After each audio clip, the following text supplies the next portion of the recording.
I, who only wanted to play football, became the Hollywood heartthrob. This video is purely for entertainment and does not infringe on copyrights or laws. The rights to the novel and image belong to the original author. We do not claim ownership. Don't like waiting and want to listen to this fanfic in full now? Subscribe to our Patreon, where you'll find the best fanfics. Chapter 376 Sister No comes out in person. Crazy teammates party. The next morning, Duran got up early and practiced in his own gym. At noon, Duran's cell phone rang. It showed that it was Emanalo from Chelsea calling. No need to ask, it must be about the transfer. The transfer window is about to close, and Chelsea is now getting anxious. Duran didn't intend to pay attention to it. After all, the summer window will be over after tonight, and the topic of transfer can come to an end. However, Emanalo's phone kept ringing, and it felt like, if you don't answer, I will keep calling until you answer. When did Emanalo become so tough? Duran frowned and answered the phone in a bad tone. Hello. A calm female voice came from the other end of the phone. Hello, Mr. Duran. I'm sorry to bother you. I'm Marina Granovskaya. What the hell? It's Sister No. Question mark? Sister No called me personally. Exclamation mark.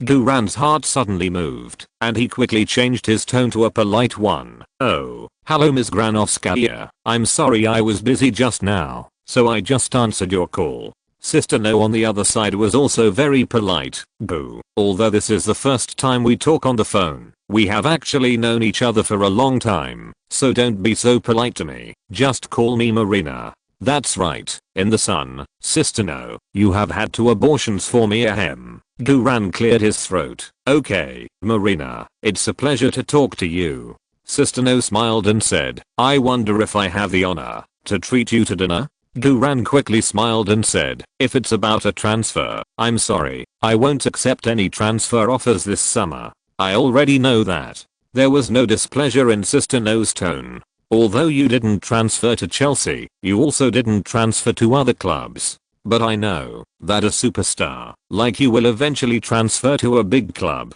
to realize your true value.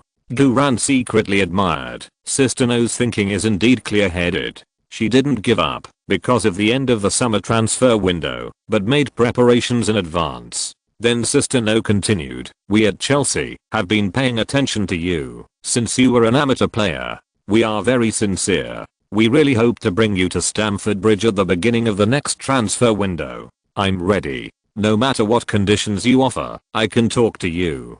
Damn. This sincerity. Anything can be discussed. By the way, if I want Emma Watson, the actress who plays Hermione in Harry Potter, will your boss Abramovich give it to me? Ahem. Of course, I'm a serious person and will not make such a request for a transfer. It is already quite awesome to get a call from Chelsea's #1 sister to ask for a transfer. As for Hermione, there is no rush. Duran couldn't help but feel happy. However, he was not overwhelmed by the phone call from Sister No. Duran apologized. I'm sorry, Marina, I haven't thought about the transfer that far. This was actually a rejection, and any normal person could hear it. Sister No said calmly, it's not convenient to talk about this kind of thing on the phone. I wonder if you are free tonight. Why don't we meet in a quiet and secret place where no one else knows about it and have a good communication? What the hell? Sister No, are you begging me? Duran felt satisfied. Who is Sister No? The Queen of Stamford Bridge. There is nothing that Sister No can't get. So for Sister No, you really have to play some advanced hard to get tactics and not let Sister No get the chance easily. Duran cleared his throat. Sorry, my teammate's birthday is tonight and I have to go to his party. Oh, maybe it was the first time that Sister No was no and she didn't react for a while. However, Sister No soon asked again, what about tomorrow night? What about the night after tomorrow? Goo. Anytime, as long as it is convenient for you, I can put aside everything at hand and talk to you. Believe me, you will never be disappointed if we communicate face to face. Duran smiled and said, I don't know which night I will be free. How about this? I will call you to make an appointment when I'm free. Okay. Sister No on the other end of the phone said helplessly, okay, I also know that you are very busy. I should go to the court earlier. Then I won't bother you for now. I will leave you my personal phone number and we will keep in touch at any time. Okay, that's it. After Guran got Sister No's phone number, he hung up the phone without any hesitation. Cool. Damn, it's really cool to stay strong and take the initiative in front of a strong woman like No. At 5 o'clock in the afternoon that day, Guran was still practicing on the backyard court. Birthday boy Walton made several calls in a row, urging Guran to hurry up and come to the banquet. Guran had to interrupt his training, took a simple shower, and changed into a casual outfit to go out for the banquet. In fact, Guran doesn't like parties. The party atmosphere abroad is too crazy, and Guran is a serious person. However, the games during this period are indeed too intensive, and it is appropriate to come out occasionally to relax and socialize with teammates. What's more, there will be a mysterious football star present tonight. Even if it is for forcible seizure, it is time to go. By the way, should I prepare a birthday present? But I was busy with training. It's already this time. Where can I get a decent birthday present?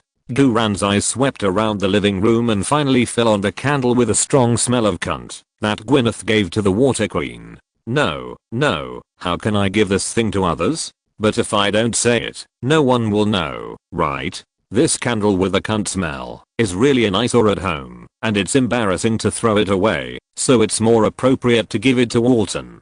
After all, it looks quite high-end from the outer packaging. As long as you don't smell it hard, there's nothing wrong with it.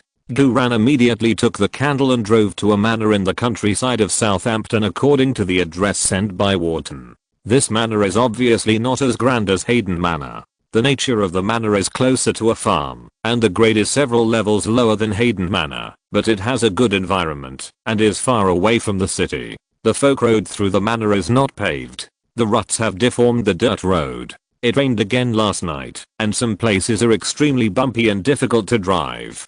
Fortunately, the KN is powerful, and Guran passed the dirt road without any danger, and entered this open manor. The lights were on, and an outdoor dining table was set outside the main building of the manor. The temporary servants came and went, busy and happy. As soon as Guran parked the car, a beautiful woman with heavy makeup and a shoulder-bearing miniskirt came up excitedly. Hi.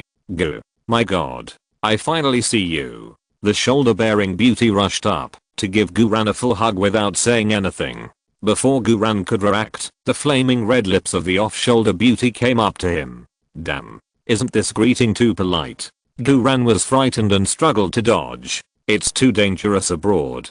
Didn't you say that there would be no one else at this birthday party? Why is it like this right at the beginning?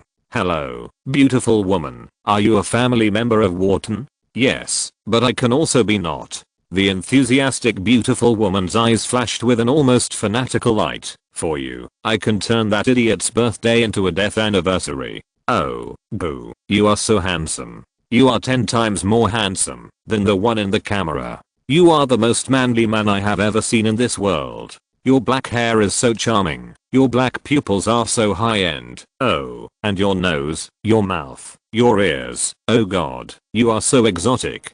Guran complained in his heart. Nonsense. I'm a foreigner. Isn't it too exotic for a blonde woman like you? But as Wharton's family, you are in a hurry to celebrate Wharton's death anniversary. Isn't this too weird?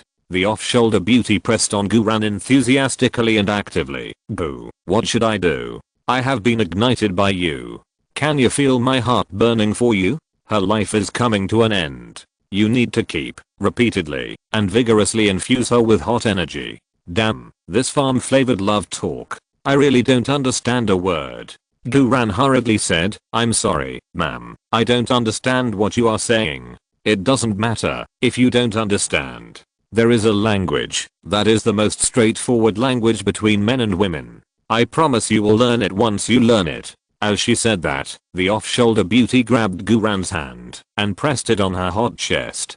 Guran was numb all over. This is too dangerous. I came out to socialize, not to make friends. Madam, please don't do this. If you do this again, I will resist. Oh, I won't touch you. I really won't. At this moment, the birthday boy Walton rushed out of the main building of the manor and yelled, stop it.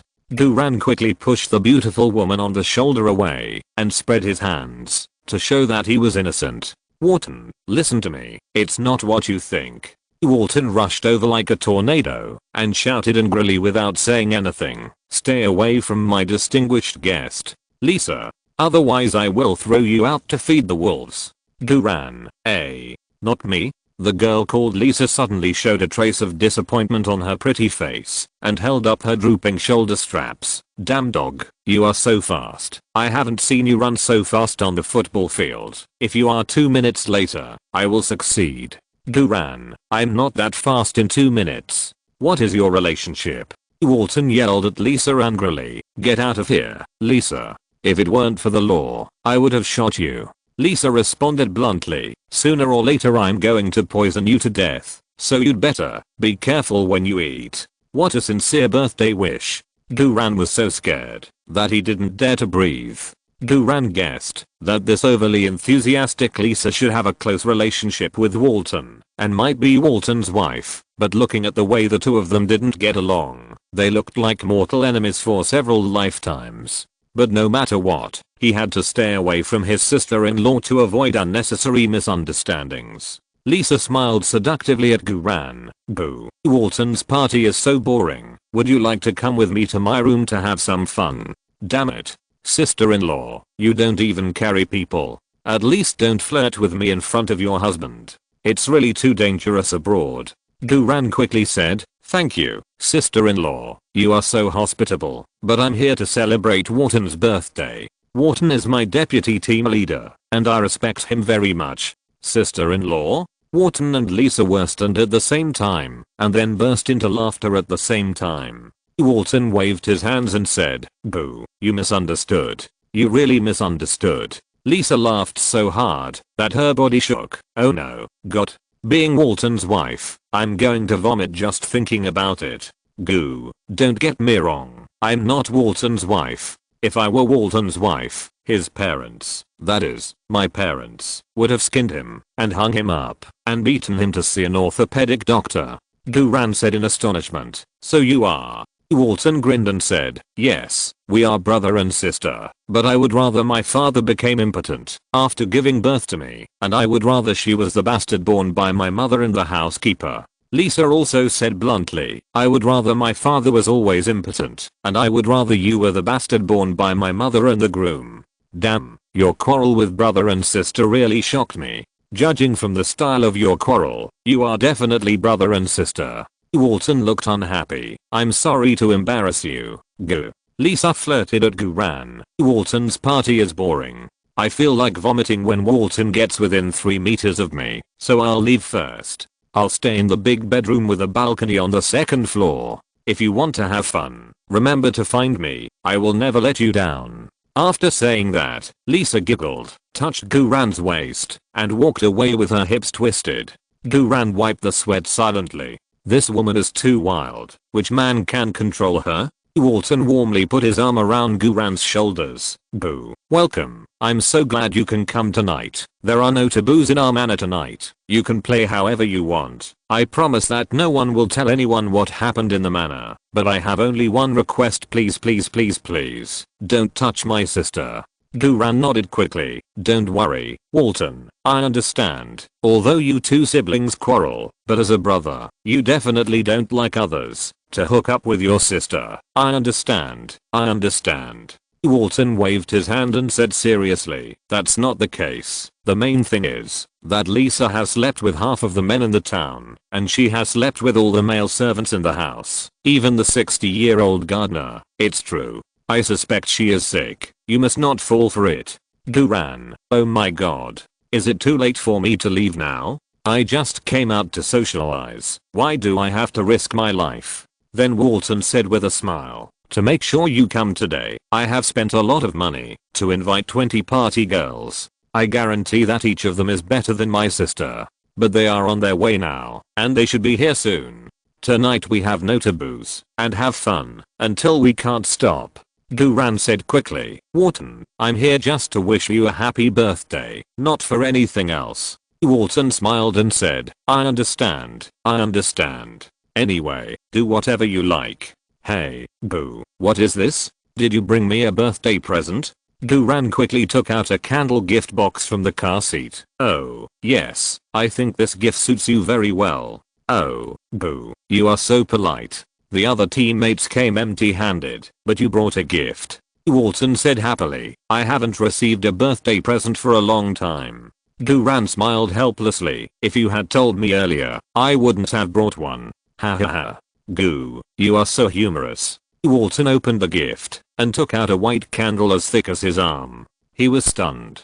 Duran suddenly realized that it was not a good idea to give a white candle as a gift for someone's birthday. But foreigners should not care about this, right? Walton said excitedly. Boo, I really like this gift. I have wanted a gift like this since I was 8 years old. Damn, Walton, you are exaggerating. There is no need to be so exaggerated if you want to please me. Duran felt a little embarrassed. Walton sniffed it hard and said with an intoxicated face, oh, God. There is also the smell of the sea. This gift is really great. Duran, Walton said excitedly, I will stick it on my 3-layer birthday cake tonight and light it. Duran hurriedly said, don't. Walton hugged Duran tightly. Boo, good brother. Thank you for your gift. My heart is really warm. I'm sorry that I was a little hostile to you when I first met you, but now, we are the best brothers in the team. Because I'm the only one who received your gift. Right? Duran scratched his head. Yes, what else can I say? It's not your birthday today. Why would I give you a gift? Let's go. Go sit inside first. The teammates are basically all here, and now they are competing for the right to choose women first. Is it too late for me to leave now? Duran looked bitter. Walton said quickly, of course. Boo, you don't need to compete. You are my honored guest. When the party girls come, you will definitely choose first. With that, Walton pulled Duran into the living room of the main building of the manor. At this time, the living room was already very lively. Familiar teammates were playing with each other with red ears. When they saw Duran coming in, they enthusiastically invited Duran to join their respective projects. Captain Davis was playing 21 points with several veterans on the card table in the middle of the living room. Richardson, Martin and others were playing PS football in front of the TV, playing Real Madrid with Barcelona. Hammond, Pulis and others were drinking beer upside down. Tafazili, Garrod and other young people gathered together to smoke and fly leaves. Chamberlain, Dobble, Luke Shaw and others were taking off their pants in the corner. What the hell? The other entertainment projects are easy to understand. Chamberlain, Luke Shaw, what are you doing? Exclamation mark.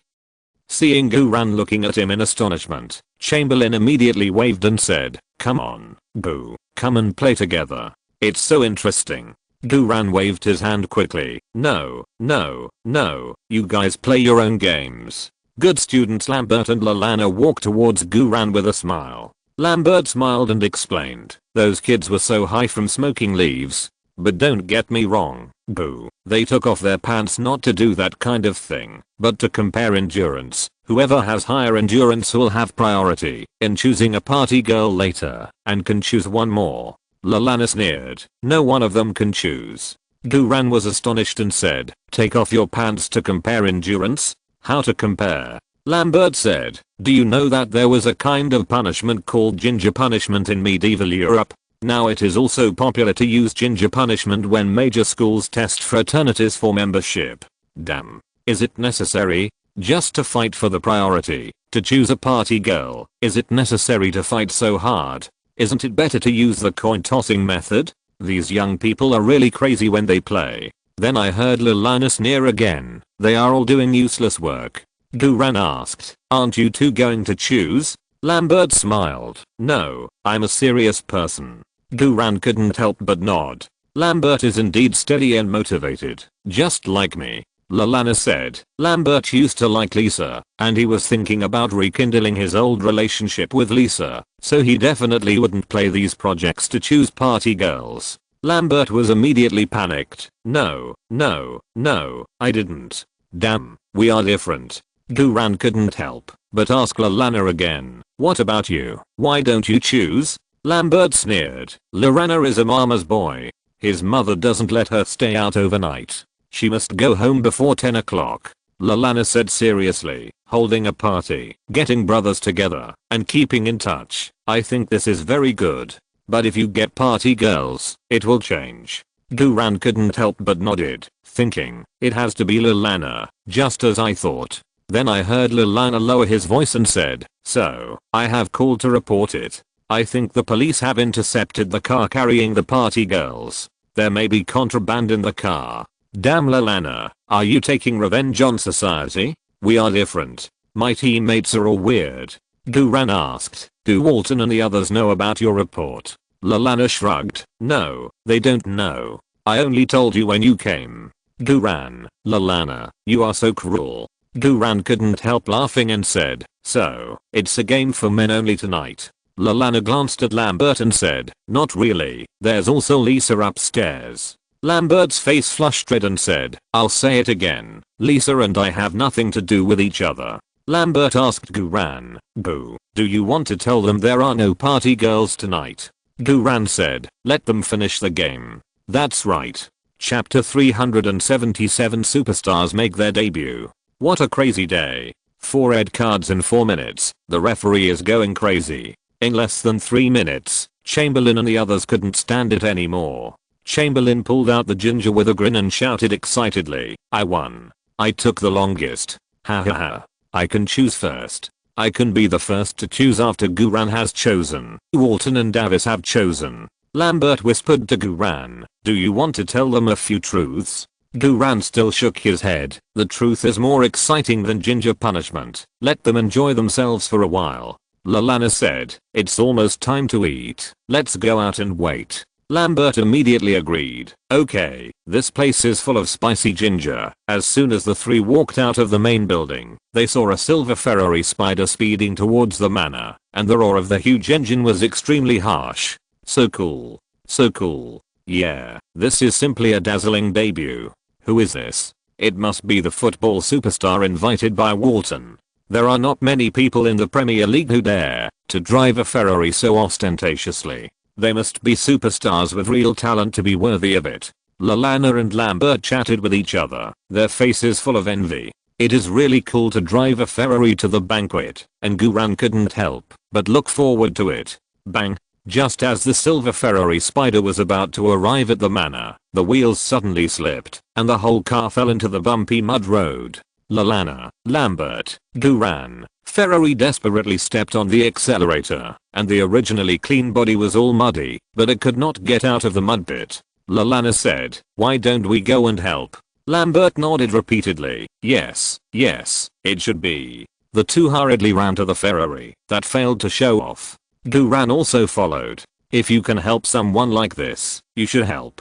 After all, the other party is a star in the English Premier League. It is also very good to leave a good impression. You can also take the opportunity to take him at close range. When the star in the car saw someone running over to help, he immediately opened the door, stretched out a long leg, and stepped into the muddy water. The shiny leather shoes were instantly covered with mud, and the trousers were also covered with mud spots. When Guran saw the other party's long legs, his scalp was numb. I hope it's not him. I saw a very recognizable long face sticking out of the car door. Hi, brothers. Thank you for coming to help. Wow. Crouch? It's Crouch. Lalana couldn't help but shout excitedly. Lambert also said in surprise, so the superstar invited by Walton is you. Guran's scalp tingled. Damn, it's really Crouch. This is so embarrassing. Crouch himself is nothing. He is a top-tier Premier League star and a celebrity of Southampton club.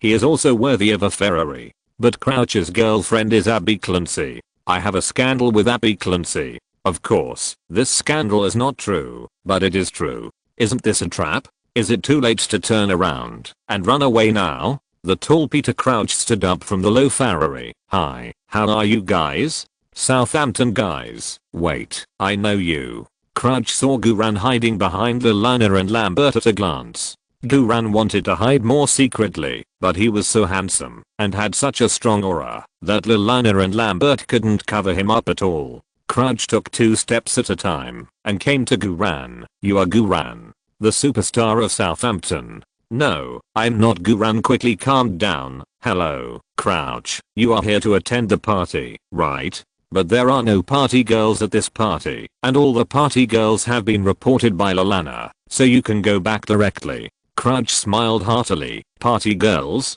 Oh no, I'm not here for the party girls.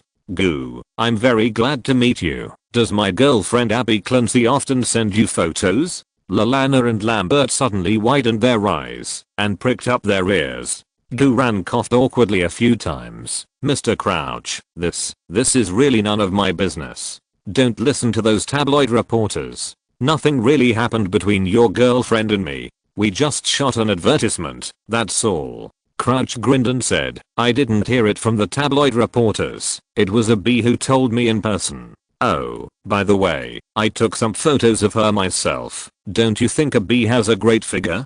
Damn, my CPU is burning up. What's going on? Crouch should be here to question me, right? But this way of questioning shocked me. Duran stood there in a daze, not knowing what Crouch was trying to do for a moment. Crouch turned to Lalana and Lambert and said, you two, please help me push the car out. I'll have a good chat with Brother Duran. Lalana immediately said, okay, Crouch. Lambert also said, it's our honor to push the car for you.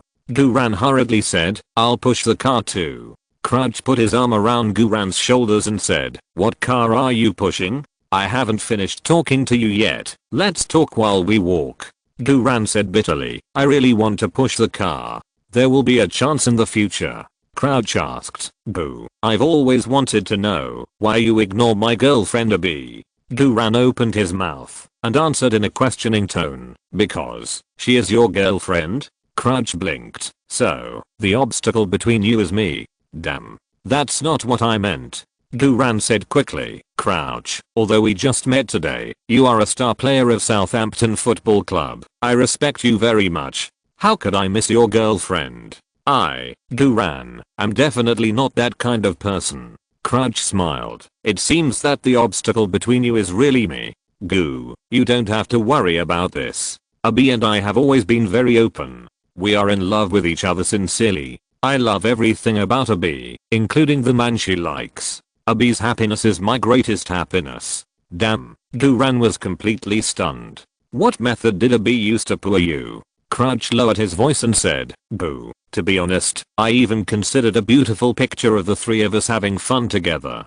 Damn, I can't do it anymore. The pace is so fast. I really can't keep up. Goo, why don't you say anything? Are you thinking about that picture too? I'm shocked. Crouch. I thought Crouch would blame Abby for what happened to her, but I didn't expect that Crouch would be so generous. Crouch smiled. Boo, I know you can't accept it for a while, but life is only a few decades long. After eating, sleeping, and working, how much time do we have left to be happy? To live is to be happy. Not the kind of fake happiness, but the kind of pure happiness, real happiness. Abby is happy, I'm happy, and you are happy too. How wonderful is that? Brother, you are so green, and you still come to poor me! Exclamation mark.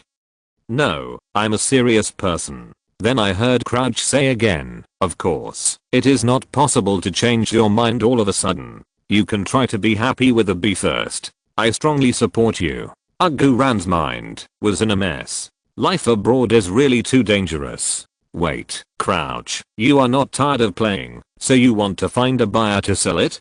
Damn, you are so scheming. I will never be fooled. Duran immediately cleared his throat. Crouch, thank you for your kindness, but I'm sorry, the education I received since childhood does not allow me to do such a thing. Crouch smiled slightly disappointedly. Well, I can't force you, but when you think it through, Abby and I welcome you to join at any time. Thank you, but it's really not necessary. Duran wiped the sweat from his forehead. Crouch asked again, by the way, I'm in Tottenham Hotspur now. Will you come to Tottenham in the future? If you want to come to Tottenham, I can help you make connections. If you come to Tottenham, we will be closer. No, no, no. Duran waved his hands quickly. I don't have any idea of transferring for the time being. Crouch shrugged. Okay then, but we are friends now, right? Yes, yes, yes. Duran nodded like pounding garlic. Crouch rubbed his hands. Then can you give me one of your jerseys?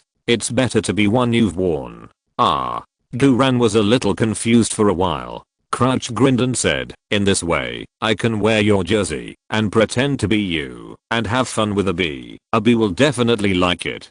"Fuck, Crouch, why are you cheating on yourself?" Duran spread his hands bitterly. "I didn't bring it today." Crouch said, "Then I'll leave you a phone address and you can mail it to me. I'm looking forward to it." Okay, it's not the first time that Duran knows that his jersey can have this effect, but the other party is Crouch. Crouch said excitedly, "Tonight's party will be very interesting."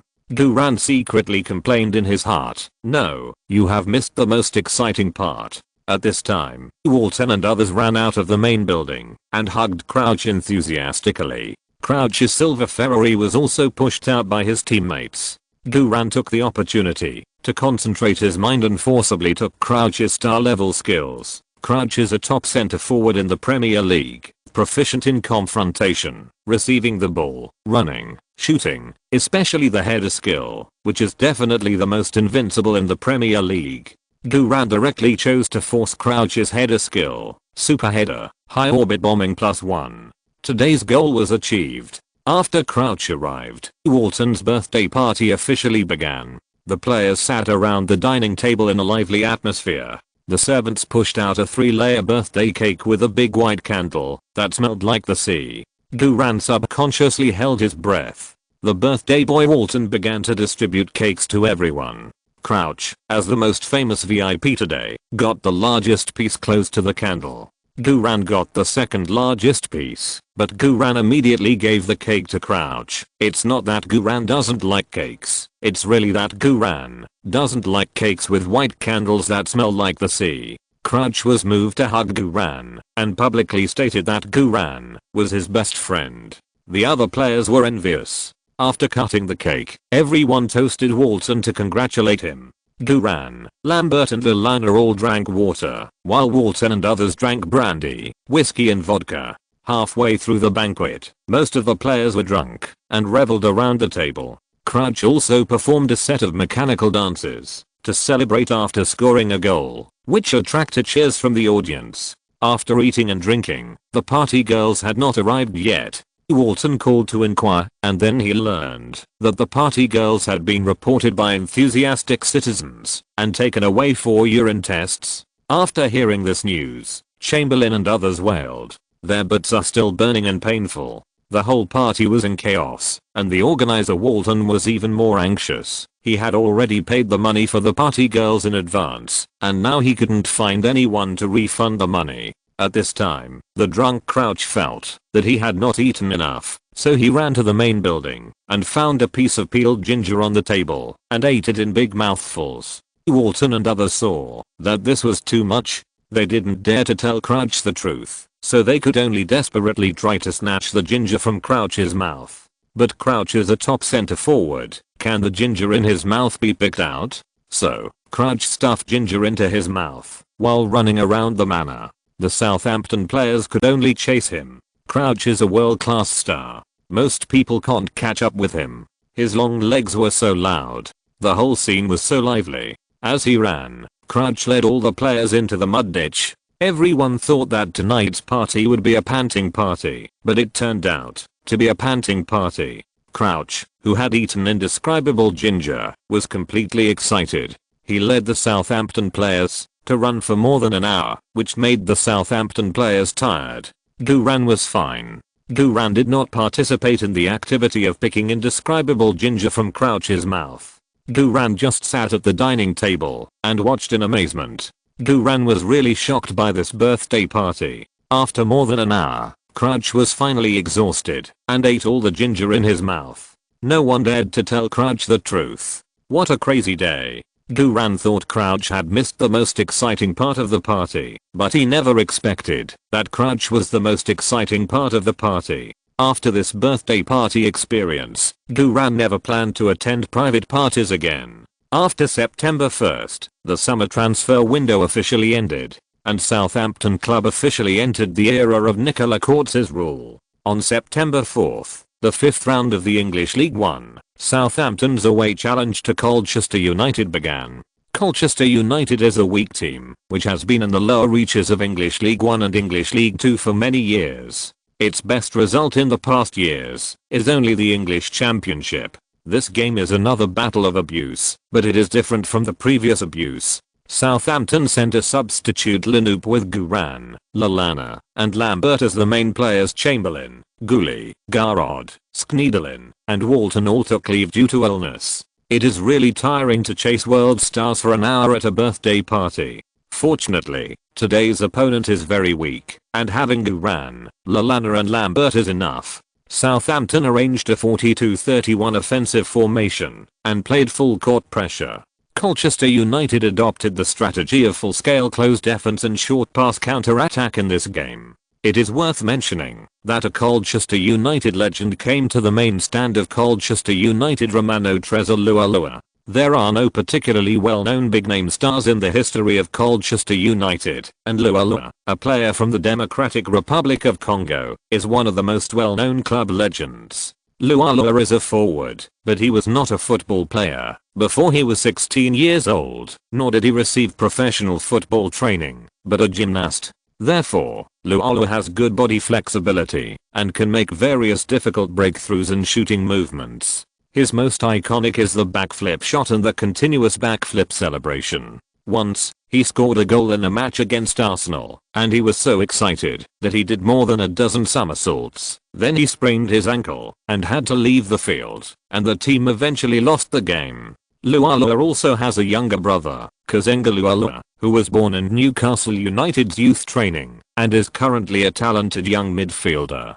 Colchester United does not have many stars on the field, but this does not affect Guran's forced Lualua, who was watching the game on the sidelines. Lualua's most powerful skill is the backflip shooting technique, but this technique is too exaggerated and has a very low success rate. Guran still decided to force Lualua's flexibility-related skills: flexible breakthrough, flexibility control +1. After forcibly taking it, Guran immediately felt that his body flexibility and flexibility had improved a lot, and the connection between skills was smoother. For this game, William Hill bookmaker opened the handicap odds of 4.55 for home win, 3.32 for draw, and 1.86 for loss. Obviously, bookmakers are more optimistic about the Southampton team, which will start with Guran, Lallana and Lambert.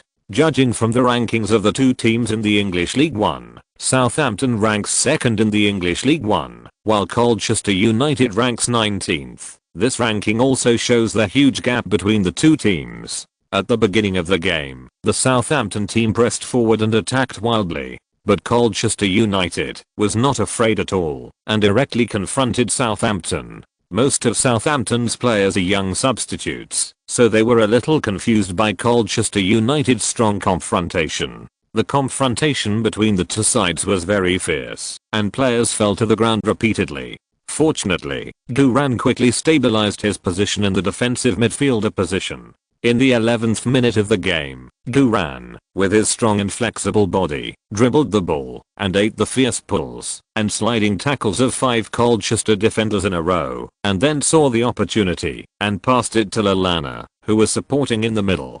Lallana dribbled the ball to the edge of the penalty area, but before Lallana could pass the ball or break through, the defender of Colchester United kicked Lallana in the chest without hesitation. Lallana fell to the ground in pain, holding his chest, but the referee only gave the offender a yellow card. Lallana's injury was serious, and he could not continue the game. A stretcher was urgently brought in to carry Lallana away. Coach Adkins frowned and was forced to use the first substitution. Guran took the free kick. The position of this free kick was good. Guran's scimitar and heavy artillery long-range shooting skills were fully activated. With a shocking and powerful scimitar, he directly penetrated the goal of Colchester United. On the big screen of the Colchester Community Sports Field, the score was immediately rewritten as Colchester United 0:1 Southampton. Colchester United, who lost the first goal, continued to strengthen the pressing in the middle and front fields. The actions of the players on both sides became bigger and bigger, and the scene became more and more heated. Playing against such a weak team is actually a real headache for Coach Adkins. Coach Adkins naturally had nothing to worry about in terms of tactics and team strength, but he was afraid that the main players would get injured. Fortunately, there were no main players in this game. Now it would be fine, as long as Guran and Lambert were injured. Guran and Lambert were naturally targeted by Colchester United. Whenever Lambert made a move, there would always be two vicious Colchester United players standing by, ready to use their legs to kill them. Under this rough style of play, Southampton's offensive was not smooth enough. But Colchester United also had no offensive opportunities. The two teams played very closely. In the 27th minute, Colchester United got a free kick in the front court with a good position, but unfortunately the ball hit Martin, the central defender of Southampton, and bounced out of the penalty area. Lambert grabbed the first landing point, made a beautiful stop and pass, and dribbled the ball forward along the middle. Guran actively ran without the ball and interspersed the left side of the penalty area. Lambert passed the ball to Guran, who did not stop the ball and volleyed it with a scissor kick. The goalkeeper of Colchester United was helpless and the ball went in. The score on the big screen of Colchester Community Sports Field was changed to Colchester United 0:2 Southampton.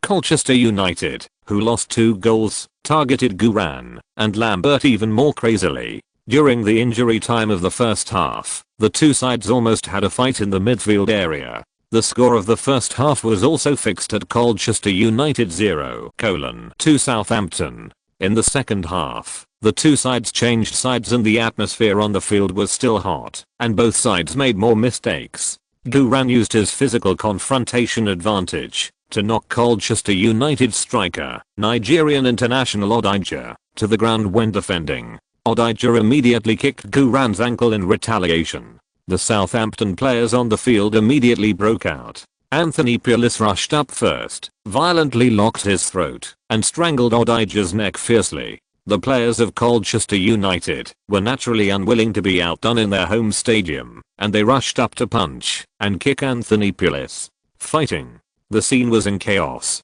The referee blew the whistle desperately and took out red cards. The instigator Odija was sent off with a direct red card. Anthony Pulis was sent off with a direct red card.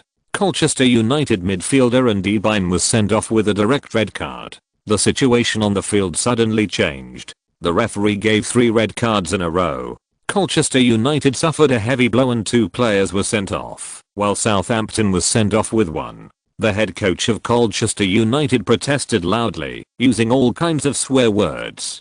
The referee directly showed the head coach of Colchester United a red card. 4 red cards in 4 minutes. The referee was completely crazy. If you're listening to this novel on a channel other than Fanfic World, it means they downloaded and uploaded it without effort. We cordially invite you to visit our channel, Mundo Fanfic Novelos. There you'll find the original version of this story and you can explore many other novels of various genres. We're waiting for you to immerse yourself in a world of incredible novels.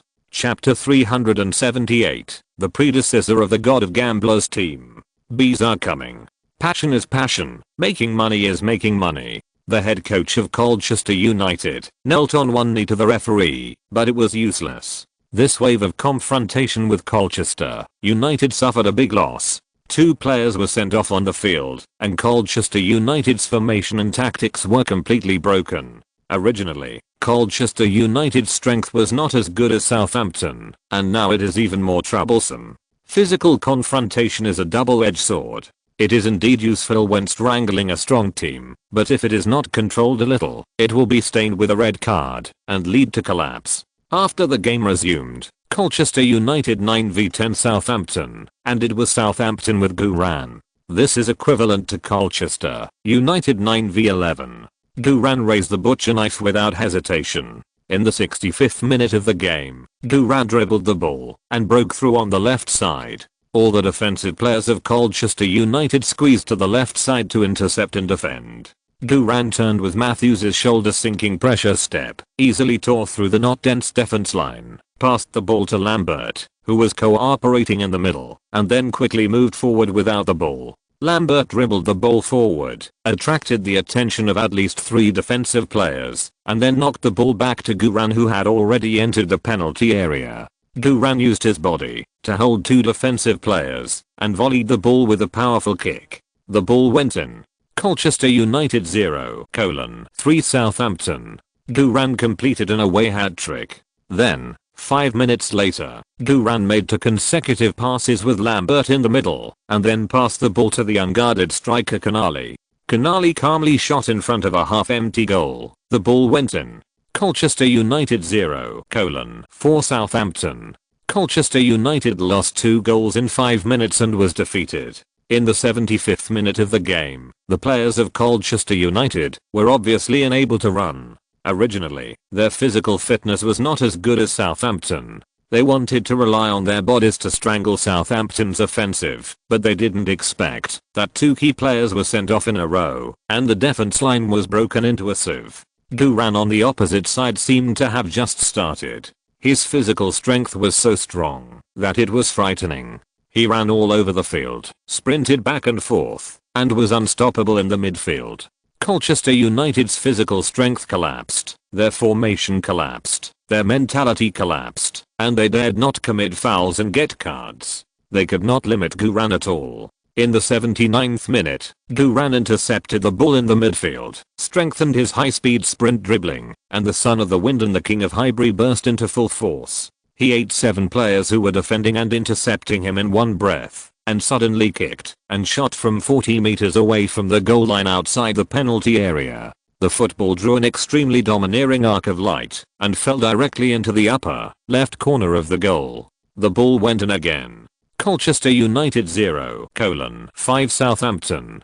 Duran completed a big 4 away from home. Although Southampton played more stalemate at the beginning because of the opponent's physical confrontation tactics, in the second half, Southampton relied on Duran's outstanding personal ability to completely crush the opponent. The game was not over yet, and coach Adkins replaced Duran from the field for the purpose of protecting Duran. With 5 goals, Southampton had already won the game, and there was no need to waste Duran's firepower. The rest of the game became garbage time. At the end of the game, the final score was fixed at 0:5, and Southampton won a big victory over Colchester United away. Duran made 1 pass and 4 shots, dominated the game, and won the best player of the game without any surprise. After this game, Duran's 4 sub-attributes of physique, vision, ball protection and imagination have grown, with physique reaching 82 points, vision reaching 69 points, ball protection reaching 70 points, and imagination reaching 75 points.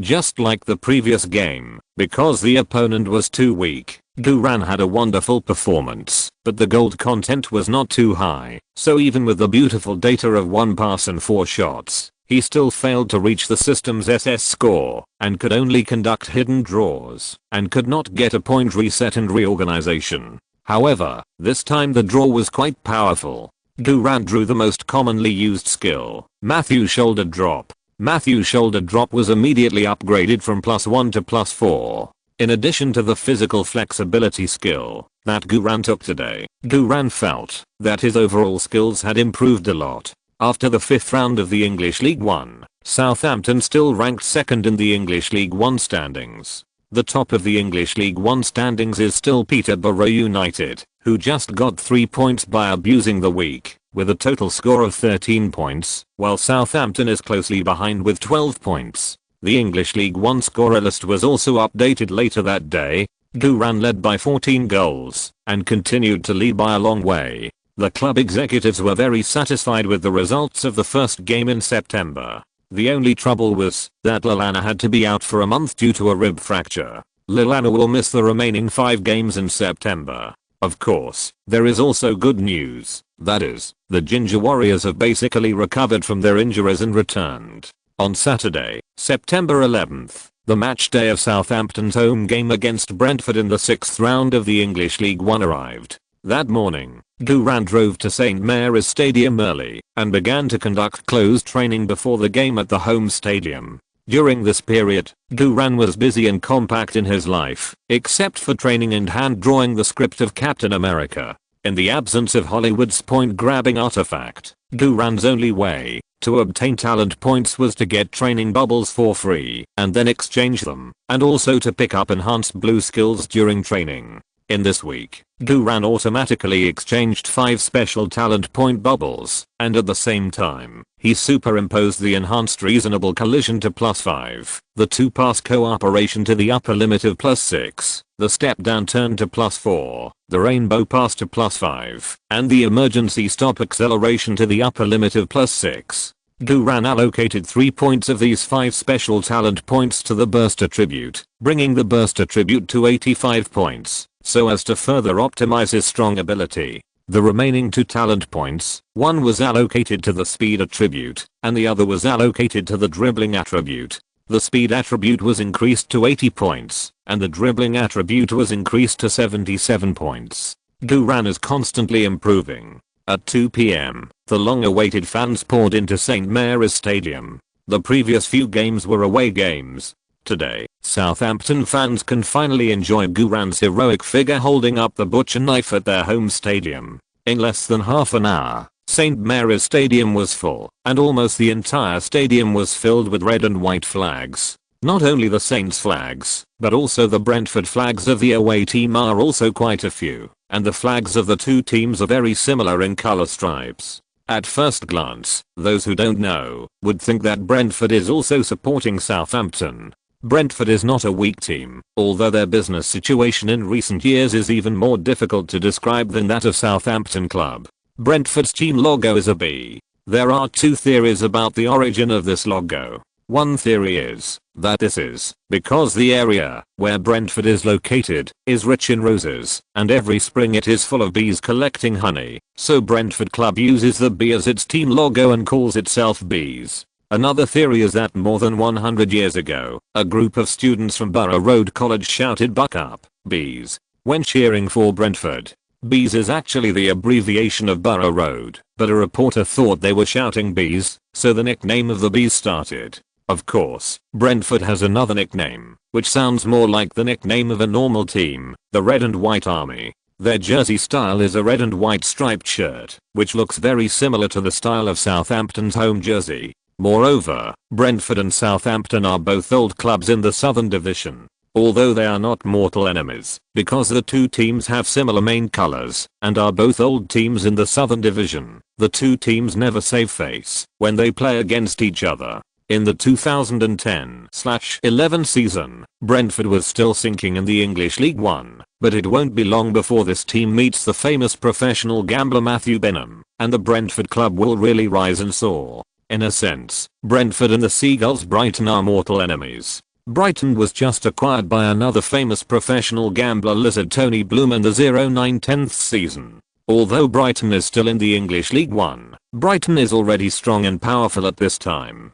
It is fully capable of being promoted to the English Championship and aiming at the Premier League. This team has been a rival in history. What's more, their big bosses have very similar backgrounds. They are all professional gamblers, so the game between the two teams is also quite interesting. Of course, Brentford will have to wait another year to welcome their Mr. Right. The so-called professional gambler boss is not a low-level gambler who goes to the casino every day to throw dice and try his luck, but a professional boss who made his fortune by analyzing the gambling data model and owns his own lottery data analysis company and gambling company. Brighton and Brentford are indeed supported by the funds given by the professional gambler boss, but what is really important is that Brighton and Brentford have introduced the big boss's lottery data analysis model. This way of buying people, based on data, is very high-tech. Although they are laymen in football operations, their data analysis is very powerful.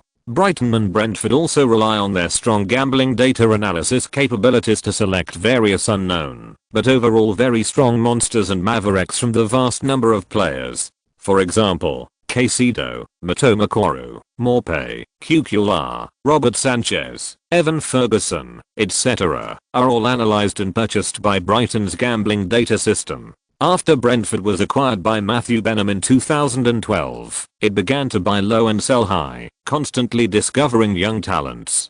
Compared with Brighton and Brentford, Arsenal and Liverpool are also conducting data analysis, but their data analysis systems are too biased towards the technical level of football, and are obviously not as good as the gambling analysis systems of Brighton and Brentford.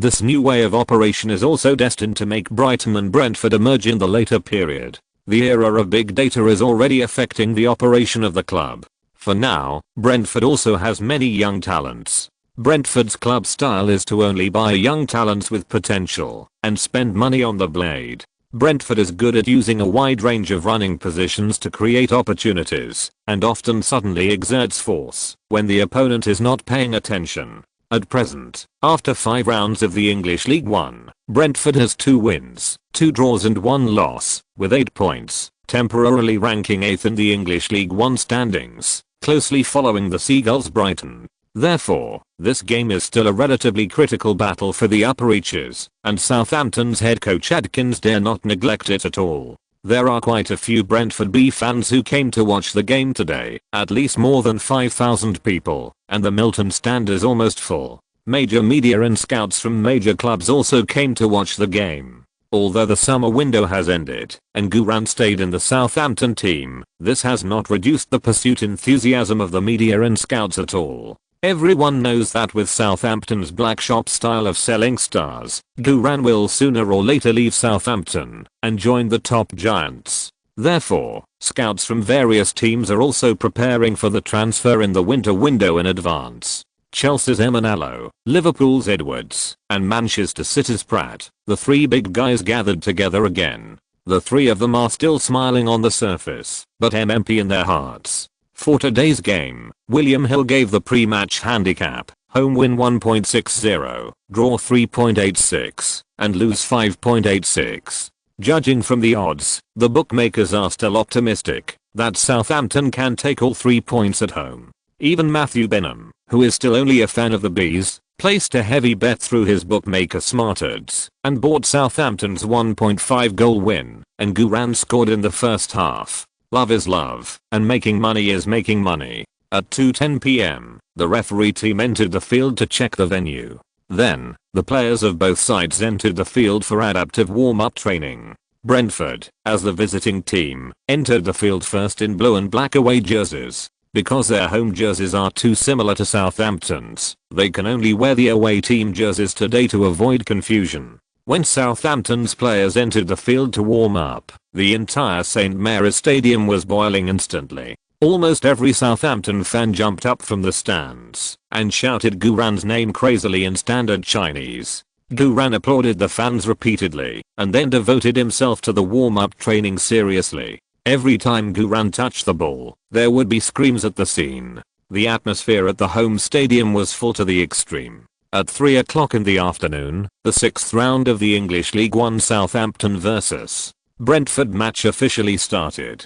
Domestic live broadcast also connected to the network signal and started simultaneous live broadcast. In this game, Southampton used a 442 formation. The on-the-spot tactics were to pass directly behind, and the defensive mentality was high position pressure, trying to control the initiative.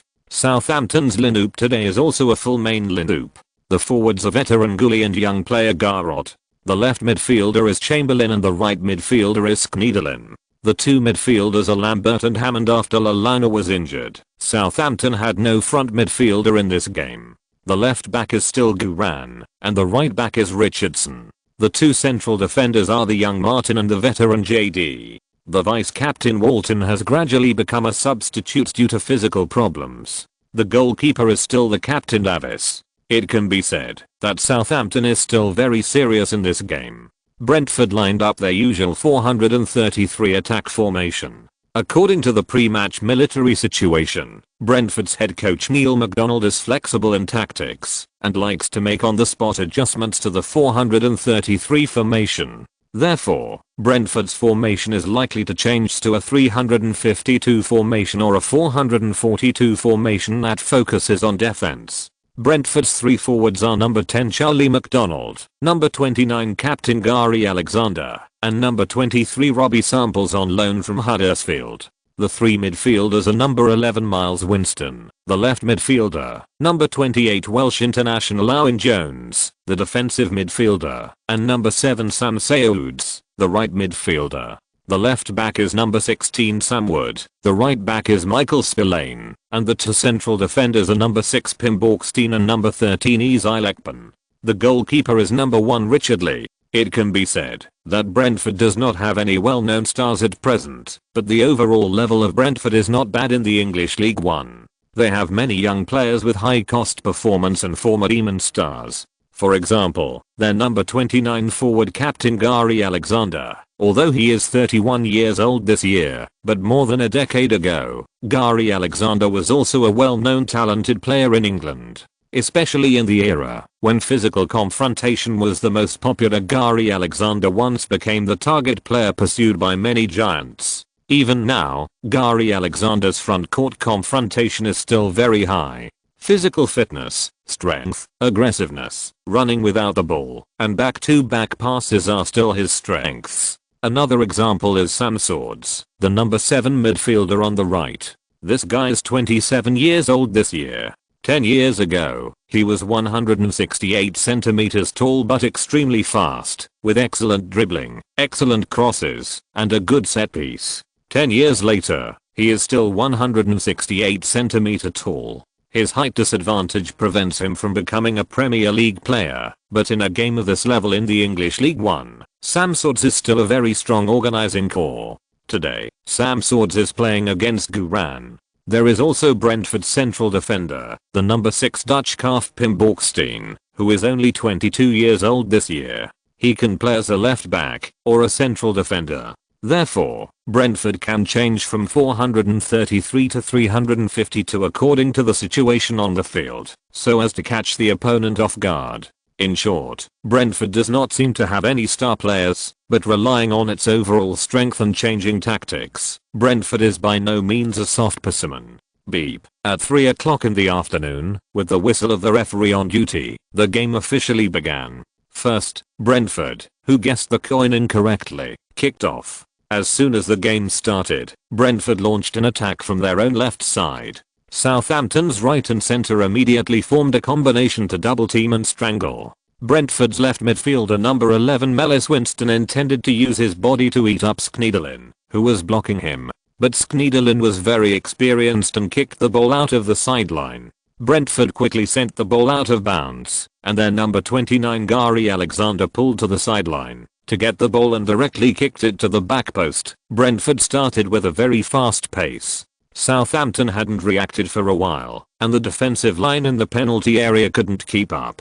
Brentford's number 23 striker Robbie Samples, who was loaned from Huddersfield, jumped over Southampton's central defender Martin. When Robbie Samples was about to touch the ball, Duran burst out with all his strength, sprinting over to fill the position with a violent aesthetic, and holding Robbie Samples with his shoulder. Robbie Samples lost his balance in the confrontation, and did not hit the ball in the right place. The football was obviously higher than the crossbar, and flew out of the end line.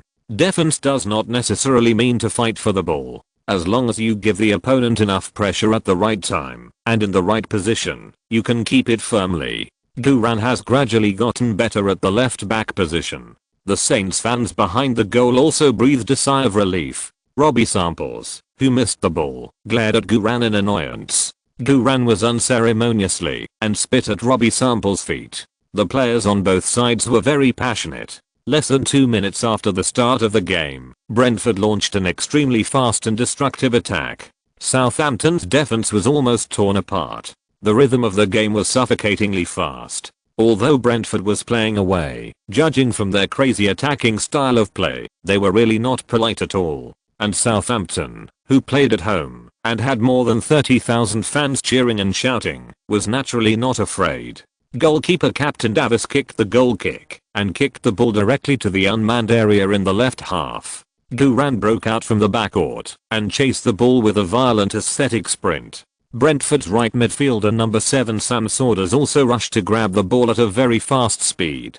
Davis's kick seemed to be a half ball. Duran and Swords both had a chance to get it. Swords was even in a more advantageous position. After all, the ball rolled forward at high speed after landing. Chamberlain, who was in the front, also retreated to compete with Swords for the ball. But although Swords was short and had short legs, his short distance burst frequency was extremely fast, and Chamberlain could not touch Swords at all. Swords took the lead and stopped the ball, but the next second, Duran ran over Swords like a red and white chariot. Swords didn't even have time to react and was knocked flying, falling awkwardly on the grass. This was pure physical combat. Very aggressive. The Southampton fans at the scene screamed wildly, and their adrenaline exploded. Swords knelt on the grass and raised his hands to appeal to the referee, but the referee ignored him completely. Guran dribbled the ball at high speed on the left side. Brentford's defensive players immediately strangled and intercepted Guran from the half-court area. The defensive strategy adopted by Brentford was a highly targeted half-court pressing strategy. As long as Southampton superstar Guran crossed the half-court with the ball, the defensive players around the Brentford team immediately formed a diamond strangle trap for Guran, restricting Guran's breakthrough, cross-cutting, and passing. As for other Southampton players, Brentford let go of the half-court and only built a defensive position around the penalty area. Such a targeted defensive deployment is relatively energy-saving. But from this point of view, Brentford's young head coach Neil MacDonald had carefully studied Southampton's recent games before the game. Facing Brentford's very targeted diamond stranglehold, Guran directly used a Matthew shoulder sinking +4, and his extremely flexible body flashed out of the diamond stranglehold trap. Brentford's defensive players were all dumbfounded in an instant. They thought they knew Guran's ability very well, but when they really faced each other, they found that they knew nothing about Guran's personal ability. The Southampton fans at the scene kept shouting wildly. Brentford's left side was torn open, and Brentford's defenders hurriedly gathered on the left side. Guran made a long diagonal pass, while running at high speed, directly hitting the weak area behind Brentford's defense. Attack. It's the last day of October. Do you still have monthly tickets? Give some. Chapter 379, a super high track overhead kick bombing. Southampton's left wing player went crazy in the middle. This diagonal long pass was very sharp. The football, with a domineering attitude of violent aesthetics, shaved through the entire defense line of Brentford and landed accurately at the feet of the right forward Schneiderlin. Schneiderlin was not offside, and there was space all around him. Schneiderlin easily stopped this diagonal long pass of more than 40 meters with a dragonfly-like stopping technique, and then quickly started to cut inside. Brentford's defense was in chaos. Brentford had a fast pace in the first wave of attack, but Southampton's attack rhythm was faster. It only took one pass to break into Brentford's penalty area. Brentford's defensive players tried their best to block the right side of the penalty area. Schneiderlin saw that Gilly and Garrod were not in a good position, so he shot directly from the right side of the penalty area. Brentford's goalkeeper Richard Lee was in a good position, jumped sideways and caught the ball in his arms. Schneiderlin held his head helplessly and lamented. Southampton's attack was very beautiful, but it was a pity that Schneiderlin was a little impatient. But this is not a big problem. After all, the game has just started. Brentford's physical fitness is still full, and the speed of returning to defense is fast enough. Schneiderlin can shoot on target under strong pressure. It is good. The game continues, and the offensive and defensive rhythms of both sides are very fast. Brentford intends to break Southampton's high pressure, so it frequently relies on long passes from two sides. Southampton's response strategy is to keep an eye on Brentford's three forwards and prevent them from easily getting the ball in the dangerous area. When Southampton got the ball, it also passed the ball directly behind them, allowing Gully and Garrod, an old and a young combination, to fight for opportunities in the front court. The two sides played back and forth. In the 15th minute of the game, both sides had 4 shots each, but none of them had borne fruit. Brentford made relatively more mistakes in passing and receiving the ball in the front court, and the running position of Southampton's forwards was obviously off the beat today. Southampton lost Lallana, the attacking midfielder, which did have a certain impact on the offensive end. As the game progressed, Guran's forward running range began to expand, and he often appeared in the attacking midfielder position without the ball. Lambert retreated very deep to help Guran fill in the position. In the 19th minute of the game, Brentford's number 28 Welsh international Owen Jones was half a beat slower when he stopped the ball in the middle. Guran saw the opportunity and immediately rushed up from the rib area to press high. Owen Jones wanted to use his body to withstand Guran's impact and then find an opportunity to pass the ball to the side. However, Owen Jones did not withstand it, and the ball was not passed in time.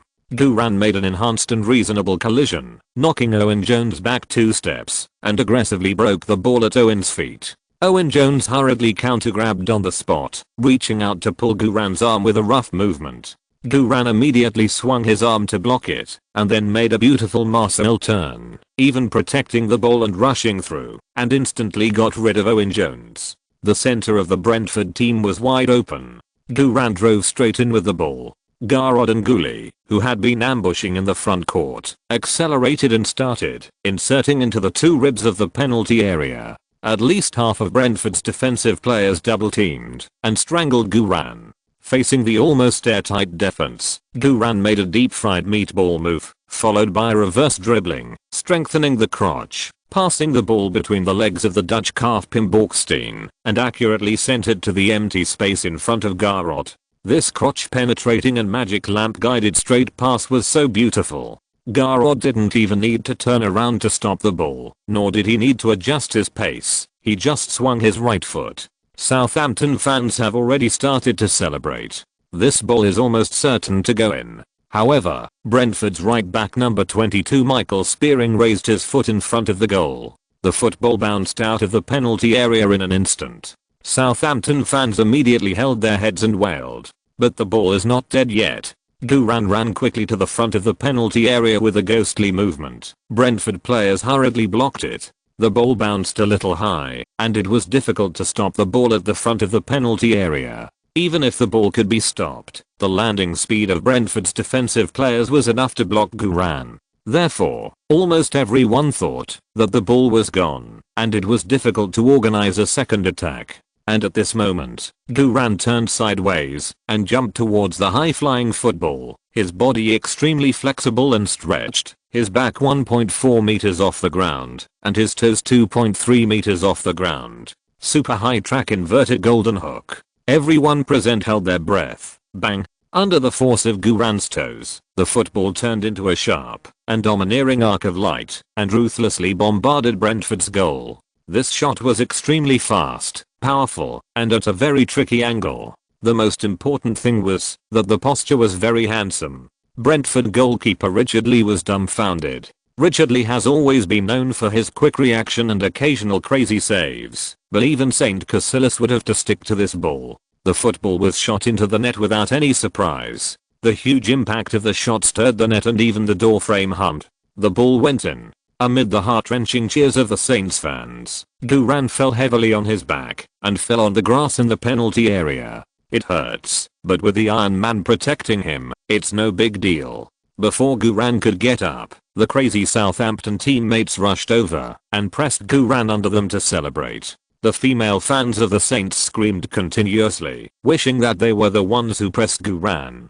The score on the big screen was immediately rewritten as Southampton 1:0 Brentford. Guran scored in the first half. Southampton fans were so excited that many of them took off their jerseys and shouted Chinese daddy. Brentford fans were stunned, covering their mouths, and couldn't believe what they had just seen. A left back ran to the front midfielder's position and made a super high track overhead kick, and it went in. Who can I complain to? It's too invincible. On the big screen at St Mary's Stadium, Guran's high track overhead kick outside the penalty area was repeatedly played. The horrified expressions of Brentford's defenders became the perfect background for this goal. In the live broadcast room, all kinds of barrages exploded on the screen. Awesome. Awesome. Fuck. So cool. Really so cool. With my experience of watching football for half a lifetime, if this kick is not selected for the Puskas Award, I will do a handstand and have diarrhea. Guran is really awesome. This jumping ability, this body flexibility, how the hell did he train it? It's so enjoyable. Watching Guran play football is so fucking enjoyable. I feel like Guran is playing 2 games by himself. His defense is super awesome, and his offense is even more awesome. Ha ha ha. Brentford Bees was completely stunned by Guran's kick, and his head is buzzing. It's worth it that I have to hand in homework every week just to watch football. Brother, is it too much to hand in homework only once a week? Brother, you don't understand. When you face your wife in her 40s who has been married for almost 20 years and hand in homework once a week, you will understand my feelings. It's not easy for me. It's nothing. It's all thanks to Guran who gave me motivation. That's right. My wife and I also rely on Guran. Various gifts were bombarded in the live broadcast room. The game continued. Brentford regained its spirit and continued to attack Southampton. Brentford used the 433 formation to make a big fuss about the width of the field while reducing the melee in the midfield. Southampton took the initiative to create opportunities to fight Brentford in close combat. The offensive and defensive rhythm of both sides was faster than before. In the 25th minute, Brentford kicked a high ball from the wing, and the captain number 29 Gary Alexander used the fulcrum at the edge of the penalty area and headed the ball to number 10 Charlie McDonald, who rushed to the middle of the penalty area. However, under the pressure of the two towers of Martin and JD, Charlie McDonald did not stop the ball, and the football hastily rolled out of the end line. This wave of Brentford's fast break was remarkable. Then, in the 27th minute, Guran cooperated with Chamberlain on the left side and suddenly accelerated to cut inside with the ball. At least 5 Brentford defenders were attracted by Guran, who saw the opportunity and suddenly kicked the ball into the penalty area. Gooley followed up and shot, but goalkeeper Richard Lee blocked the ball. Gooley made another supplementary shot, but unfortunately he failed to hold the ball down in a hurry, and the ball flew over the crossbar. Both sides wasted a fatal ball opportunity. In the 33rd minute, Brentford made a mistake in the direct pass. Southampton's right back Richardson successfully intercepted the ball and immediately passed it to the right forward Schneiderlin. Schneiderlin dribbled the ball along the right side, and Guran started the violent aesthetics and went straight to the middle to support. Brentford focused all their attention on strangling Guran, who was off the ball, and Schneiderlin's sideline pressure suddenly decreased. Schneiderlin used his skilled footwork to dribble past two Brentford defenders and cut in from the 30-meter area. Brentford's defenders then urgently blocked Schneiderlin. Schneiderlin saw that he couldn't break through, so he turned halfway and knocked the ball back to Lambert, who was behind the middle. Lambert kicked the ball forward and passed it to Guran, who had already rushed to the top of the penalty area. Under the double teaming of two Brentford defenders, Guran used his body to withstand the rough pushing and pulling of the two players and used it as a fulcrum like a steel nail. Then, before more defensive players came over, he turned his back to the goal and forced the ball to the left side of the penalty area. This back-to-back pass was very imaginative. Moreover, the hardness and balance of the body was so strong that it exploded. No need for any skills, just hard enough. This purely physical confrontation scene made the Southampton fans excited and screamed. At this time, the defensive players in the Brentford penalty area were basically attracted by Guran, and there was a lot of space in the penalty area. Chamberlain on the left was unguarded. Chamberlain inserted diagonally with the momentum of thunder, facing the flying football, and volleyed directly. Goalkeeper Richard Lee judged the route correctly, but the ball slipped out of his hands. After the ball changed its line slightly, it still shot into the net. The ball went in. Chamberlain scored. The score on the big screen was immediately rewritten as Southampton 2-0 Brentford. St Mary's Stadium was full of jubilation, and the red and white team flags were waving wildly. After scoring the goal, Chamberlain immediately slid to his knees in front of Guran and hugged Guran's thighs tightly. Chamberlain buried his face deeply in Guran's thighs, feeling so happy. This ball, Guran picked it beautifully, and Chamberlain shot it beautifully. The cooperation between the two left wing players in the middle has reached a very skilled level. The game continues. Brentford, who lost 2 goals in a row, still did not give up the attack. In the 41st minute of the game, Southampton made a mistake on the right side. Brentford's number 11 Mellis Winston and number 29 forward captain Gary Alexander cooperated continuously and broke through Southampton's defense on the right side with a fast break. Gary Alexander took the ball to the bottom and took advantage of the gap when the two central defenders of Southampton turned slowly to quickly knock the ball in front of the goal. Number 10 Charlie McDonald attracted the attention of Martin and JD, and the goal was leaked. Number 23 forward Robbie Samples inserted from the back row and easily outflanked and shot. Brentford's 3 forwards cooperated beautifully. Goalkeeper Davis was helpless and the ball went in.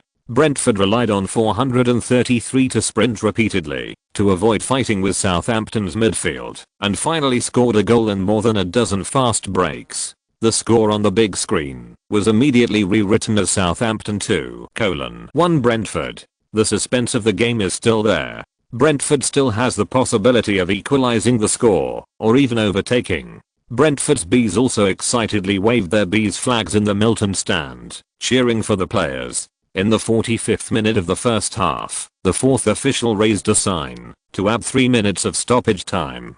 Brentford once again launched a wave of direct passes and fast breaks, but this time Southampton's defense was very focused. Martin jumped before the opposing number 10 striker Charlie McDonald and headed the ball out of the danger zone.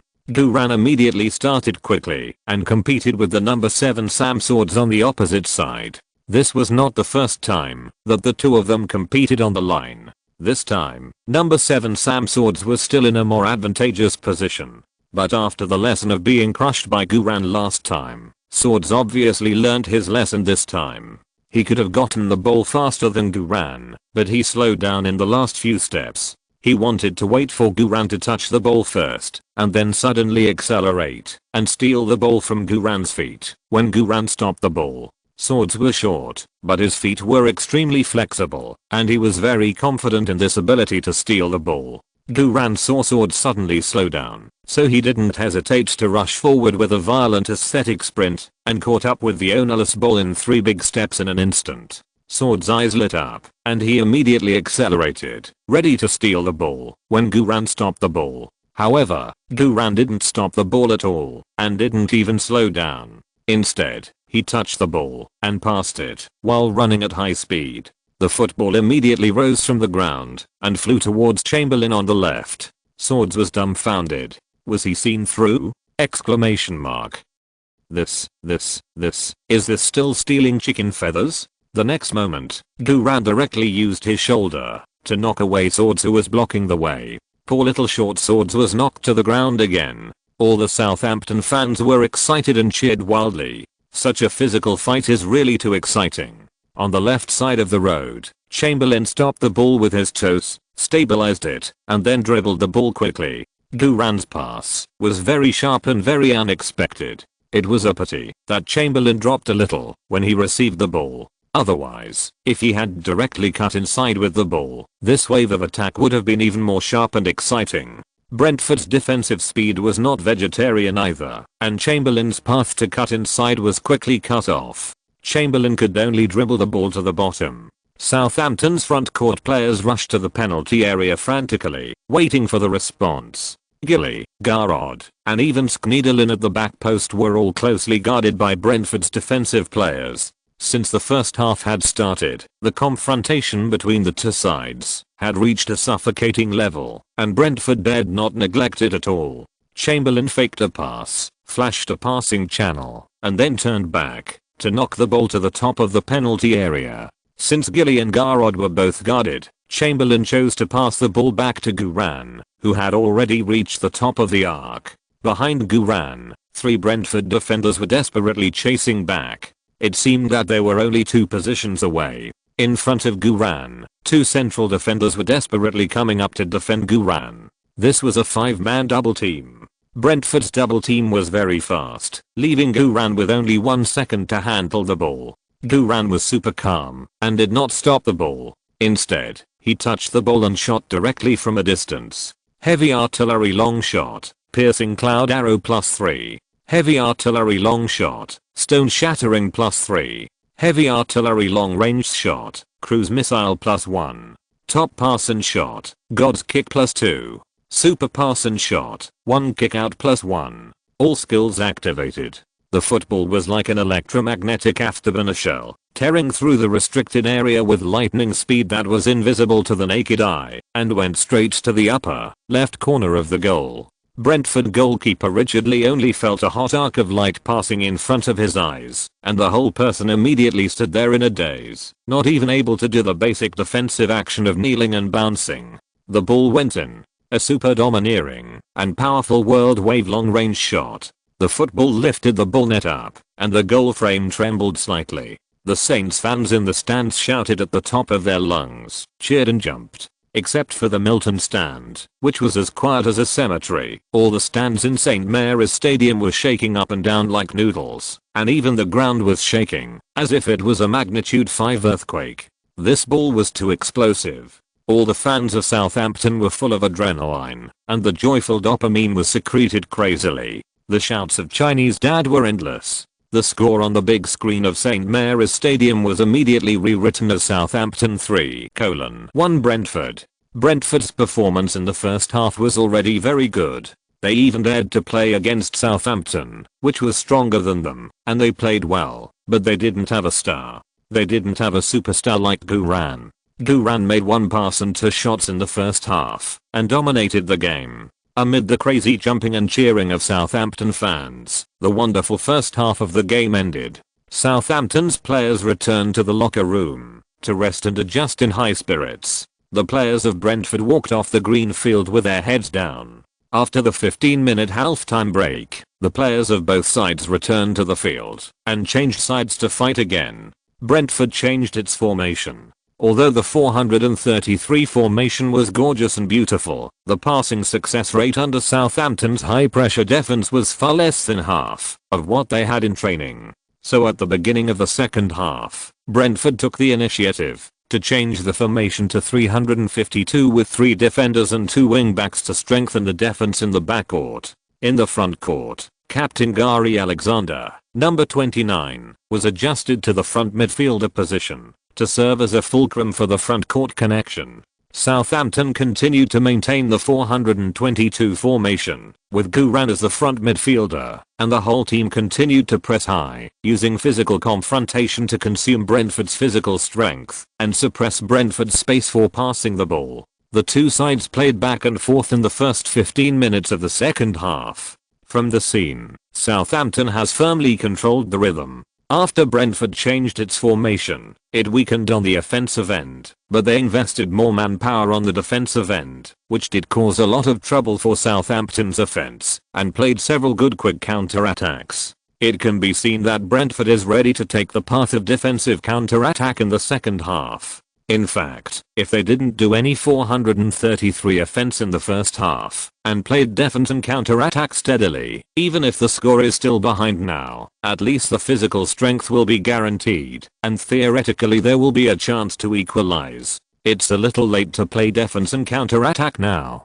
The core of Southampton is Guran, and the essence of Southampton's core playing style is actually physical confrontation. Therefore, the truly terrifying thing about the Southampton team is that they continued to exert their strength in the second half, when the opponent's physical strength was obviously reduced. It is difficult for ordinary English League One teams to withstand Southampton's fierce offensive in the second half. If they do not deliberately retain their physical strength in the first half, they will easily be defeated by Guran in the second half. The game was in the 68th minute. Under the on-the-spot command of Coach Adkins, Southampton's formation was clearly pressed forward in 3 lines.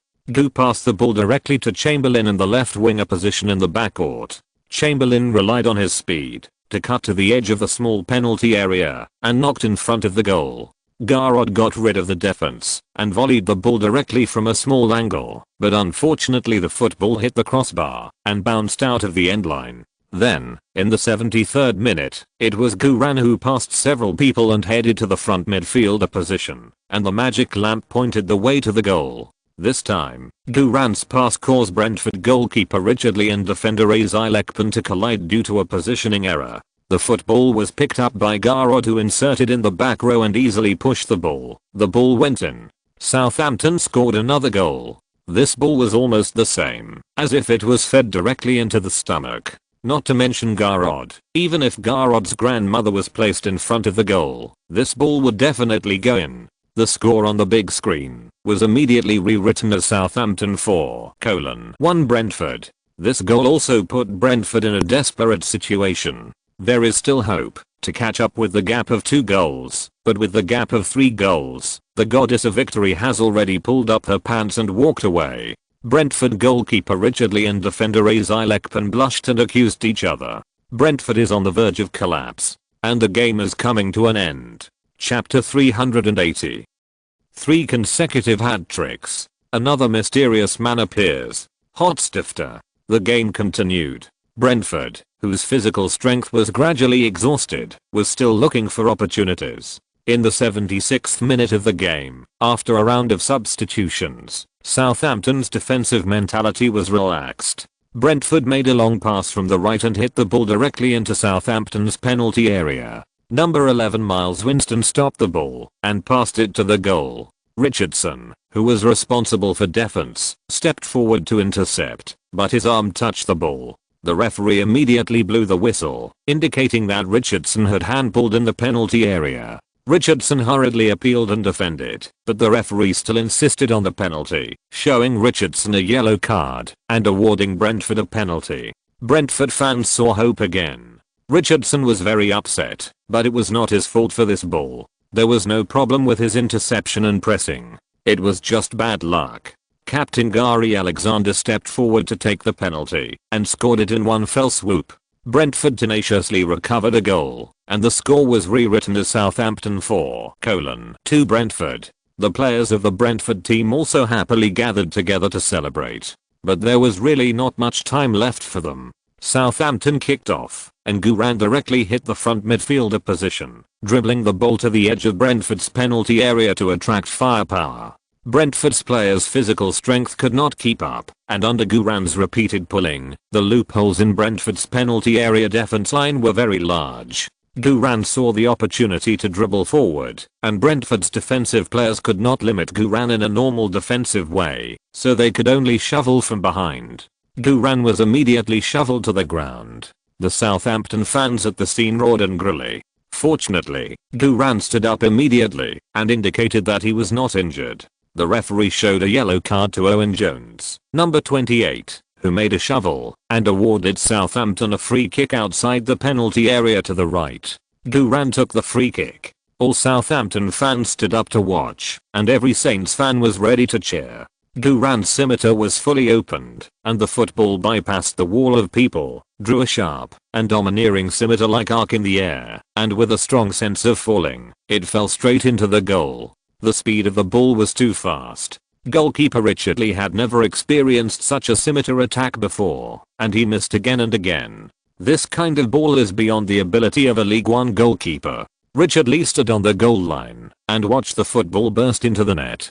The Southampton fans at the scene cheered instantly. Guran completed a hat-trick for 3 consecutive games. The hat-trick king of League One.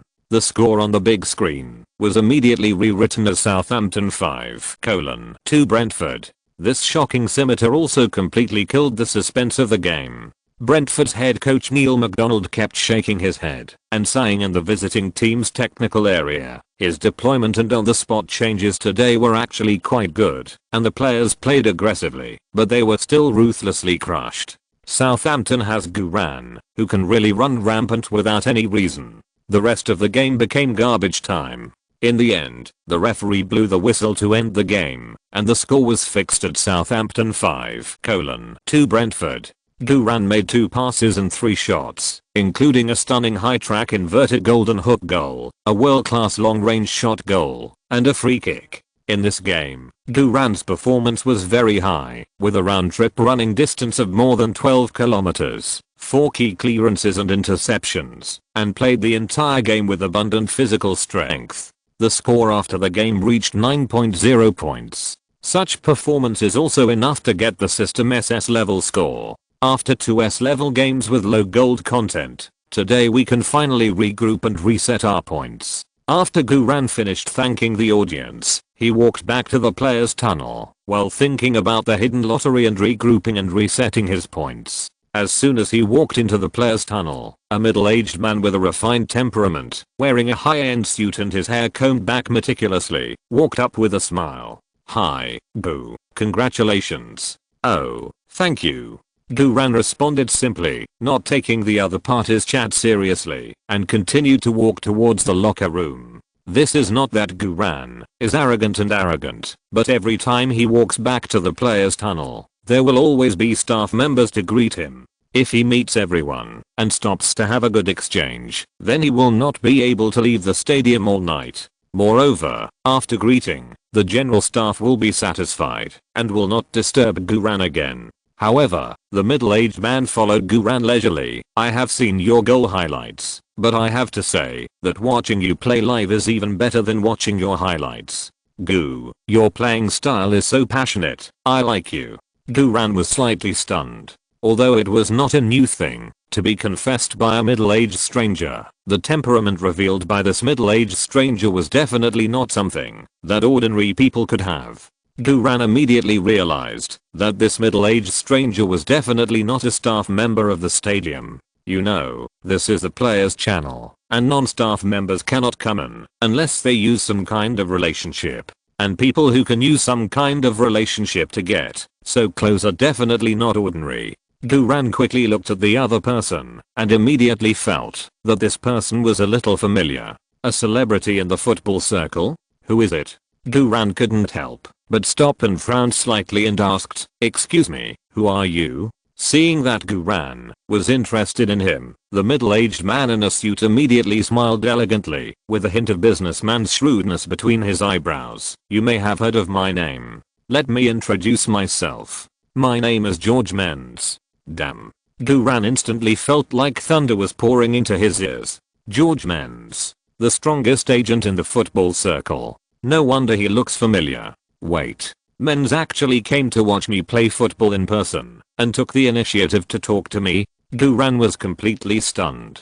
This is George Menz. Why is he said to be the strongest agent in contemporary football? There are more than 90 stars under Menz, and the most famous one among them is Cristiano Ronaldo. In the 03/04 season, when the young Ronaldo just made his mark in Sporting Lisbon, it was Menz's operation that directly allowed Ronaldo to land in Manchester United. In the 2009/10 season, it was Menz again who, despite Ferguson's strong pressure, transferred Ronaldo to Real Madrid at a sky-high transfer fee. This directly opened the peak era of Ronaldo. Just having Ronaldo is enough to make Menz one of the strongest agents in the world. And what's more amazing is that Menz is a grassroots who started from scratch and became a legend step by step by selling videotapes. His career is unmatched by any professional agent. Menz was originally a player, playing as a left winger on the field. This is also the reason why he prefers Ronaldo and left wing players.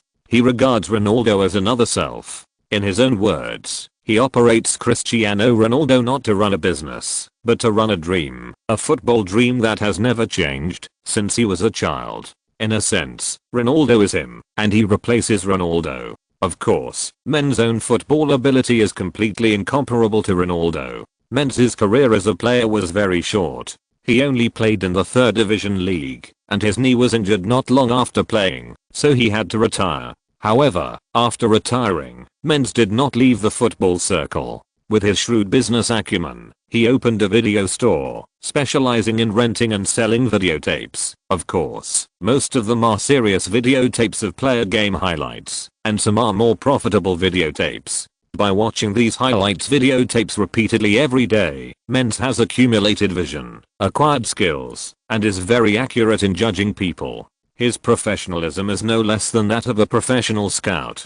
He can quickly judge a player's potential and value, as well as which team and tactical system this player is more suitable for. With his smart brain and smooth way of doing things, after making his first pot of gold in the videotape store, he opened a nightclub near the club. The club's players often visited his nightclub, and Menz began to thread the needle for these players and recommend them to more suitable clubs. Because his recommendations are very accurate, basically all the players who have passed through his hands will be like ducks in water in the new club. Soon, Menz quickly accumulated connections with grassroots players. He discovered and recommended a large number of Mavericks-type players. The players who passed through his hands either doubled their value, got the honors they wanted, or solved the troubles that troubled them. But at the beginning, his agent business was not big because he came from a grassroots background and had no middle and upper class connections at all. It was not until the winter of 2002 that he had a fight with José Veiga, the top Portuguese agent at the time, on the shuttle bus at Lisbon airport. Menz has two things he is most proud of. The first thing is that he fought with the big boss Veiga and won. Veiga was the absolute #1 agent in Portuguese football at that time. He was born into a banking family and had countless funds and connections with the upper echelons of the Football Association. Vega could even control the playing time of his players.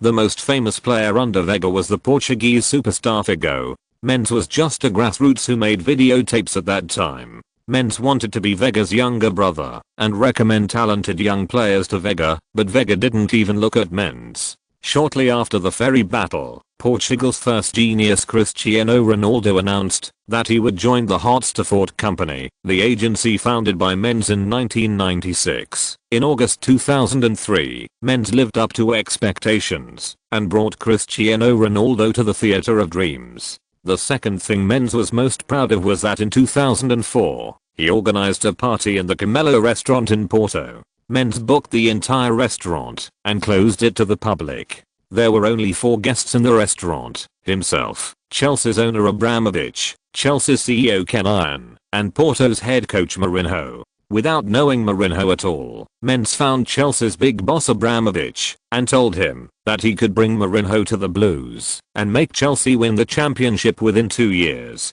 Abramovich was shocked and nodded in agreement. Mendes found Mourinho again and told him that he could let him coach Chelsea. Mourinho was shocked and said that he actually wanted to coach the Red Army Liverpool, which was his dream team.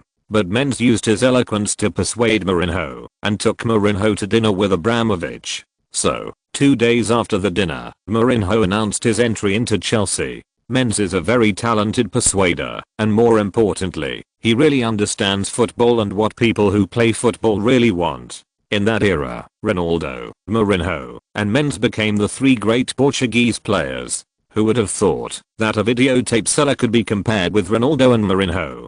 With the 2 banners of Cristiano Ronaldo and Mourinho, talented players from Portugal, Europe, and America are proud to join Mendes Gestifute.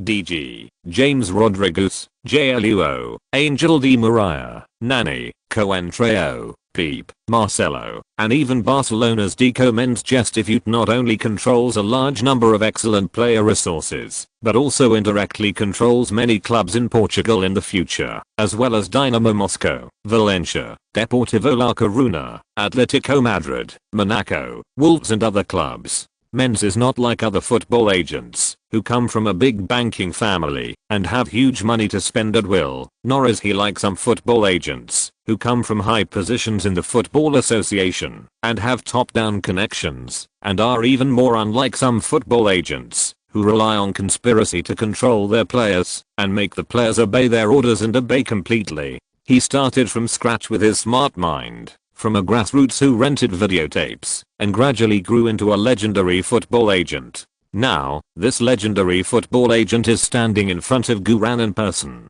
As the agent of C. Ronaldo and Mourinho, Mendes just standing in front of Guran is already a great recognition. And Mendes would never just stand in front of Guran and chat with Guran. Guran's heart couldn't help but pounding. "Hello, Mr. Mendes." Guran tried to stay calm. Mendes smiled elegantly and kindly. "Gu, just call me Mendes. Is it convenient to talk?" Guran said, "Here." Mendes smiled and said, "I have a car parked in the VIP parking lot." Guran said, "Sorry, I have to go back to the locker room for physical therapy first, and then I have to go to a meeting. I'm afraid it will take at least 1 hour." Mendes smiled and said, "For you, let alone 1 hour, even 10 hours, 100 hours, or even longer, it's worth it." I have to say that Mendes is really good at talking. Guran nodded immediately and said, "Okay, then let's meet in the parking lot in an hour." Mendes grinned. "I'm looking forward to it." Guran nodded to Mendes and walked quickly into the home team's locker room. I didn't expect that the legendary agent would come in person. Guran felt like he was dreaming. Guran has always wanted to find a more reliable agent, and during this period of time, there have indeed been many agents who have recommended themselves, but all of them were rejected by Guran. Agents are of great importance. Agents not only have to participate in the negotiation of player contracts, but also manage asset operations for players, deal with negative news for players, design and create positive images, and handle legal affairs and taxes. An agent with low level, or an agent who has evil intentions to find handles to control players, is likely to do something about taxes. Therefore, agents really can't be found randomly. In theory, Guran prefers to find domestic agents, but to be honest, any agent in China, who can be named, is a white glove with connections behind the scenes like Xinghu Company, and needs to go along with them. That kind of agency will have problems sooner or later. So even though Guran is already worth a lot of money, he still hasn't found a suitable agent.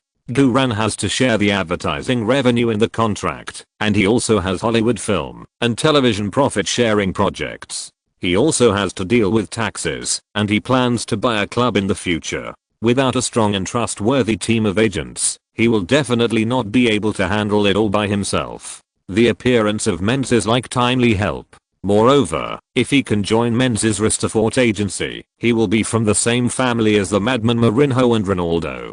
Just thinking about this, Guran couldn't help but feel a little excited. Of course, this depends on how to talk to Men's in an hour. While receiving examinations and physical therapy from Maven Gregory, Guran cleared his mind, put aside the matter of negotiating with Men's, and concentrated on checking the growth. There are 5 growth increases this time. Strength increased from 79 points to 80 points. Ball stopping increased from 76 points to 77 points. Short pass increased from 68 points to 69 points. Shooting increased from 70 points to 71 points. And professional ethics increased from 74 points to 75 points. Among them, shooting attribute and professional ethics attribute are displayed for the first time. This time, the system rating has indeed reached SS level. Not only can you conduct hidden draws, but you can also conduct the long-awaited repoint reorganization. This time, Guran drew negotiation skills. Although this skill is not very useful for playing football, it can be used in negotiations with Men's later.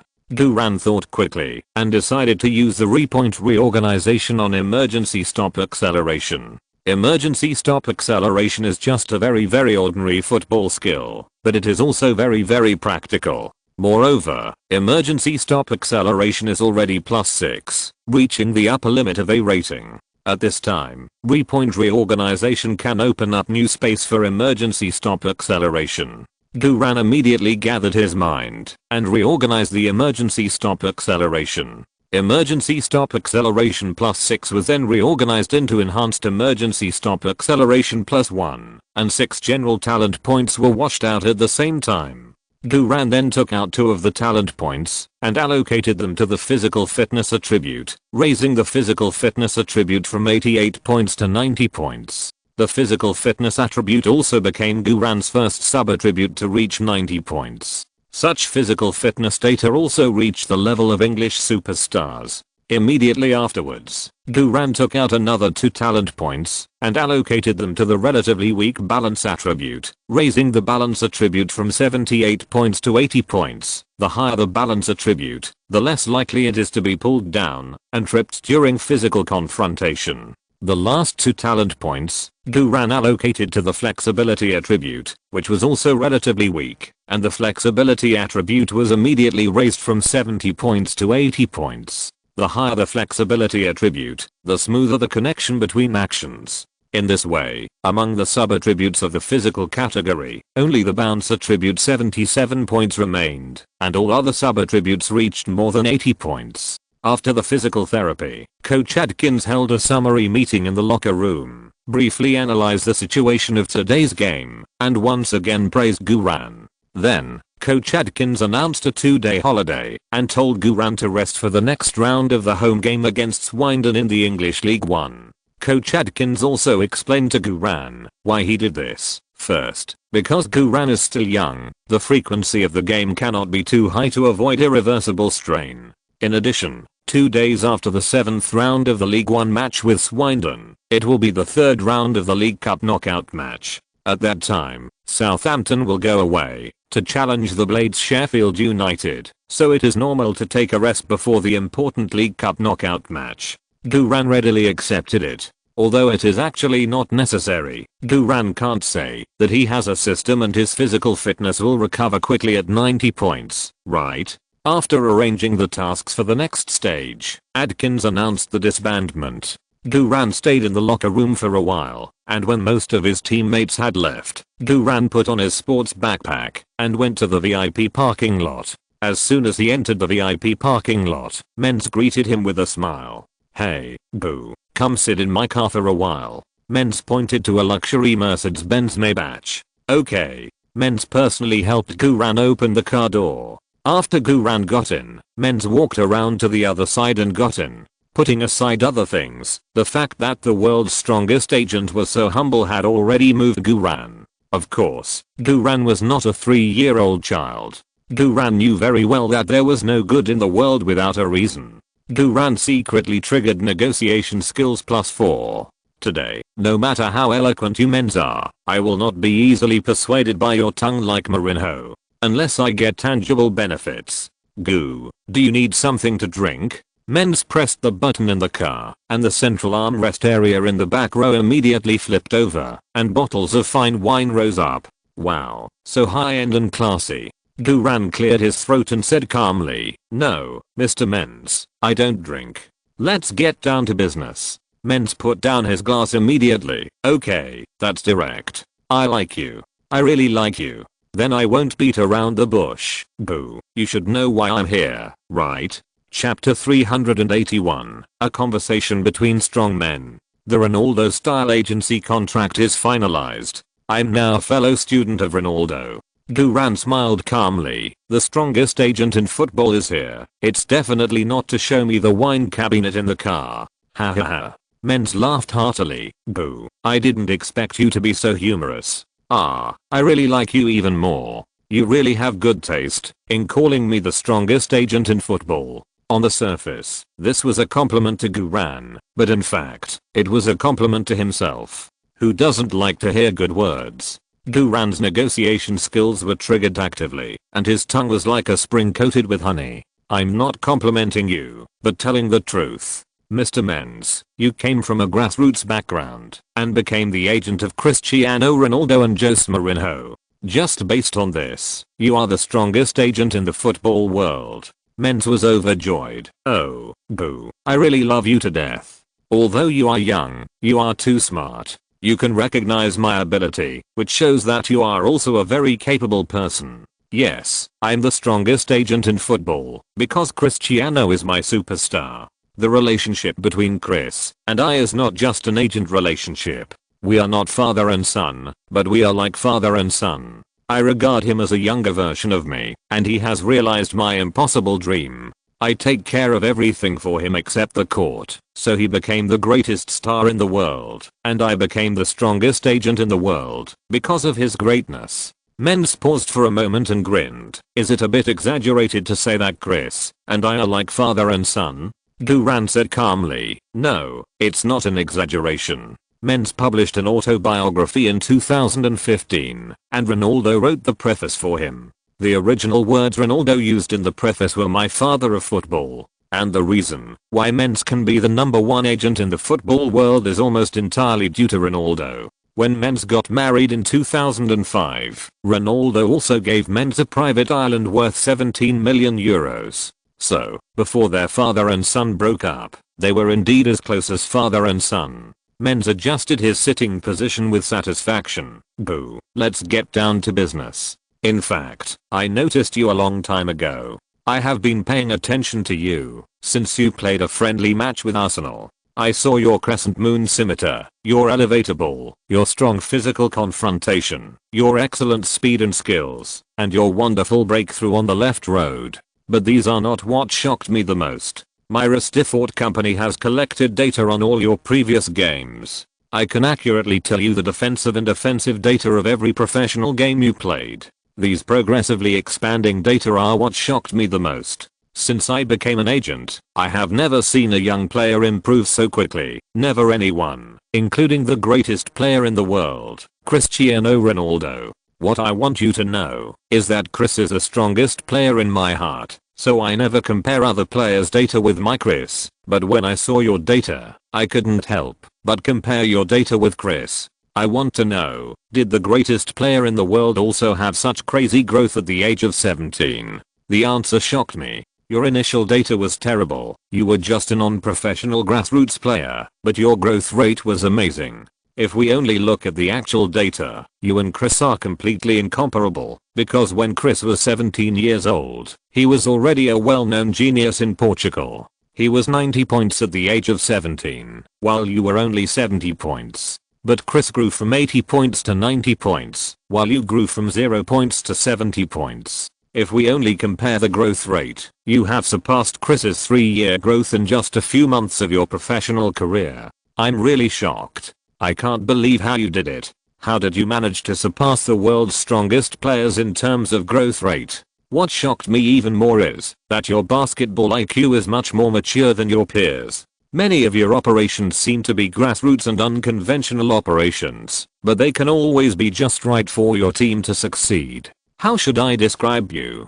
I have seen countless people, but I really have never seen a player as amazing as you. You are not a genius, at least not a genius born for football like Chris, but the speed at which you grow is really terrifying. I really can't imagine what it will be like if you continue to grow at this speed, because my reason tells me that this is too unreal. Let me put it this way, I haven't met a player in person for a long time, and most of the agency contracts are operated by the Foot company under my name, but you are different. Not only is your growth rate amazing, not only do you have advanced football IQ, you are also a Chinese player. Please forgive me for having to tell the truth. Chinese players are really too rare in international football, but the market of Chinese fans is the largest market in the world. This misplaced configuration will make the commercial value of outstanding Chinese players obviously much higher than that of stars of the same level. No agent will not love outstanding Chinese players. So, I must come to see you in person, like I did to Cristiano Ronaldo. Because you deserve such treatment. Menz looked at Guran with his brown eyes, looking at him eagerly. Boo, I know you don't have an agent yet, and I know you must be waiting for an agent who can match you, so I'm here.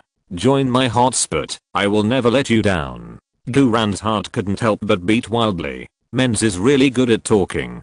For a moment, Guran almost blurted out, I do. However, with the experience of rebirth and negotiation skills +4, Guran quickly calmed down. Menz is a businessman. There was some sincerity in Men's words, but there must be some false flattery of businessmen. Menz is the strongest agent in football, the strongest agent in football, who can easily deal with even Ronaldo and Mourinho. If you can't keep your cool, it will be easy to be led by Menz. The conditions and benefits of joining haven't been discussed yet. You must not agree right away. Guran then smiled with a flat expression. Thank you for the compliment. That's it? Menz was shocked by Guran's bland reaction. He personally stepped forward and deliberately described his relationship with Cristiano Ronaldo, and also praised him very sincerely. He thought that he could make the young Guran excited and agree on the spot. Unexpectedly, Guran just said thank you for the compliment in such a bland way. How big is this kid's heart? But, very good. The harder something is to get, the more worthwhile it is to pay for, and the more precious it becomes. Menz smiled and said, Boo, maybe you haven't realized that by joining Stift, you can become a fellow student of Cristiano Ronaldo, and I can even take you to meet him when it is convenient for Chris. By the way, Chris likes Chinese people very much, and I believe you will become very good friends in private. Fuck, you're tempting me with Ronaldo? Who can resist that? I'm the only one. But if you tempt me with Ronaldo, I might not be able to resist it. Guran calmly cleared his throat. Mr. Menz, I know there are many benefits to joining Hotspot, but I'm more concerned about how you position me. What kind of career benefits can you bring to me? How to position this is actually very important. Menz came to talk in person, which shows that Menz really values Guran, but if Menz only regards Guran as an ordinary football genius, it would not be meaningful. But if Menz positions Guran as a future superstar and personally takes charge of all Guran's agency matters, it is worth continuing the discussion. Menz raised his eyebrows in surprise, then grinned and said, Boo, you asked a very good question. To be honest, after watching your highlights, I think you are a rare star. I think you will probably grow into a Marcelo-like star in the future, and of course you will be stronger than Marcelo. Guran was a little disappointed. Marcelo is certainly good, a top left back, but if it was just Marcelo, Menz continued, this is what I thought. After watching your highlights, But when I met you in person, I realized that I thought too little of you. You are not Marcelo, you are Cristiano Ronaldo, and you have the same strong temperament as Chris. Damn it, Menz, are you playing emotional tug-of-war with me? My little heart is pounding again, because of what you said. Menz continued, Boo, you asked me about my positioning of you. I can now officially answer you. I position you as the new Cristiano Ronaldo, but you are completely different from Cristiano Ronaldo. Chris is already the most successful star in the world, and you are not his shadow. You will be another world-class star with a different career, different position, different playing style, and different personality. I will personally provide you with agent services in the same way I served Chris and Jose, including your club contract, your advertising rights, your gossip handling, and public relations image building, your company business, your investment projects, your legal and tax matters, and even your entertainment preferences. In a word, you will enjoy the same service treatment as Cristiano Ronaldo at Hotspur. There is a truth in this world, that is, the strong will always be strong. Cristiano Ronaldo is a strong man. You are also a strong man. You are a strong man different from Cristiano Ronaldo. You are a strong man unprecedented in the history of football. I dare say that there is no agent in the world who can match you except me. So, you can only let me be your agent. Because I'm also the strongest, and I only serve the strongest. Goo, join Hotspur. You just need to play football quietly, and I will make you the most valuable star in the world except Chris. Fuck. The same treatment as Cristiano Ronaldo, and building this into a world superstar of Cristiano Ronaldo's level is really awesome. Since the world's strongest agent has said so much, there is nothing to worry about. Duran then asked calmly, Mr. Menz, if I ask you to be my agent, how much commission do I need to pay you? Agents don't work for nothing. They make money from the players. Hearing this question, Menz smiled happily. Menz knew that he had succeeded. My dear Goo, although talking about money will hurt feelings, it is indeed best to make the commission issue clear first. The commission of a football agent is generally divided into 3 parts. The first part is a commission on your salary. For this part, I usually charge 2.5% minus 5%. The second part is a commission on your commercial profit. This part includes your portrait rights, advertising endorsements, program announcement fees, brand sharing, etc. For this part, I usually charge 15% minus 20%. The third part is the share of investment income. Please believe that you will definitely not be able to spend all the money you make. You need me to help you invest, and I will charge 10% minus 20% of the investment income and the corresponding asset management fees. Duran smiled. This commission ratio is very high. Menz laughed. Yes, my commission is relatively high in the industry, but I really deserve this price. There are many small agents who use the slogan of free, but in fact, free is the most expensive, because the place where they make money is a dangerous place you can't see. In my hot stift company, in addition to an agency, there is also a legal consulting company. This company brings together the world's best sports lawyers, a financial accounting company, which is full of elites familiar with taxation in various countries, a security company, which is full of top retired special forces, an image and public relations company, and chain hotels and nightclubs all over the world. As long as you join Hot Stift, these subsidiaries will do their best to serve you. Of course, this is not the point. The point is that the quotes I just told you are only quotes for ordinary players. In my standards, what are ordinary players? Let me tell you a few names. Falcao, Peep, Marcelo, Deco. Yes, they are all world-class stars, but in my opinion, their commissions are all based on the commissions of ordinary players. In my standards, there are also extraordinary players. At present, there is only one, that is Cristiano Ronaldo. The quote I gave to Chris is a salary commission of 2.04%, a commercial profit commission of 12.51%, and an investment income commission of 8.58%. Because Chris is worth it. And as for you, I just said that I regard you as a player of the same level as Chris, so my commission quote for you will be similar to Chris's commission quote. I can give you a 2.2% salary commission, a 13% commercial profit commission, and a 9.5% investment income commission. Mens said very sincerely, "Dear Goo, believe me, this is my greatest sincerity. Please don't care how much I can earn. The key is that I can help you earn much more wealth than you can imagine." Guran couldn't help but nodded secretly. Mens' commission offer was very realistic and sincere. Although it is higher than Ronaldo, it is much lower than world-class stars such as Marcelo and Deco. But just talking about an agent's commission, that would be a waste of talent, right?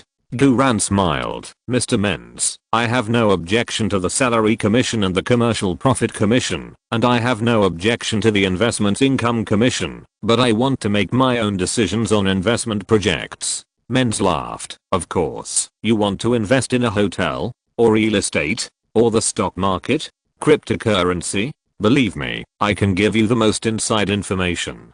Guran said calmly, "I want to invest in a football club, specifically, Southampton club." Mens was stunned. "What do you mean? I have never heard of such a request since I started working in 1996. Guran shrugged. "Well, now you heard it." Mens widened his eyes in astonishment. "Boo, are you serious? The total amount of shares of Southampton club is at least £100 million. Moreover, Southampton club is not a sure win business. The risk is huge." Guran smiled and said, "I know, but I just want to buy it. I hope that Hotsterfoot company can set up a club investment company to buy at least 50% of the shares of Southampton club for me within the next year." Men shook his head and said, "Boo, please forgive me for having to say this. It's too difficult. Buying shares in Southampton club is not like going to the vegetable market to buy vegetables. We are willing to buy, but others may not be willing to sell. The equity of Southampton club is very mixed, with many small shareholders. The transaction in between will be very cumbersome, and may even lead to a premium. If we buy in such a hurry, the final transaction price may exceed £150 million or even £200 million. The risk of so much money is too high." Guran smiled calmly. "Mr. Mens, the time has come to test whether you are the strongest agent in the world. If you are willing to take risks and invest for me and promise to buy me 50% of Southampton's shares within 1 year, I will join your Hotspur." For the first time, Mens felt that things were a little tricky. He had been active in the football world for so many years, but this was the first time he encountered such an opponent. Mens thought he had convinced Guran with his eloquence, but he didn't expect Guran to give him such a big test at the last moment. Mens frowned and thought for a while. "Boo, God, you are only 17 years old. Do we really have to talk about such a sophisticated investment plan? Even if we buy 50% of the shares in 1 year, the funds mobilized will probably exceed £100 million. Goo, this is not very realistic. How about I recommend you another way to make money? If you don't like real estate and the stock market, we can also invest in games. Young people like games." Guran smiled and shook his head. "No, Mr. Mens, I just want to buy Southampton club. I have feelings for this club, and I believe that I can bring this club from League One to the Premier League. I also believe that I can triple the assets of this League One club in 2 years. Investing in this club is actually investing in myself. I will help Southampton club win the League One championship and the League Cup championship that they have never won. I will help Southampton club to dominate the Europa League in the 2nd year. I will help them win the championship and the FA Cup. I will lead them to the Premier League. There is no football project that can make more money than myself." Men's eyes lit up immediately. "That's right. If you look at it from this perspective, investing in Southampton is definitely a good deal that will definitely make money." Guran added, "As a Southampton player, it is not convenient for me to come forward directly, so I need you to set up an investment company for me to buy shares. Of course, you also need to advance funds for me in the early stage, but I won't let you advance funds for nothing. I will pay the service fee and interest of this advance at an annual rate of 5% and guarantee to pay off the money within 3 years. I can use my own salary and all business profits as collateral. This is equivalent to mortgaging his entire future to Hotspur." Mens was also excited at once. "Boo, are you really going to do this? Can you really pay back this advance within 3 years?" Guran smiled and said, "Mr. Menz, if you have investigated me, then you should know that my parents also have investment companies in China, and I also have a live broadcast company under my name. Their income may not be too high now, but it will definitely explode in 1 or 2 years." Menz nodded. "Yes, I know that." But Guran said again, "What you don't know is that I'm still hand drawing scripts for Marvel and DC. There are a total of 3 scripts being filmed now, and there will be a 4th one soon. Next year, I will receive the income from these movies, and the income from the movies alone can reach more than £50 million. What Menz was stunned. He was obviously here to discuss the contract of the future football superstar. How could this future football superstar actually write Hollywood scripts? This is really different from Cristiano Ronaldo. Menz rubbed his hands excitedly. "Oh, boo. You are really a super, huge treasure. Leave the purchase of Southampton club shares to me. I will ask my legal department to prepare the contract immediately. Welcome to join Hotstafort." Guran also shook Menz's hand with satisfaction. "I'm also very happy to be a fellow student of Cristiano Ronaldo. Negotiation skills +4 are still very powerful. Just move your tongue and let Hotstafort advance the money to buy Southampton club." From this moment on, the territory of my football empire began to be built. Chapter 382. Menz's ability to organize a party. A charity dinner that exceeded expectations. Sister-in-law, save me. 2 days later, the legal firm under the Heartthrob company started working at full speed and drafted a brokerage contract that satisfied both parties. In this contract, it was not only stated that the company positioned Guran as a benchmark against Cristiano Ronaldo, but also stated that all projects involving Guran would be handled by Menz himself. As for the commission, Guran did not bargain. After all, Menz had given it very sincerely. With Guran's current worth, it was impossible for him to really be comparable to Ronaldo's commission ratio. The two parties signed a 7-year-long contract and agreed on a compensation clause for termination of the contract. If it was because Heartthrob broke the contract, then Heartthrob would compensate Guran with a compensation of no less than £10 million per year. If it is because Guran does not cooperate with Hotstafort, or if Guran unilaterally causes irreparable negative social impact, such as taking banned drugs, serious violation of sports ethics, off-field crimes, etc., then Guran will bear all of Hotstafort's commercial liquidated damages, management fees, and agent fees, not less than £30 million per year, and a total of not less than £210 million. Seeing a bunch of zeros behind this string of numbers, Guran felt hairy. Fortunately, decent people will not do such illegal and criminal things, so this kind of liquidated damages looks scary, but in fact it is nothing. The most critical part of this agent contract is the investment part. Guran's investment company in China is not affiliated with Hotstafort, but Hotstafort has the obligation to help Guran's investment company in China in the operation and expansion of RAN Live, and the commissions obtained are also obtained according to the regular investment income commission. Guran's income in Hollywood does not belong to Hotstafort, but belongs entirely to Guran himself. These 2 points are still very satisfactory to Guran. As for the purchase of Southampton club's equity, it was written into the confidentiality contract as a key point. Heartthrob company specially established an investment company called Sportstar and advanced £100 million. Guran mortgaged all his weekly salary, bonuses, image rights income, commercial advertising income, and Hollywood script income for the next 3 years to Heartthrob company. In other words, Guran will not be able to get any money he earns in the next 3 years. Guran only has more than £2 million saved before. After paying off the advance of £100 million within 3 years, the money can be used by himself. If Guran cannot repay the advance of £100 million of Heartthrob company and the corresponding interest and asset management fees within 3 years, then Guran's 3 years will be in vain, and the shares of Southampton club that have been purchased will all belong to Heartthrob company. Of course, as long as the contract is fulfilled normally and the advance is returned, then Sportstar Investment Company will be completely owned by Guran, and Heartthrob company will only hold shares on his behalf. According to the contract, if the Heartthrob company cannot purchase more than 50% of the shares of Southampton club within 1 year, then Guran does not have to repay the £100 million that Heartthrob previously advanced, including interest and management fees. This can also be regarded as a gambling agreement, and it is a £100 million gamble of the century.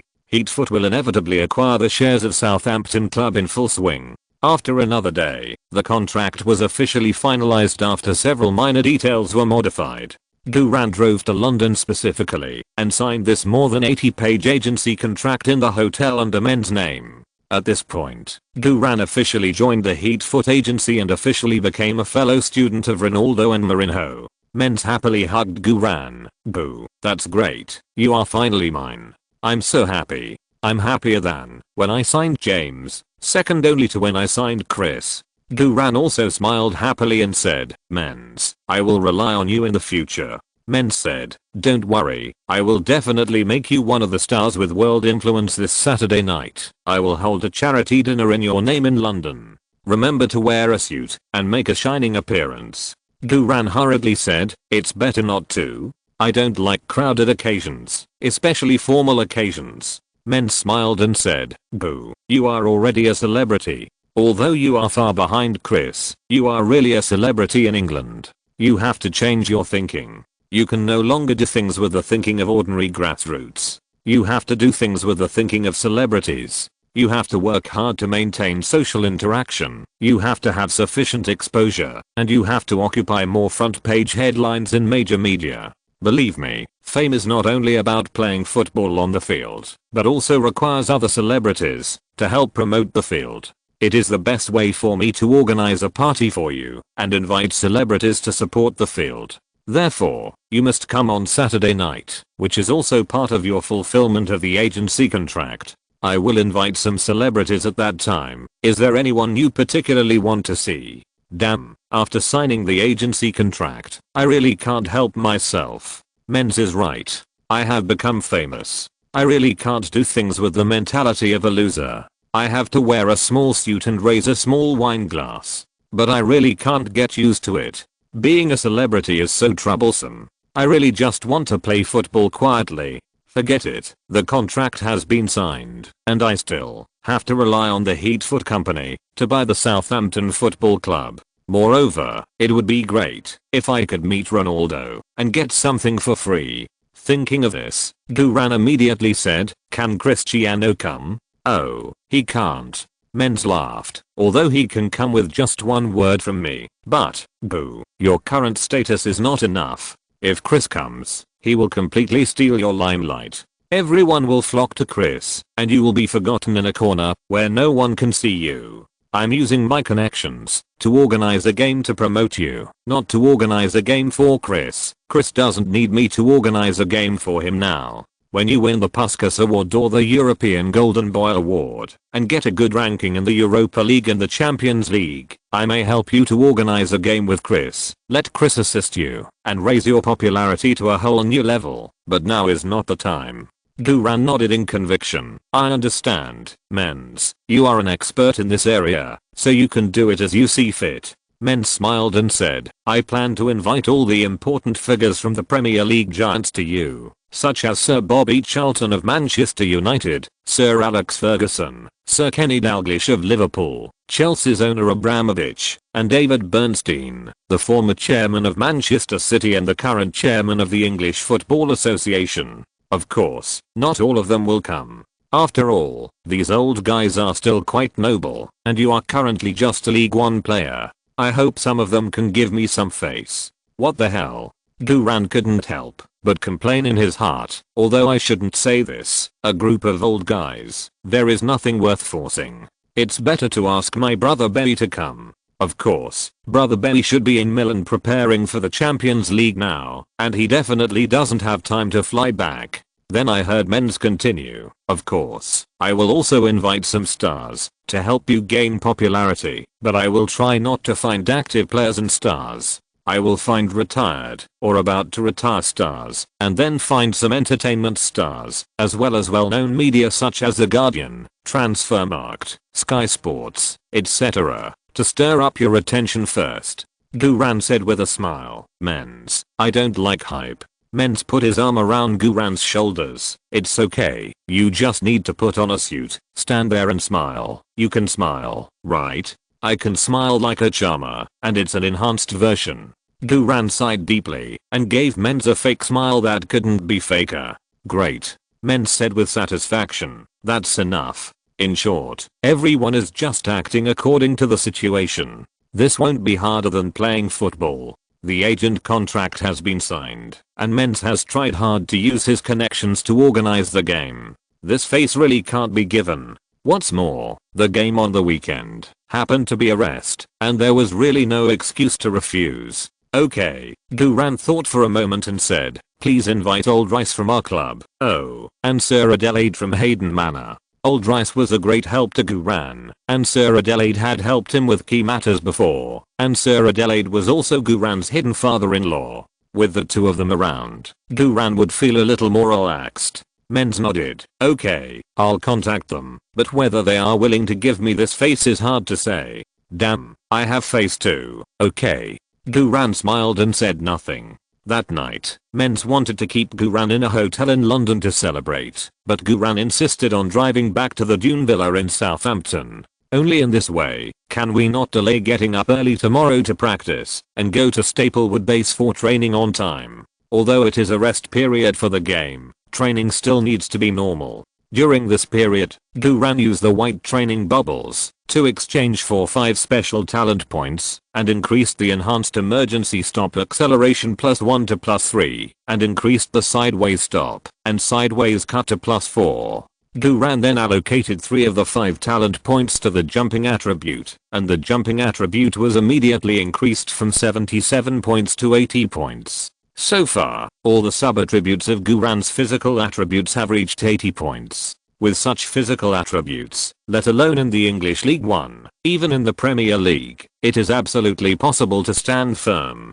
Next, it is to focus on supplementing the shortcomings of the technical category. Guran allocated the remaining 2 talent points to the crossing attribute, and the cross attribute was immediately increased from 68 points to 70 points. Guran's growth is progressing steadily. At 3 PM on Saturday, September 18th, the 7th round of the English League One, Southampton's home game against Swindon City began. At the same time, Guran, who was on a break, was driving to London in a suit, so he could only listen to the live broadcast on the road. Swindon City had just been slaughtered by Southampton in the knockout round of the British Championship, and Swindon City was at the bottom of the second to last position in the League One standings. This game was also a duel between the second and the second to last team in League One, and it was Southampton's home court. In terms of strength comparison, this game would not be too difficult. Coach Adkins hid most of the main players, and only sent out Hammond, Gully, Garrod, Font, Chamberlain, and other secondary players. All the others were substitutes. Hammond also wore the captain's armband. William Hill Gambling Company gave a handicap of 1.45 for home win, 4.44 for draw, and 6.76 for loss before the game. This shows that, even if Southampton lacks Guran, Lallana, Lambert, Schneiderlin, JD, Davis and other main players, the bookmaker is still optimistic that Southampton can easily beat Swindon City. In the 14th minute of the first half, Southampton launched an attack from the left side. Chamberlain passed 3 people at a speed and cut inside. As a result, he was tripped by the Swindon City defender. Southampton got a free kick in the front court with a good position. Gara took the free kick, but unfortunately the ball went far away from the goalpost. In the 29th minute, Swindon City made a mistake in the coordination in the middle. Hammond relied on close combat to steal the ball and passed it to the penalty area. Swindon City's central defender grabbed the first point and headed the ball, but the ball could not be headed far. Garrod, who is 189 centimeters tall, headed the ball back to the point as a gun mount, and Anthony Pulis at the top of the arc met the ball and shot it hard. The ball hit the side net. Guran was driving the car and was worried about his teammates. He almost stepped on the accelerator to smoke. Fortunately, in the 40th minute of the game, Swindon City's defender played with fire and gave a big gift. Garrod intercepted the ball at the edge of the penalty area and passed it directly to Gully. Gooley pushed the ball and shot, and the ball finally went in. Southampton 1:0 Swindon City in the first half. In the second half, the two teams changed sides and played again. Both sides still played in a mess, with frequent mistakes. In the 67th minute, Swindon City made a mistake in attacking coordination. Ryan Dixon of Southampton picked up the ball in the backcourt and kicked it to Chamberlain, who was at the front of the left side. Chamberlain took the ball and suddenly pushed it into the far corner of the penalty area to score. The linesman raised the flag early, indicating that Chamberlain was offside first. Chamberlain went to the linesman with a face full of anger to argue. The referee ran up and prepared to give Chamberlain a card. Fortunately, the temporary captain Hammond pulled Chamberlain back and begged the referee, who waved the red card and changed it to a yellow card. In the 79th minute, Southampton took a corner kick from the right side. The goalkeeper of Swindon City lifted the ball sideways, but did not wait for the ball to be kicked far away. Hammond kicked the ball directly in front of the goal and scored. Southampton 2:0 Swindon City. Although Southampton, which lacked the core player Guran, did not play well at all, Swindon City played worse. Neither side expanded the score in the rest of the second half. The game ended in a relatively dull rhythm. Southampton got 3 points at home as expected and still retained the physical strength of the main players. Southampton fans were relatively satisfied. Although they didn't see their beloved Guran in this game and there was no passion in the game, it was a victory after all. After the 7th round of the English League One, Southampton still ranked second, while Swindon City fell to the bottom of the English League One.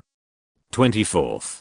The top of the English League One standings is still Peterborough United, with a total of 19 points, while Southampton is closely behind with 18 points. The third place is Bournemouth with 16 points, the fourth is Brighton with 15 points but more goals, the fifth is Huddersfield with 15 points, and the sixth is Charlton with 14 points. Brentford, which was originally close to Brighton, lost again in this round after being hit hard by Southampton in the last round, and its ranking dropped to 9th. The English League One top scorer list has also been updated. Although Guran is resting this round, the 17 goals he scored in the last round of the league still put him at the top of the top scorer list. At 5:30 p.m., Guran drove to the venue of the charity dinner, the Savoy Hotel. The entrance of the Savoy Hotel had already been covered with a red carpet, and a cordon was set up outside the red carpet. Many media reporters and fans were already waiting outside the hotel. The whole scene was extremely grand. It was estimated that there were at least 100 or 200 media reporters and fans, and law enforcement officers were maintaining order on the cordon. Those fans held large photos of Guran's high-track backhook bombing in their hands, but their eyes did not have the enthusiasm of serious fans, but more like water troops. Men's actually used water troops? Guran was a little embarrassed. This is because he was afraid of a cold scene. But think about it, the so-called charity dinner is an event to raise each other's status. If the entrance is deserted, it is better not to do it. Moreover, this is London, not Southampton. If the charity dinner was held in Southampton, there would probably be thousands of crazy real fans, but in London, there are too many clubs and too many stars. Life is a play. Sometimes the play is really disgusting, but you have to continue to play it. Guran sighed in his heart, then adjusted his suit, and then he bit the bullet, pushed open the car door, and walked onto the red carpet. There was an immediate commotion at the entrance of the Savoy Hotel. Media reporters pressed the shutter frantically, and the fake fans cheered crazily. Some fake fans even shouted "China Dad." Haha, he is really dedicated. Men's must have spent a lot of money, right? Guran himself felt a little embarrassed. At this time, a doorman in uniform came forward respectfully and drove the car away for Guran to park. "Hi, Gu. How do you feel about being signed by Men's and becoming a fellow student of Cristiano Ronaldo? Gu, why didn't you bring a female companion today? Don't you know how to choose between Sistano and Linda? Gu, I heard that you and Abby communicate every night. Is this true?" Sophie Turner, the actress of the popular Game of Thrones, said that you are her boyfriend. What do you think of this? Anne Hathaway, who is currently filming Batman, talked about the most important man in her life in a recent interview and said that you are the light that shines into her dark gap. What do you think of this? The tabloid reporters held out their microphones one after another, wanting to interview Guran. The Water Army fans were shouting crazily, "Dad, come to our Chelsea. Dad, come to our Arsenal. Dad, come to our Tottenham." The Water Army fans shouted and shouted, and then they started fighting. WTF? Are they really fighting? Aren't these Water Army fans too dedicated? Menz is indeed the world's top agent. The Water Army he hired is so real. Faced with such a scene, Guran was a little at a loss for a moment. Although he is a reborn, he has never been a celebrity before his rebirth. Moreover, he has never faced such a fierce scene. Really, I'm not mentally prepared at all. Didn't men say it's easier than playing football? How the hell is this easy? What should I do? Which foot should I step first? How about just turning around and walking away? No, turning around and walking away would be a breach of the agency contract. Besides, the car was driven away. Oh, it's so difficult. It's harder than playing football, and harder than hooking up with a Hollywood actress. It's still wrong to hook up with a Hollywood actress. It should be said that playing football is more fun. Who can save me? Who can save me? I can do anything. Guran was completely numb and had no idea what to do next. At this moment, a fragrant arm gently draped over Guran's arm. Then, Guran felt a perfect touch on his arm. The reporters at the scene and the Water Army fans who were fighting were stunned at the same time, and then the next moment, the entrance of the Savoy Hotel was completely boiling. Almost everyone exclaimed, and the flashlights flashed wildly. The scene was like a dog seeing fresh meat bones. Guran looked back in astonishment and saw that Spice Girl Victoria Beckham was looking up at him with her delicate face. Damn, female bodhisattva. Victoria Beckham. It's really Victoria Beckham. The touch of the dome between the arms, isn't it Victoria Beckham's silicone? By the way, why is Victoria Beckham here too? Oh, right. Victoria Beckham is the big sister of the English fashion circle. Men's will of course invite Victoria Beckham to this charity dinner, but it's just an invitation, and I didn't expect Victoria Beckham of this level to actually come to participate. And she took the initiative to hold my hand right away. Wait, is this for Menz's face or for me? It should be for Menz. Victoria Beckham shouldn't even know me, right? Just when Guran was so astonished that he couldn't speak, Victoria leaned over and said in a low voice, "Boo, don't stop. Hey, sister-in-law, don't say that. My brother Beckham will misunderstand us. In front of so many people, I didn't do anything. It's over, it's over. None of the previous scandals have been explained clearly, and now there is an even more explosive scandal out of thin air. Am I really playing football? Why do I feel like I have become a scandal star?" Guran was numb all over. Victoria leaned against Guran, took Guran's arm, and took the initiative to pull Guran forward. "Don't stop. Keep walking. Ignore those paparazzi. Just wave and smile. Oh sister-in-law, I understand when you say that. So you are helping me walk the red carpet." The sentence "don't stop just now" really scared me into a cold sweat. Guran hurriedly followed Victoria's pace and walked forward with her head held high. Victoria walked in a cat-like manner, and every time she twisted her step, she would inadvertently rub Guran's arm. The muscles on Guran's arms tightened uncontrollably even when competing on the court. Guran's muscles had never been so tight. Victoria waved skillfully to the reporters and telecoms on both sides and lowered her voice to Guran. "Smile, boo, smile sister-in-law, I dare not." Chapter 383, a charity dinner full of bigwigs. Vanity Fair. Shurefield.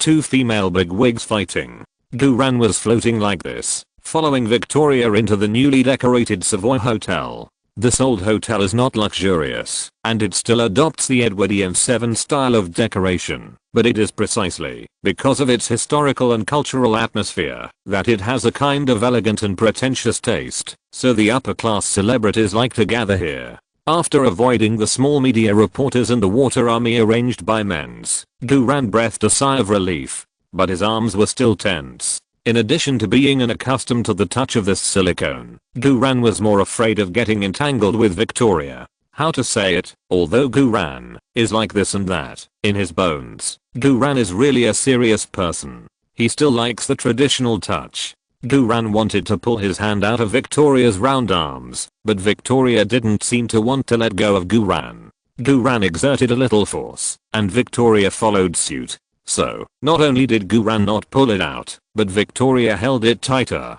Guran was sweating. Guran was afraid that he would squeeze Victoria's silicone too hard. He would have to pay for it. We are very poor now. We have mortgaged all the income for the next 3 years. We can't afford to pay it back. Even if we can afford it, we can't blow it up. Otherwise those tabloid reporters don't know how to use their imagination. Victoria raised her eyebrows and said half coquettishly and half coquettishly, "Boo, shouldn't you thank me?" Yes, Guran said quickly. "Thank you, sister-in-law." "No, thank you, Mrs. Beckham." Victoria giggled, and her half-shoulder evening dress could hardly cover her two semicircular silicone. "Oh god, Boo, you are so cute.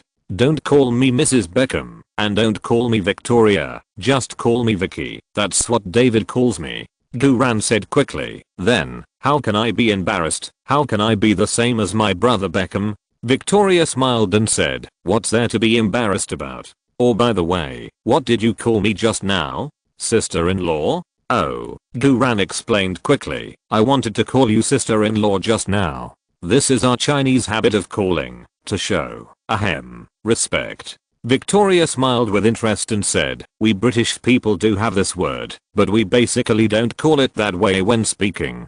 But it sounds quite interesting, fashionable and trendy. I like to hear you call me sister-in-law. I think the accent and expression when you call me sister-in-law are very special. Call me sister-in-law again." "Damn. I'm really not that special." Guran's mouth trembled slightly, and he said stiffly, "Sister-in-law, yes, that's the feeling. So special. Then you can call me sister-in-law in the future." Victoria said happily, "Boo, don't be too restrained.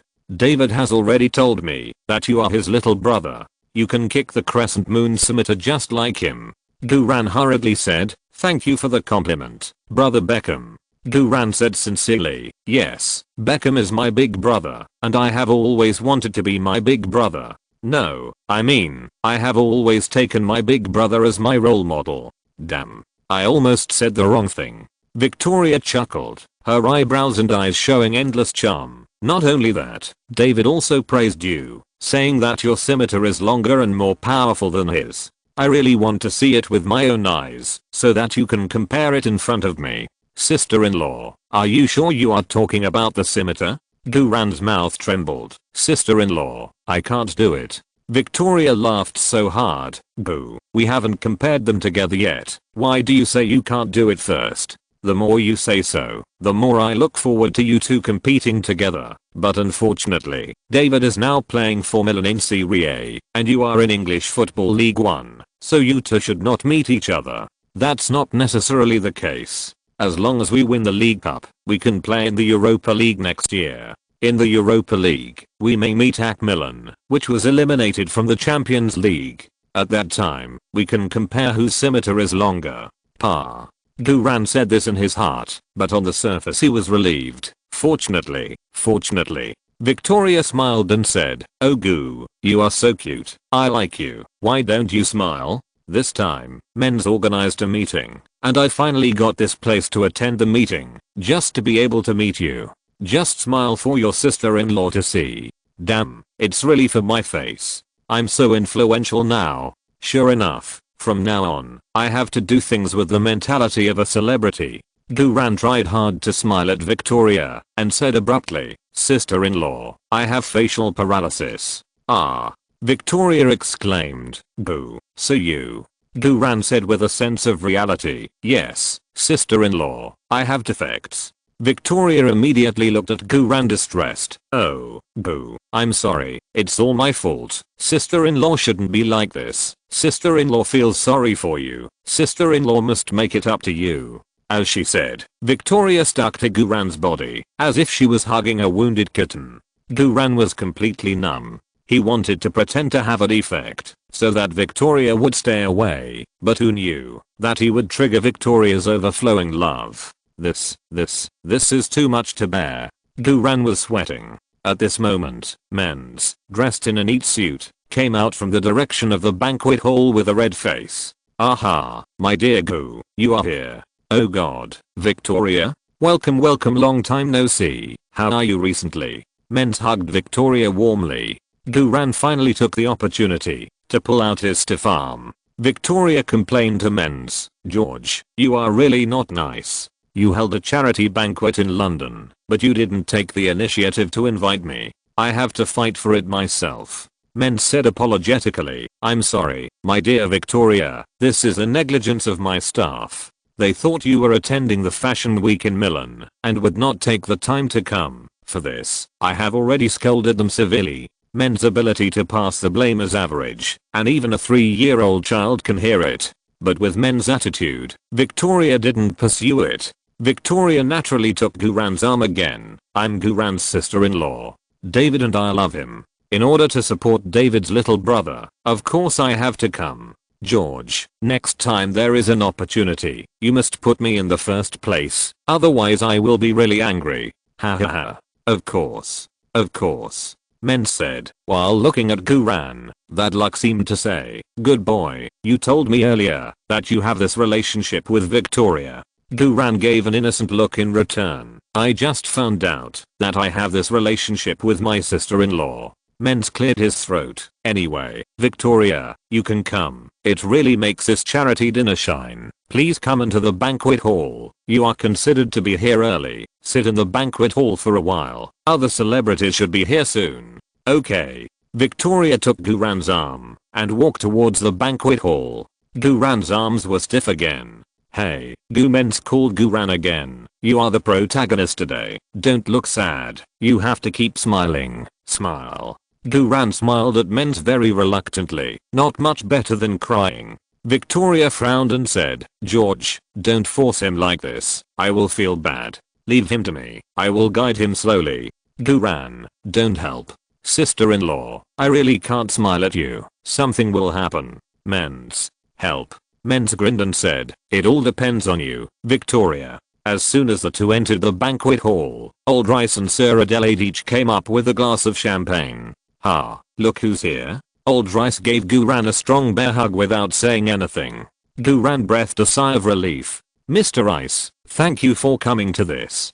What charity dinner is it? Sir Adelaide next to him smiled and said, it's an environmental charity dinner held to stop global warming. Oh, yes. Guran smiled and hugged Sir Adelaide. Men's didn't tell him what charity this dinner was for, but no matter what charity it was for, it was not for charity in essence. It was just a social event for the upper class. The upper class makes too much money too easily, so they have to donate money from time to time to feel at ease and occupy a moral territory. Of course, there are also upper class people who use donations as a business to avoid taxes, and there are also upper class people who use donations as a business. As for the so-called environmental protection, it's even more ridiculous. The celebrities who attended this dinner are definitely big carbon emitters, and none of them are really environmentally friendly. But the excuse of environmental protection is really fucking useful. In this day and age, whoever uses it is a saint. Guran didn't like this kind of hypocritical charity from the bottom of his heart, but what can I say?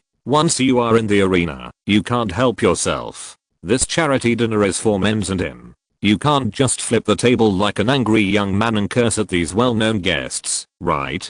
Guran cleared his throat and introduced to Leola and Adelaide. This is Victoria Beckham. Leola and Adelaide immediately shook hands with Victoria politely. Spice Girl needs no introduction. Who in the whole of England doesn't know Spice Girl? It's really a great honor to meet Spice Girl here. Guran introduced Victoria again. This is Mr. Lariad, who has been kind to me. I can play professional football in England thanks to the help of Mr. Le. He used to be the director of Southampton Club and one of the 5 members of the English Football Association. And this is Sir Adelaide, the owner of Hayden Manor. Victoria smiled and said, hello, gentlemen. It's a pleasure to meet you here. Old Les said happily. Boo, I didn't expect that you would join Men's hotspot, and looking at the show today, Men's is promoting you as the second Cristiano Ronaldo. Guran said with a bitter face. Don't mention it. You two probably saw it too. The door is full of invited Water Army fans. Sir Adelaide shrugged. We didn't see any Water Army. We came here by helicopter. Guran, well, you guys are awesome. Old Rice patted Guran on the shoulder affectionately. Men's actually uses a water army? Well, think about it carefully. It's nothing. Men's wants to promote you, so he has to support the scene. But I believe that with your ability, it won't be long before you don't need the water army at all. Guran sighed. Thank you for your comfort, Mr. Rice. Old Rice asked again with concern. Boo, you look a little unhappy today. Guran quickly said, no, I'm very happy. Victoria next to him said, he has a physical defect. Old Rice. What defect? What defect? Sir Adelaide. Victoria, how did you know? Have you tried? Guran. Thank you, sister-in-law. Victoria said again, but we should care about him more and try to cheer him up. Guran covered his face. At this time, David Bernstein, chairman of the English Football Association, and Gary Cook, the current CEO of Manchester City, came over with a smile. Hi, Boo, how are you? Bernstein came up and gave Guran a warm hug. Guran said quickly, hello, Mr. Chairman, it's an honor to meet you here. Haha, I'm honored too. I saw you with my own eyes, from an amateur grassroots, step by step, to now a famous star in England. I didn't miss any of your games. Oh, by the way, the person next to me is the general manager of Manchester City Club, Mr. Gary Cook. Guran shook hands with Gary Cook quickly. Hello, Mr. Cook. Although this Gary Cook is not as famous as the general manager Ferran Soriano who will succeed him in the future, he is also a ruthless man with great ambitions in the transfer market. In 2008, when the Middle Eastern tycoon Prince Mansour had not yet bought Manchester City, Gary Cook wanted to buy the 21-year-old Messi. At that time, Gary Cook mortgaged everything and raised the transfer amount of £75 million. This offer was higher than Zidane's offer at the time, and Manchester City was already in a precarious situation and insolvent at that time, but Gary Cook was still crazy about Messi. Now, after seeing Guran, Gary Cook's eyes lit up, and he held Guran's hand tightly with both hands. Boo, come to our Manchester City. Manchester City needs players like you. Our club is rich now, and His Royal Highness Prince Mansour from the Middle East is our biggest backer. As long as you are willing, no matter how much your minimum release fee is in Southampton, I will pay it without hesitation. The old lays next to him suddenly changed his face. The minimum release fee of 50 million really can't stop a club like Manchester City that is so rich and inhumane. Guran said quickly, thank you Mr. Cook for your kindness, but I'm still very happy in Southampton now. Gary Cook immediately said, no problem, there will always be times when you are unhappy. When you are unhappy, just contact me immediately, and I promise to make you happy. Guran forced a smile. Thank you Mr. Cook. Victoria's eyes lit up next to him. Didn't you say that there are defects in that aspect? Isn't this quite normal? Great, Boo, you stinky brother, dare to play with your sister-in-law? Victoria opened her mouth, but finally did not interrupt. Victoria thought she was a big shot here, but as soon as David Bernstein arrived, Victoria's status and aura were reduced by more than half. Entertainment stars, in front of these sports figures, can't be compared at all. Especially when they can easily come up with £50 million to buy people. This is something that entertainment stars dare not even think about. And these people are all coming for Guran, and they are fawning on Guran in various ways. This is much higher than Beckham's treatment back then. Victoria couldn't help but take another look at this bad brother. After greeting Guran, David Bernstein greeted Old Rice and Sir Adelaide. They all smiled on the surface, but in their hearts they were laughing at each other. Everyone, what a lively chat. A familiar female laugh came from the back. Guran subconsciously looked back, and his scalp was numb again. Liverpool's boss Linda Pizzuti walked over here with a 172cm energetic white-haired old man. Linda was wearing a fiery red sleeveless evening dress today, and a dazzling platinum necklace with emerald gems and diamond chains around her neck. The old man she was carrying was not her husband Henry, but Sir Kenny Dalglish, the football legend written into the Liverpool team song. Kenny Dalglish. Not only was Guran shocked, but Victoria behind Guran was even more shocked and widened her eyes. Victoria has followed Beckham and has seen many big names, but never a time when so many big names gathered like today. Hi, boo. Long time no see. Linda took the initiative to come forward, hugged Guran intimately, touched his face, and took the opportunity to block Victoria aside. Victoria's face suddenly fell. You know, in terms of fame, Victoria is a first-class existence in the UK, Europe, and the world. However, in terms of financial resources, celebrities like Victoria are completely insignificant in front of the Cheebles. Linda, who owns the whole of Liverpool, didn't even look at Victoria. After Linda greeted Guran with a closed face, she naturally took Guran's arm. Well, this feeling is right, not the feeling of silicone. Wait, I'm not targeting you. Sister-in-law Guran quickly cleared her mind of the messy thoughts, cleared her throat and said, Ms. Linda, hello. Linda chuckled and said, boo, you are still so polite to me. You were not like this when we met in the bathroom. We still text every day and talk about everything. Why are you shy in front of other people? Damn Linda, are you afraid that the tabloids will have nothing to write? Well, the celebrities in this occasion are unlikely to provide material for the tabloids. Guran quickly changed the subject. This must be the legend of Liverpool, Sir Dalglish. It's an honor to meet you here. Guran shook hands with Dalglish excitedly. Dalglish smiled and said, boo, I've seen your short film. You're really great. Guran said with a stiff face, sir, you mean you've seen my highlights, right? Dalglish shrugged, oh, that's right. Anyway, you should have come to Liverpool. Guran quickly said, thank you sir for your appreciation, but I'm a Southampton player now. Dalglish said, Southampton won't work. Southampton is a rubbish club. Southampton doesn't have a real club soul. Southampton is only busy selling players at high prices. Southampton cannot realize your value. Old Rice next to him frowned. Kenny, I'm still here. Dalglish raised his eyelids in surprise. Oh, old my good brother, you are here too? Ha ha ha. Let's go fishing together some other day. I heard you got a new yacht. Oh, I like your new yacht then. Dalglish turned around and held Guran's hand. Boo, remember what I just said to you.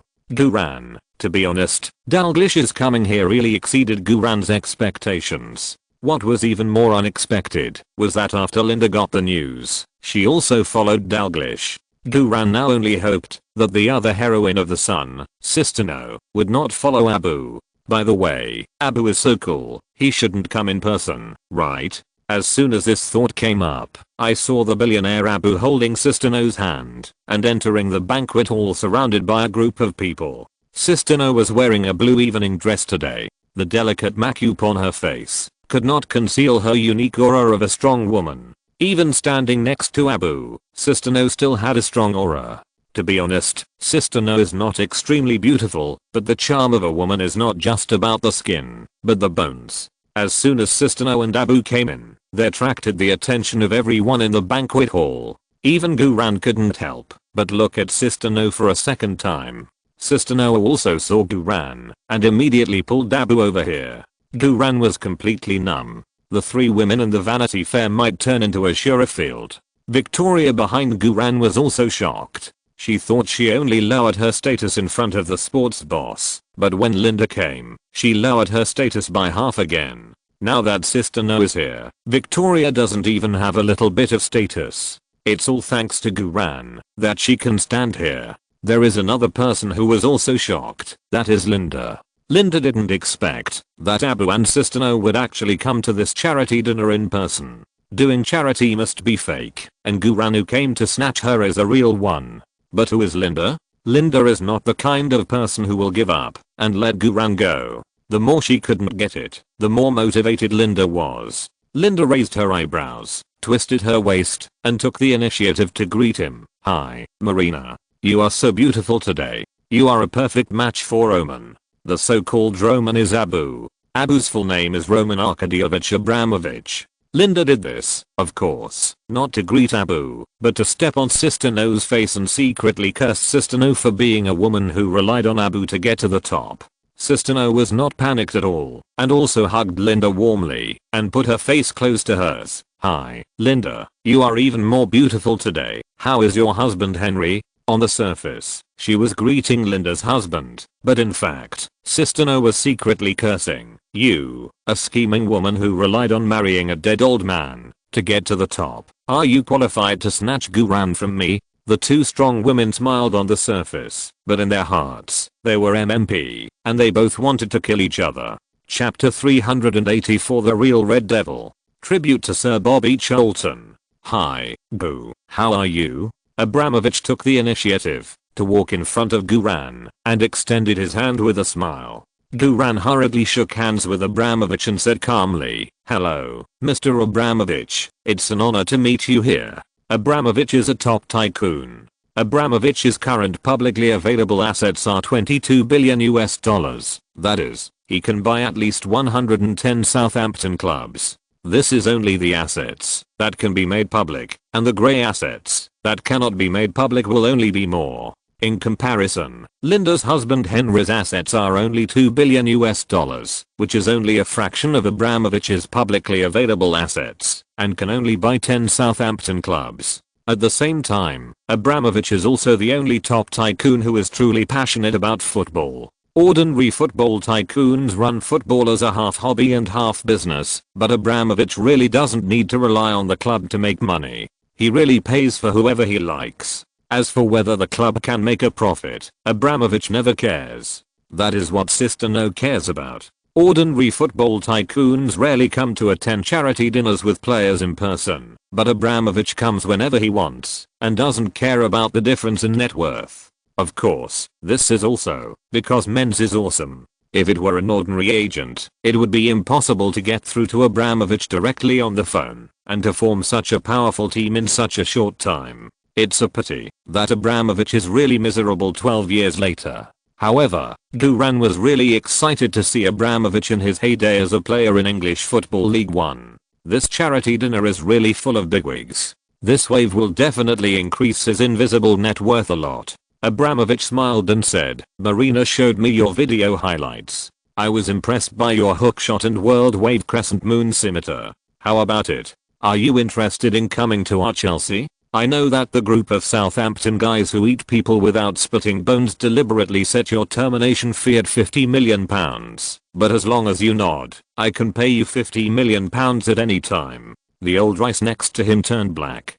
Gary Cook, the general manager of Manchester City, also seemed to have something to say. In fact, in terms of financial resources, Manchester City's current big boss Mansour and the Abu Dhabi consortium behind him are much richer than Abramovich. But the problem is that Mansour is not as hands-on as Abramovich, and compared with Abramovich, Mansour's behavior is more like an investment. Abramovich can directly decide to give a minimum termination fee of $50 million, while Gary Cook needs to report and ask for instructions first. Therefore, no matter how arrogant Gary Cook is, he is just a fox borrowing the power of a tiger, and he really dare not say a word in front of Abramovich. Now, all the big wigs around Guran are sweating, fearing that Guran will agree directly in a fit of anger. Guran smiled calmly and experiencedly. "Thank you, Mr. Abramovich, for your kindness, but I feel that my strength is not enough, and I'm not worthy of Chelsea now. I still need to gain more experience in the English League One. When I have gained enough experience, I will definitely give Mr. Abramovich a reply first." Abramovich was also a smart man. Of course, he understood what Guran meant, and knew that Guran had given him a way out. So Abramovich patted Guran's solid shoulders with a smile. "Okay, then we've got a deal. You're still so young, we have plenty of time, don't we? During this period, if you need anything, just tell Marina." Marina, Sister No left Linda aside, and walked over with a smile. "Boss, I'm here." Abu said, "From now on, you will be fully responsible for signing Guran to Chelsea. No matter what Guran asks for, you can make the decision directly without asking me." "Okay, boss." Sister No's eyes became extremely hot when she looked at Guran. Abu's words were like an imperial decree. Now that she had an imperial decree, Sister No could open her mind and work hard. The atmosphere in the entire banquet hall has reached the point of turmoil. 3 waves of VIPs obviously all came to compete for Guran. Victoria, who was standing behind Guran, was shocked and shocked again. This is really the top social scene in the football world, but Guran can deal with it calmly, and he doesn't seem to be panicked at all. Victoria originally just thought that Guran was a little brother, but she didn't expect That Guran was so big. No wonder he didn't even smile at me. It turned out that he disliked my status. Victoria's face showed a self-deprecating bitter smile. Just when Victoria felt that she was just a small shrimp who didn't deserve to be on the table, two more people walked into the banquet hall talking and laughing. Victoria's eyes suddenly lit up. The visitors were none other than Sir Alex Ferguson of Manchester United and Sir Bobby Charlton. Isn't this equivalent to someone from her mother's family coming? Victoria immediately separated the people blocking her in front of her and happily walked to Ferguson and Charlton with a cat step. "Hi, Alex. Bobby. You are here too. Oh, Victoria?" Ferguson hugged Victoria happily, as if he was hugging his own daughter. Although Ferguson was a terrifying hairdryer in front of the players, he was a loving father to the players' families. Even though Beckham was no longer a Manchester United player, Ferguson still treated Victoria as his own daughter. Ferguson praised, "Oh, my Victoria, you have become darker recently." Victoria hugged Ferguson happily. "Thank you, Alex. Your face still looks so rosy." Victoria is committed to tanning. Praising Victoria for being dark is equivalent to praising Victoria for being beautiful. Victoria is naturally overjoyed.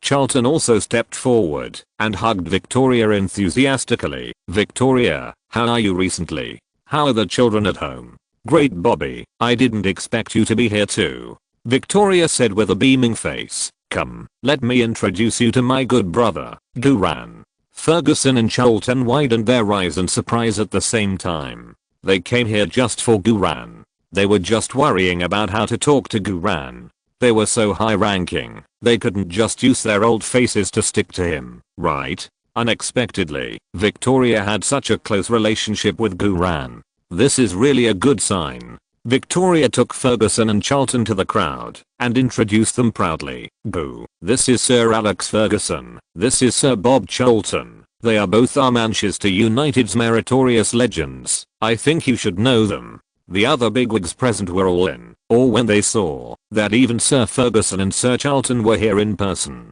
In terms of financial resources, Ferguson and Charlton are indeed not as good as Abramovich. However, if they want to leave their names in history, Ferguson and Charlton will definitely be more famous than the businessman Abramovich. Ferguson and Charlton's influence on the entire football world cannot be measured by money at all. This is the real status. Ferguson needs no further explanation. He is a legend of Manchester United. In a sense, Ferguson is Manchester United, and Manchester United is Ferguson. Bobby Charlton is even more legendary. Ferguson is only the coach of Manchester United, but Charlton has been playing football for Manchester United since he was a child. He started as an amateur player of Manchester United, became a professional youth player, and then became a legendary star of Manchester United's main Busby Babes from the youth team, and finally became a senior member of Manchester United's board of directors. The so-called Busby Babes refer to all the main players of Manchester United in the 1956/57 season.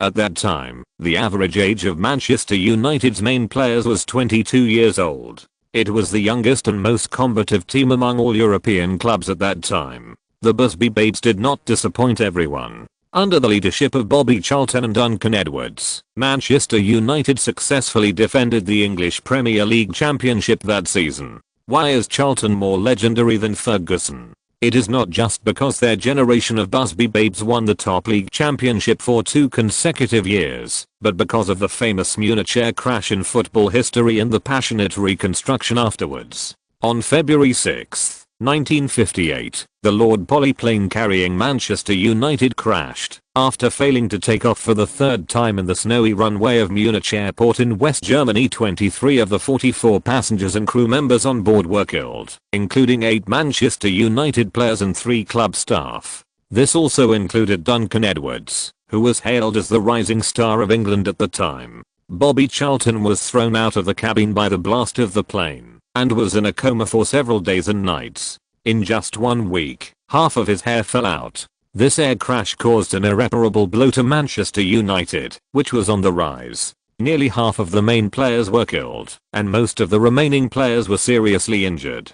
seeing that the teammates who had fought together in the past were buried in the grave. Many surviving players had mental breakdowns and chose to retire with pain. Manchester United club also suffered the most serious crisis in its history. The club without players was about to be disbanded, but Bobby Charlton did not give in. Under the great physical and mental pain, he stood up tenaciously. He and 2 other teammates swore in front of the graves of their dead teammates that they must rebuild a stronger Manchester United. Other clubs in England also supported Manchester United. They temporarily lent their players to Manchester United free of charge, so that Manchester United could put together the necessary lineup for the game. In this way, under the leadership of Bobby Charlton, a Manchester United team covered with patches from major clubs returned to the field. At that moment, countless fans shed tears. Even the fans of the sworn enemy stood up and gave applause to the Manchester United team. Manchester United survived the heavy blow, and in 1963, under the leadership of Charlton, they won the FA Cup and the league runner-up again. This is the true spirit of Manchester United. Never give in, never give up. Sir Bobby Charlton is a real Red Devil. It is a pity that such a tenacious team was exploited by the Jewish tycoons. The Red Devils, who couldn't even be defeated by the Munich air crash, will really become a joke if they can't get rid of the Jewish Cheebles. With respect and regret in his heart, Duran took the lead and shook Sir Charlton's hand with both hands. "Hello, Sir Charlton. It's a great honor to meet a true legend here." Charlton smiled and said, "Boo, you are great. I haven't seen a goal that makes my blood boil for a long time. I really hope to see you wearing the Red Devils jersey and standing on the top of Old Trafford in my lifetime." The Sir spoke with level and invited Duran to join. Coach Ferguson next to him also smiled and said, "Boo, I have a disciple named Dong Fangs Ho, but unfortunately he was injured and couldn't play. This is my regret. I really hope to make up for this regret with you." All the other bigwigs present were nervous, including Abramovich. Everyone was worried that Duran would agree in a fit of excitement. You know, these are the 2 most prestigious legendary old men in English football. It should be the first time that 2 legendary old men have condescended to attend the Vanity Fair dinner together.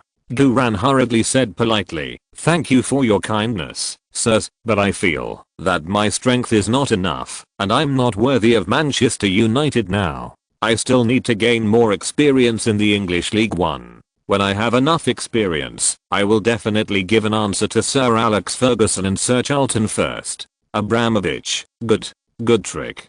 But, this word sounds very familiar. Sir Ferguson laughed. "Okay, boo. I'm looking forward to that day coming, as soon as possible." At this time, the organizer men ran over with a red face. "Hi, everyone is here. I'm glad that everyone can come to this charity dinner. Goo, I think you have communicated with all the big guys, right?"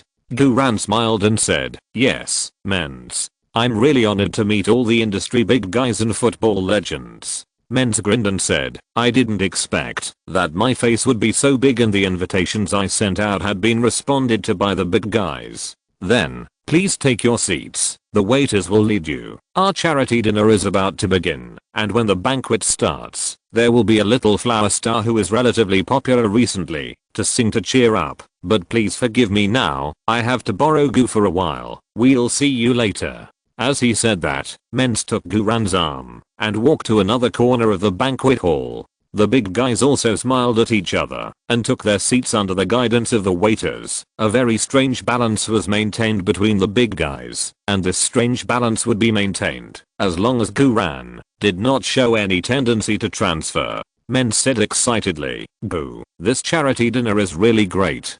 Duran, Mens quickly said, "I'm not saying that I'm great. I mean, I didn't expect that these old guys would come to my invitation. I thought it would be good if at most one would come." Unexpectedly, not only Abramovich came in person, but even extremely noble old guys like Ferguson and Charlton came. This is not my credit. I know that I have something face in the football world because of my relationship with Cristiano Ronaldo and Jose Mourinho, but at today's charity dinner, these celebrities and bigwigs are obviously coming for you. You are simply my treasure. Your influence is beyond my imagination. It is really a super cost-effective deal for Hotspur to sign you. Guran said unhappily. Mens, you hold a charity dinner to help me raise my status. I don't object to that, but how can you have some water army outside? I feel embarrassed myself. Mens was stunned. What? What water army? You mean the fans at the gate? Oh no.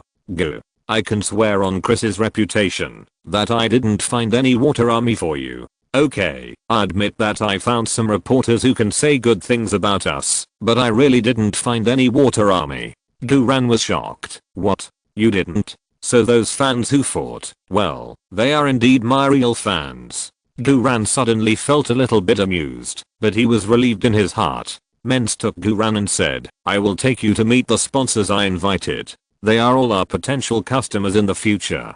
As your status improves, I plan to let you take on some international endorsements. Guran frowned and said, Mens, you know, I hate advertising. Abby Clancy, who I met during the last advertisement, still harasses me every day by sending photos. Mens smiled and said, do you like making money? Guran sighed, not really. Mens smiled and said, then think of it as paying off a debt. If I don't let you take on more international endorsements, if I don't let you participate in more talk shows with high announcement fees, and if I don't improve your star monetization ability, when will you be able to pay back the £100 million of advance payment?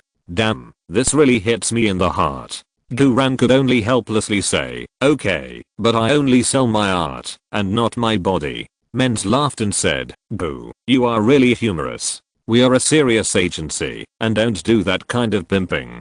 But if you change your mind, I can also help you get a female sponsor. Guran hurriedly said, what I mean is that I can accept international endorsement advertisements, but the decision is my own. If I don't want to accept it, you can't force me. Mens thought for a while. Of course, as long as you are willing to accept it, you have the final say on who to accept. Guran frowned and hissed, why do I always feel like I'm selling my body? Hahaha, did I say you are humorous just now? Oh, I have to say it again. As they talked, the two walked to the middle of a group of sponsors holding wine glasses. After Mens introduced Guran to everyone, he was busy greeting other VIPs. The advertisers surrounded Guran and introduced themselves to him one by one. Among them, there are those from Clear, Hilton, Harmony, Nike, KFC, Castrol, Audi, Samsung, and Suzuki.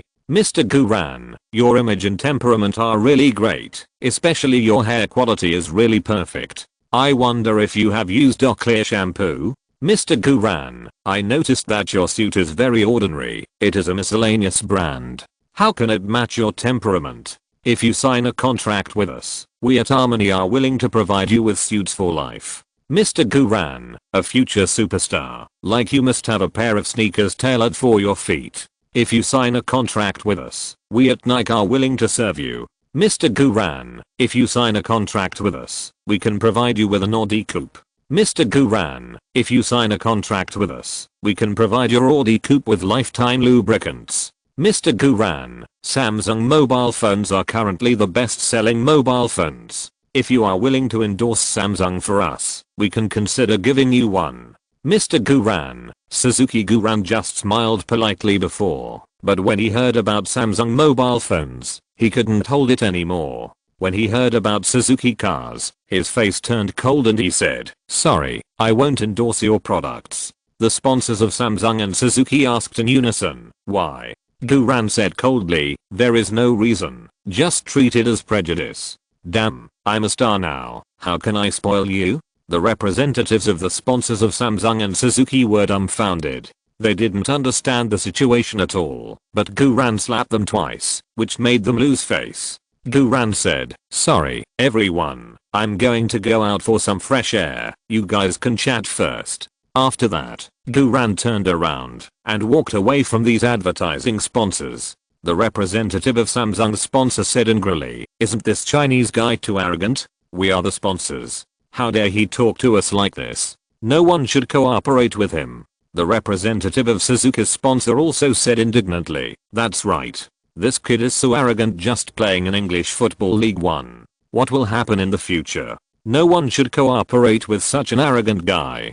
Don't buy his face during the charity auction later. Other sponsors also nodded and verbally stated that they would not buy Guran's charity auction items. Guran didn't care at all. Advertising endorsements are completely supported by fame. As long as the fame grows, those advertisers will naturally become more and more respectful, and the cost of advertising endorsements will naturally become higher and higher. Now that we have just started in English Football League 1, there is really no need to rush about advertising endorsements. As for paying off the debt, there is no rush. Isn't there still 3 years? If you can't play for hundreds of millions of pounds in 3 years, what qualifications will you have to compete with Messi and Ronaldo for the golden ball in the future? After walking away from those advertising sponsors, Guran was not in a hurry to return to the bigwigs in the football world.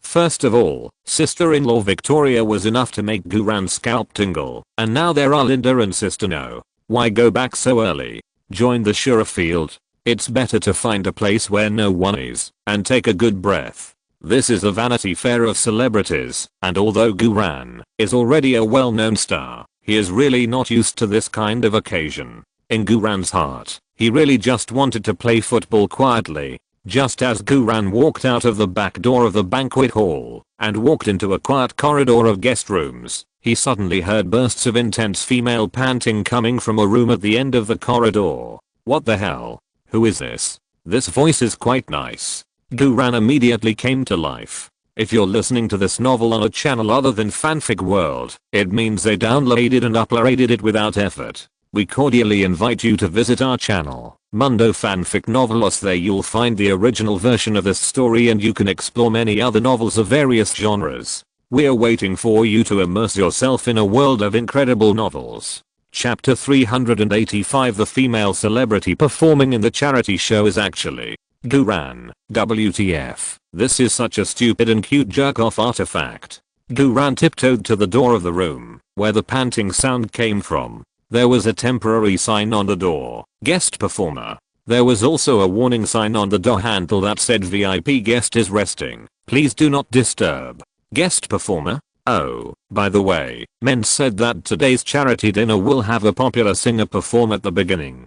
Who is the popular singer? She should be quite famous. Otherwise how can she match the legends and celebrities in the room? Just as Guran was daydreaming, he heard a burst of panting in the room, and the sound of violent collisions of tables and chairs. It sounded like that, but based on experience, it didn't seem to be the case. Suddenly, the panting female voice in the room shouted, "Ah! Why am I so unlucky? Who can come to save me? God, if someone can come to save me, I will do anything." It can be confirmed that there is only one girl in the room, and she seems to be trapped by something. At this time, you should walk away quietly and not be involved in the cause and effect. But Guran is a kind-hearted person, and it concerns the guest performers of his charity dinner. Now the charity dinner is about to start. Without the guest performers, it will definitely be incomplete. Besides, the girl has made a wish and can do anything. If you just stand by and watch, is that still a man? So, Guran cleared his throat. "Miss, are you in trouble? Do you need me to go in and help you?" The girl in the room immediately said excitedly, "God, did you hear my call? Kind person, please come in quickly. Wait. No, don't come in. Don't come in. Ah, it hurts so much." There was a panic collision in the room. What the hell is going on in there? Why do you beg me to go in one moment and beg me not to go in the next? It hurts so much. Are you driving here? I'm a serious person. I don't understand what you are saying at all. Okay then I'll go in. Guran turned the door handle and found that it was locked from the inside. Yo, in an emergency, act decisively. Guran decisively raised his foot and kicked. Bang. The door was kicked open heavily. The next moment, Guran took a deep breath. Oh my god. What a white back. It was as white as glowing cream. The next moment, Guran couldn't help but want to laugh out loud. In the messy dressing room, a big-breasted girl wearing a sequin suspender backless miniskirt performance costume was kneeling on the floor in a very funny posture, shivering all over, and like an ostrich, she put her head into the corner under the dressing table. This was not the funniest thing. The funniest thing was that the girl's hands and waist and hips were stuck backwards on a low-quality metal folding stool. This was also the reason why she was trapped and struggling. I think it was because her butt was too big and she sat through the folding stool and got stuck. As for the arm being stuck, it should be because after the buttocks were stuck, he was eager to pull it out with his hands, but he couldn't pull it out after he stuffed his hands in. Then he used his other hand to pull it out in a hurry, but both hands were stuck and couldn't be pulled out. It's really stupid to do such a thing. As for why he put his head under the dressing table, he should know that he was too stupid to face people, right? No wonder he wanted people to rescue him, but didn't want people to rescue him. By the way, is such a stupid girl really my guest performer? Who is this? Such broad shoulders, such long legs, such a plump buttocks, and such a nice voice, such a silly and cute personality. Could she be? Who? Question mark? Duran's eyes lit up immediately. He wanted to pull the head of the performing actress out from under the dressing table right now to verify it. The stupid female star asked in a trembling voice, You came in? Damn, this car is driven. I came in or not? Don't you feel it? Duran immediately cleared his throat. Yes, I'm coming in. I'll close the door first. After all, such a beautiful, no, such a funny scene. I can watch it alone. Oh, you're so thoughtful. Since you're here, please help me. The female star begged in a crying voice. Duran looked left and right. Miss, I'm afraid it will hurt a little bit next time. The female star took a breath. No, I'm afraid of pain. Okay, come on. I'm about to perform. I can't delay the performance. I took a 10-hour flight to fly here overnight. I can't just fly back empty-handed without earning a penny. It's okay if it hurts, but you must be gentle. Don't let me bleed. Oh, this damn broken chair is really not strong. I just wanted to take a nap on the chair to adjust to the jet lag, and it turned out like this. No need to explain, seeing that you can't pull out both arms, your IQ has been exposed. By the way, this female star is quite good at talking. She talks a lot and is extremely fickle. No, it's not necessarily a small mouth. Judging from the shape of her hips that can fit through the folding stool, her mouth must be quite big. Duran suppressed his smile and walked behind the female star. From this angle, he could see the side arc of the empty space and the loose suspenders. Duran tried to move his eyes away. However, his eyes were a little out of control. Oh, why do you keep showing me these things when I'm a football player? The female star asked in a trembling voice. Why don't you start? Duran cleared his throat and said, I'm looking for the angle. Oh, have you found it? Yeah, almost. Then please hurry up. The charity dinner is about to start. I don't want to go on stage like this. I heard that there are many reporters from mainstream media coming to the charity dinner today. I don't want my singing career to be ruined like this. Hurry up. The female star kept talking. Don't worry, I'm always quick. It will be done in one go. Duran paused again, but I have to use my hands. Anything is fine, as long as I can get out of this damn broken chair. Okay, then I'll start. Duran reached out and held the female star's plump buttocks. The female star's gluteus maximus obviously contracted.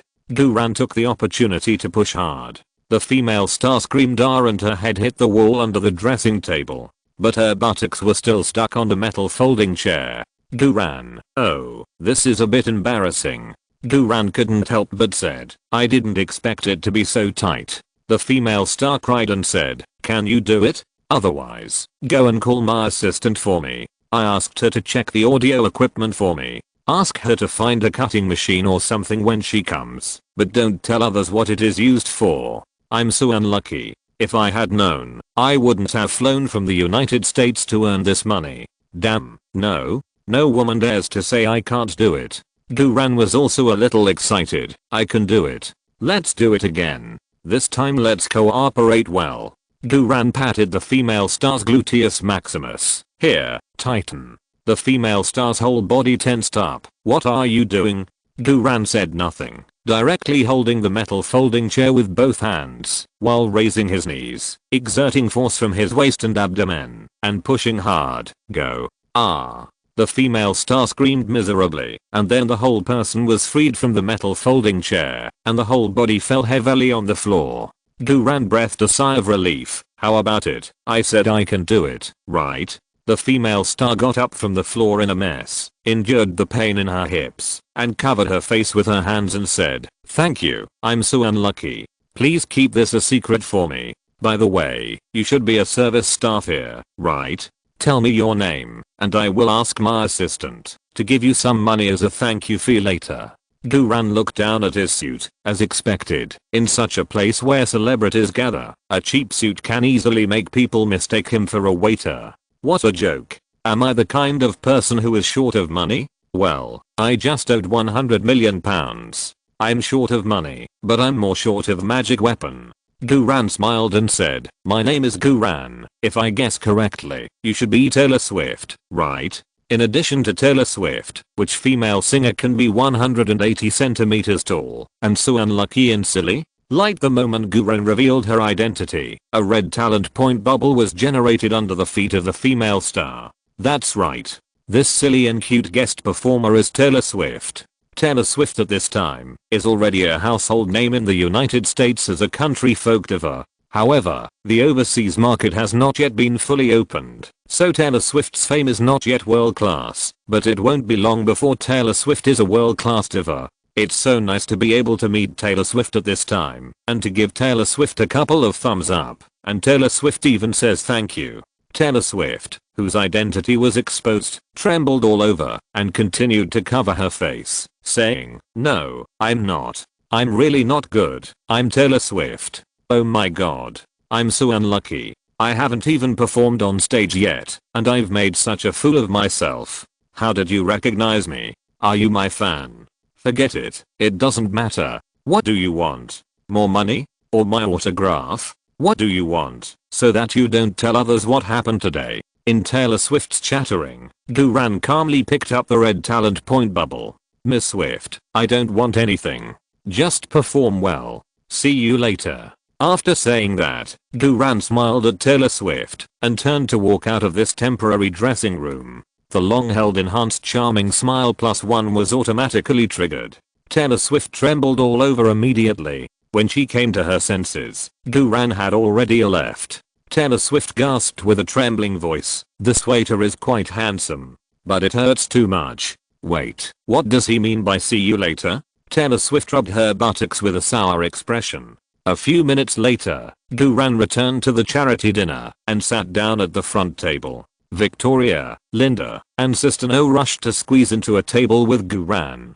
Ferguson and Charlton also wanted to sit at the same table with Guran, but they couldn't bring themselves to compete with the women, so they could only sit at the adjacent table. The charity dinner started soon. The waiters brought the delicious dishes to the table quickly and skillfully. The dishes were very exquisite, but there were only a few dishes on the big plates, which were not enough to eat. Of course, the celebrities who came here to attend the charity dinner were not here to eat. The organizer, Menz, walked onto the stage with a glass of wine and gave an enthusiastic opening speech. "Welcome all the legends and celebrities. Welcome all the sponsors. Environmental protection is the eternal theme of mankind. Blah blah." The big guys below naturally gave applause, as if everyone was very concerned about environmental protection. Next, Menz announced that he would invite the popular singer Taylor Swift to sing for this environmental charity dinner. Amid applause, Taylor Swift, wearing a sequin suspender backless short skirt, walked onto the stage waving her arms under the flashlights of the media reporters.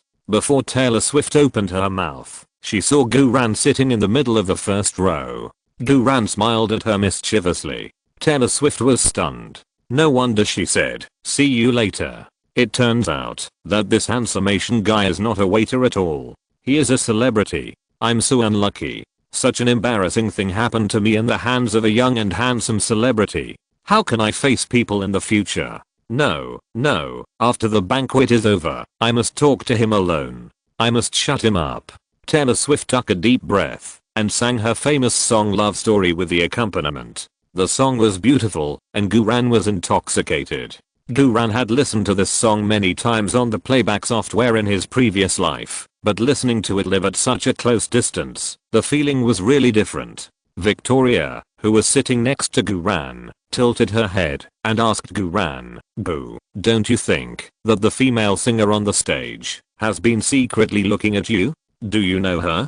Duran hurriedly said seriously, "Sister-in-law, she may be looking at you. After all, you are also a well-known entertainment star in the United States." Victoria immediately straightened her chest. "Oh, that's after singing Love Story. Taylor Swift sang another song, You Belong With Me." After singing, Taylor Swift left the stage with a bitter face amid the applause of the crowd. She almost stumbled when she stepped down, but luckily she had long legs and was able to stabilize her body in time. Duran covered her face and tried to hold back her smile. After all, her sister-in-law was sitting next to her, and if she accidentally triggered the enhanced charming smile, it would be a big trouble. Then, the charity dinner began to get down to business. Since it is a charity, it must raise money. The celebrities invited today are not here for free. They all have to bring out auction items or participate in the auction. First, Men's threw a brick to start the discussion. Men's took out a Real Madrid jersey signed by Mourinho and held a charity auction. In fact, with Men's ability, it would be easy for him to take out Ronaldo's autographed jersey, but Men's didn't want Ronaldo to steal Duran's limelight, so he chose Mourinho's Real Madrid jersey. Moreover, as a coach, Mourinho's customized jerseys are not issued, and the number is extremely rare, making them more worthy of collection. The reserve price of this jersey is £100, and celebrities have made bids. Duran directly bid £1,000 to show his participation. However, this bid was quickly defeated by the representative of Suzuki's sponsor, who bid £20,000. Duran then bid £20,001. The representative of Suzuki's sponsor arrogantly bid £50,000. Duran then bid £50,001. The representative of Suzuki's sponsor continued to bid £80,000. £80,000 for a jersey is about right. Duran smiled and did not continue to bid. Just as Men's was happily preparing to drop the hammer, Sistano, who was sitting next to Duran, raised her hand and directly bid £100,000. Duran. Mourinho coached Chelsea from 2004 to 2008 and had a bad relationship with Chelsea in the second half, taking a lot of penalty money from Chelsea. Chelsea is actually willing to pay a high price for Mourinho's signed Real Madrid jersey. I saw Sistano smiling at Duran like a queen. Boo, if you want it, I will buy it for you and give it to you. Linda and Victoria next to them frowned, cursing bitches in their hearts. Duran was suddenly a little amused. Sister, I just want to be a Manchester United and lift Suzuki to death. Bang. Men's happily dropped the hammer. Chelsea's Sistano bought the Real Madrid jersey signed by Mourinho for £100,000. Then the second auction item was provided by Abramovich, Chelsea's home VIP box package for the new season. Each home VIP box is worth £14,300.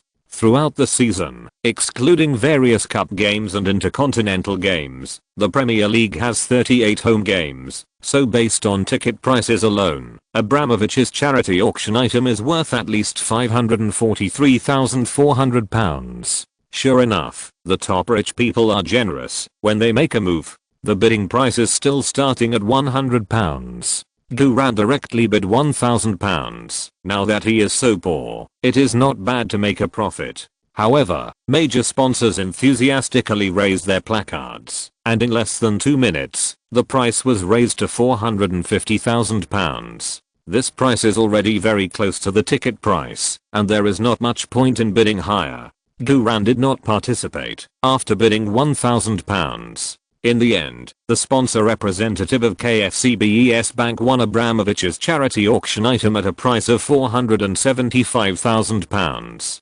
Abramovich applauded the representative of KFCBES Bank with satisfaction. KFCBES Bank must have made money this time. First, it has established a relationship with Abramovich, and second, these discounted VIP box tickets can be given as gifts to their big customers. The charity auction item brought by Sir Alex Ferguson is a replica of Manchester United's UEFA Champions League trophy in 2008. There are also autographs of Manchester United stars on the trophy. Although it is a replica, it is also an official replica of Manchester United, so it is of great significance. Duran did not bid for this item.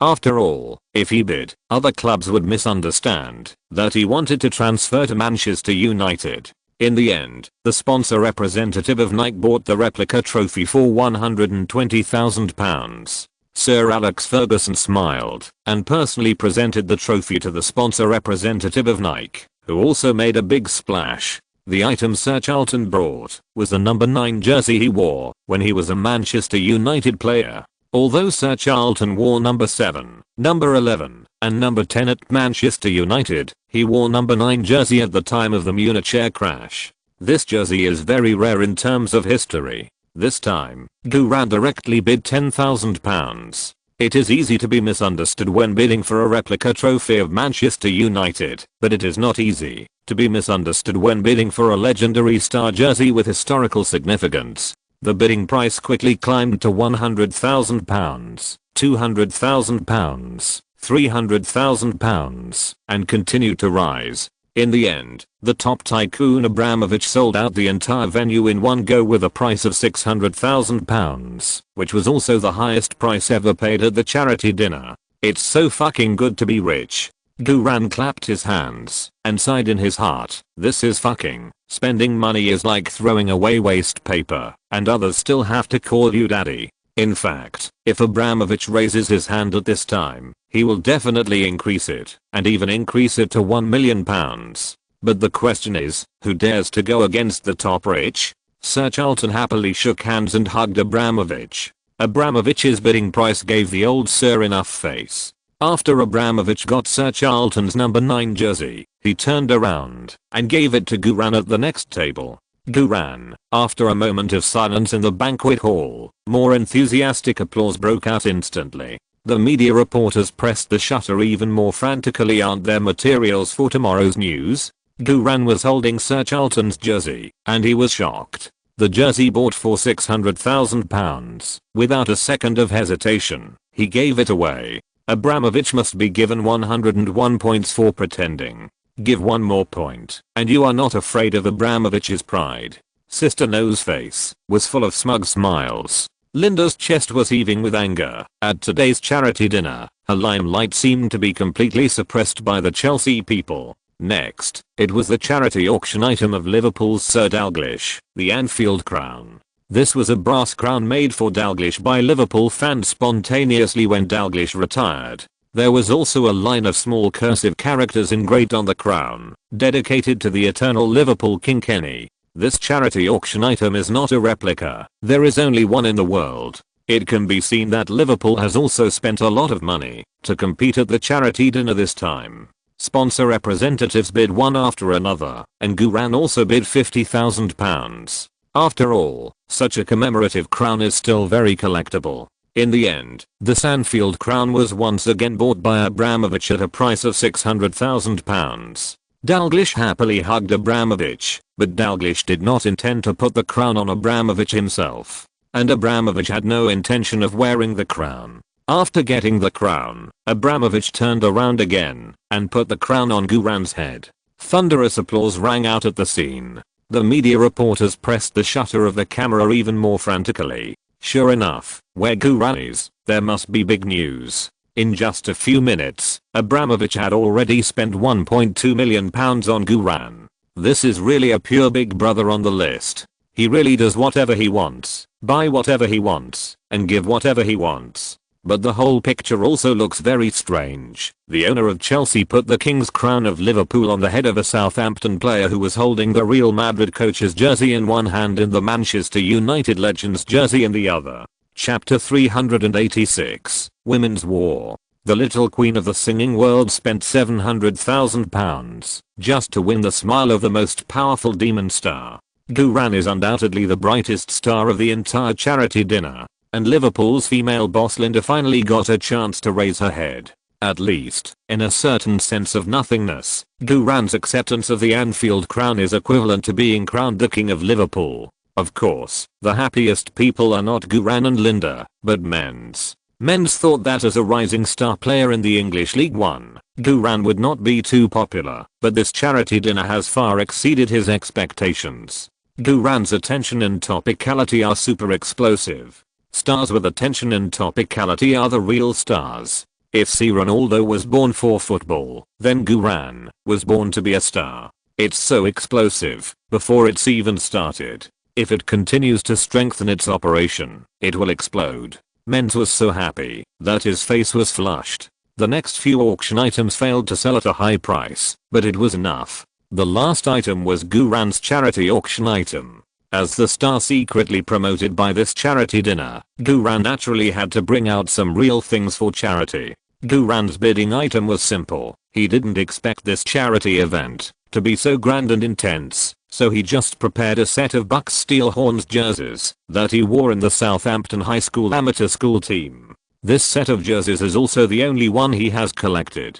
He thought it was gone, but later he found it again in a pile of dirty clothes. So Guran didn't tell anyone, washed it himself, and kept it as a treasure. Since this charity dinner was held for him today, Guran had to reluctantly give it up. Compared with other charity auction items, the actual value of this set of amateur jerseys is indeed nothing, but in Guran's heart, it has great commemorative significance, and is a testimony to the relationship between Guran and his high school brothers. The starting price is still £100. Guran expects that, if he can add money to bid £1,000, then it will not be a loss to give away the relationship between his high school brothers. The sponsor representatives of Samsung and Suzuki were ready to watch Guran make a fool of himself with a sneer on their faces. At the beginning of the auction, Victoria directly raised her sign and bid £10,000. Linda was naturally not to be outdone and directly bid £50,000. Sister No smiled coldly and bid £100,000. Guran was stunned. The three women started to tear each other apart head on. Victoria's status is not enough, but at this time, she must also regain some face. Moreover, this bid not only represents Victoria herself, but also represents the attitude of Manchester United. Victoria directly bid £150,000. Linda was not afraid at all, and immediately followed up with £200,000. Sister No smiled coldly again, and bid £300,000. Once the three women made their move, there was no place for other men. Even Boss Abramovich leaned back in his chair happily, watching the three women fighting, and had no intention of intervening in this women's war. The other sponsors' representatives were all stunned.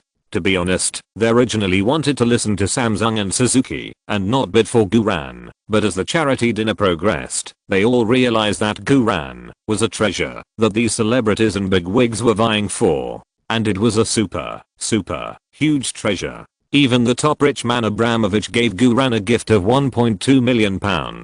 No matter how stupid the sponsors' representatives were, they knew that Guran's future was limitless. Therefore, these sponsors' representatives also quickly changed their mindsets and wanted to compete for the price when bidding for Guran's items and licked Guran. As a result, with three crazy rich women around, where would these thrifty sponsors have a chance to stick out their tongues? The bidding price continued to rise wildly in the extremely fast pace of Victoria, Linda, and Sister No. Almost in the blink of an eye, Sister No quoted £500,000. This price is second only to Charlton's legendary jersey and Dalglish's Enfield crown. Guran was so shocked that she should have prepared a few more sets of amateur jerseys. Sister No straightened her chest and smiled at Guran in a queen-like tone. "Boo, you are mine." This was said to Guran and the other two women. As soon as Sister No finished speaking, Linda offered £600,000. This price is already the highest price Abramovich has ever offered for a single item. And Linda directly raised Guran's amateur jersey to the same level as the Anfield crown and Charlton jersey. Women are much more ferocious than men when it comes to spending money. The entire charity dinner was boiling. Linda smiled gently at Guran. "Boo, you are mine." Being fought over by three women for a lot of money, Guran felt his blood boiling, his adrenaline soaring, and his dopamine secretion crazy. Yes, this feeling is really great. But I can only feel happy in my heart, and I can't laugh out loud. If I laugh out loud, that would be a scumbag personality. Victoria beside her shook her head and sighed. In fact, £500,000 was already beyond her limit, and £600,000 was the limit of the limit. Of course, if Guran could smile at her and call her a good sister-in-law at this time, she would definitely sell everything she had to offer £610,000. Sister Noah also frowned at this time. The money she used for the auction was actually all the money of the big boss Abramovich. For Abramovich, £600,000 was not even a drop in the bucket of pocket money, but Abramovich could directly offer £600,000. But Sister Noah could not hesitate to use Abramovich's money to bid. In the workplace, even if the boss's most trusted employees have to maintain a sufficient sense of boundaries with the boss. So, although Sister Noah's arrogant, Linda is the richest of the 3 rich women and has the most pocket money. 600,000 once. Men's raised the auction hammer excitedly. 600,000 twice. 600,000 3 700,000. A clear and firm voice came from the back of the banquet hall. Everyone looked back in amazement. Taylor Swift, who had changed into an evening gown, was seen raising her arm to bid. The £700,000 just now was exactly the price offered by this popular country folk queen. The whole banquet hall exclaimed. Guran, what's going on?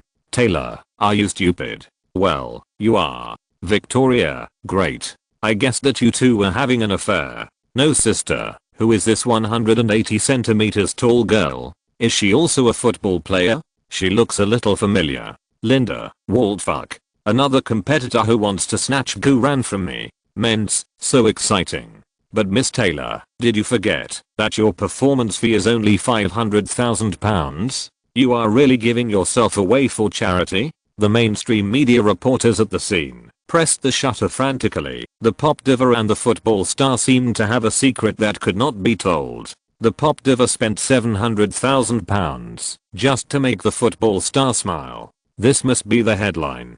£700,000 once. £700,000 twice. £700,000 3 times. Deal. Congratulations to Miss Taylor Swift. Please invite Guran and Miss Swift to the stage. Menzies' face was flushed as he dropped the hammer. Sister Noah and Linda were stunned. They were still in a daze and hadn't reacted yet. Menz dropped the hammer too quickly, otherwise they could have bid higher. But it was too late to bid now. The highest bid item for this charity dinner has been born, which is Guran's Bucks Steelhorns jersey. Celebrities, sponsors, and media reporters stood up and applauded Guran and Taylor Swift. Taylor Swift walked onto the stage with her long legs. Guran took her signed Bucks Steelhorns jersey and handed the £700,000 item to Taylor Swift with both hands. A reporter shouted, "Please come closer, both of you. We want to take a group photo." Guran and Taylor Swift each held their jerseys, shoulder to shoulder, and smiled at the camera. Not to mention, Taylor Swift is 180 centimeters tall and has 120 centimeters long legs. Even if a man is taller than her, it is really stressful to stand next to her, especially her legs, which are really long. Fortunately, Guran has a strong aura and can easily control Taylor Swift's height. On the contrary, Taylor Swift seemed a little nervous in front of Guran, with her chest hunched slightly. If you don't know, you might think that Taylor Swift has something in Guran's hand. The reporters took pictures crazily. Now, there are news photos for the front page. Taylor Swift whispered to Guran, "Mr. Guran, I just realized that you play with the ball." Guran quickly corrected in a low voice, "I kicked the ball with my feet." Good guy. Although both statements are possible, the nature is different. Taylor Swift smiled at the camera and continued to lower her voice. "Actually, I also like football, but my legs are insured, and the insurance company prohibits me from playing football. Of course, I don't want to tell you this. What I want to tell you is that this £700,000 is my hush money for you. You are not allowed to mention what happened in the lounge to anyone." Guran coughed lightly. "Miss Swift, I think I should remind you that this £700,000 is not for me, but for charity. The World Environmental Protection Organization thanks you for your selfless donation." Taylor Swift. Light. Another red talent point bubble was generated under Taylor Swift's feet. This is the second one Taylor Swift dropped today. Guran was secretly happy and picked it up from the air without making a sound. Today's harvest is really huge. Not only did I get a gift of £1.2 million from the big boss Abramovich, but I also attracted a lot of attention. The most exciting thing is that I got Taylor Swift for free twice in a row. This country folk song queen is really awesome. just based on Taylor Swift's stupid and clear eyes. If she was caught and got free for a month, wouldn't she be so happy that she flew to the sky? Don't worry, Taylor Swift can't run away. Duran smiled calmly at Taylor Swift. Let's talk about the lounge in private. Hey, Taylor Swift was a little angry. Duran walked off the stage directly and coolly. In front of so many celebrities and media, Taylor Swift could only smile hoarsely and walked off the stage with the £700,000 jersey. The clear and resentful big eyes occasionally glanced at Duran. Taylor Swift, my £700,000. Why am I so unlucky? After the auction of the charity dinner, Men's raised a total of £2.25 million for environmental protection. This is really beyond expectations.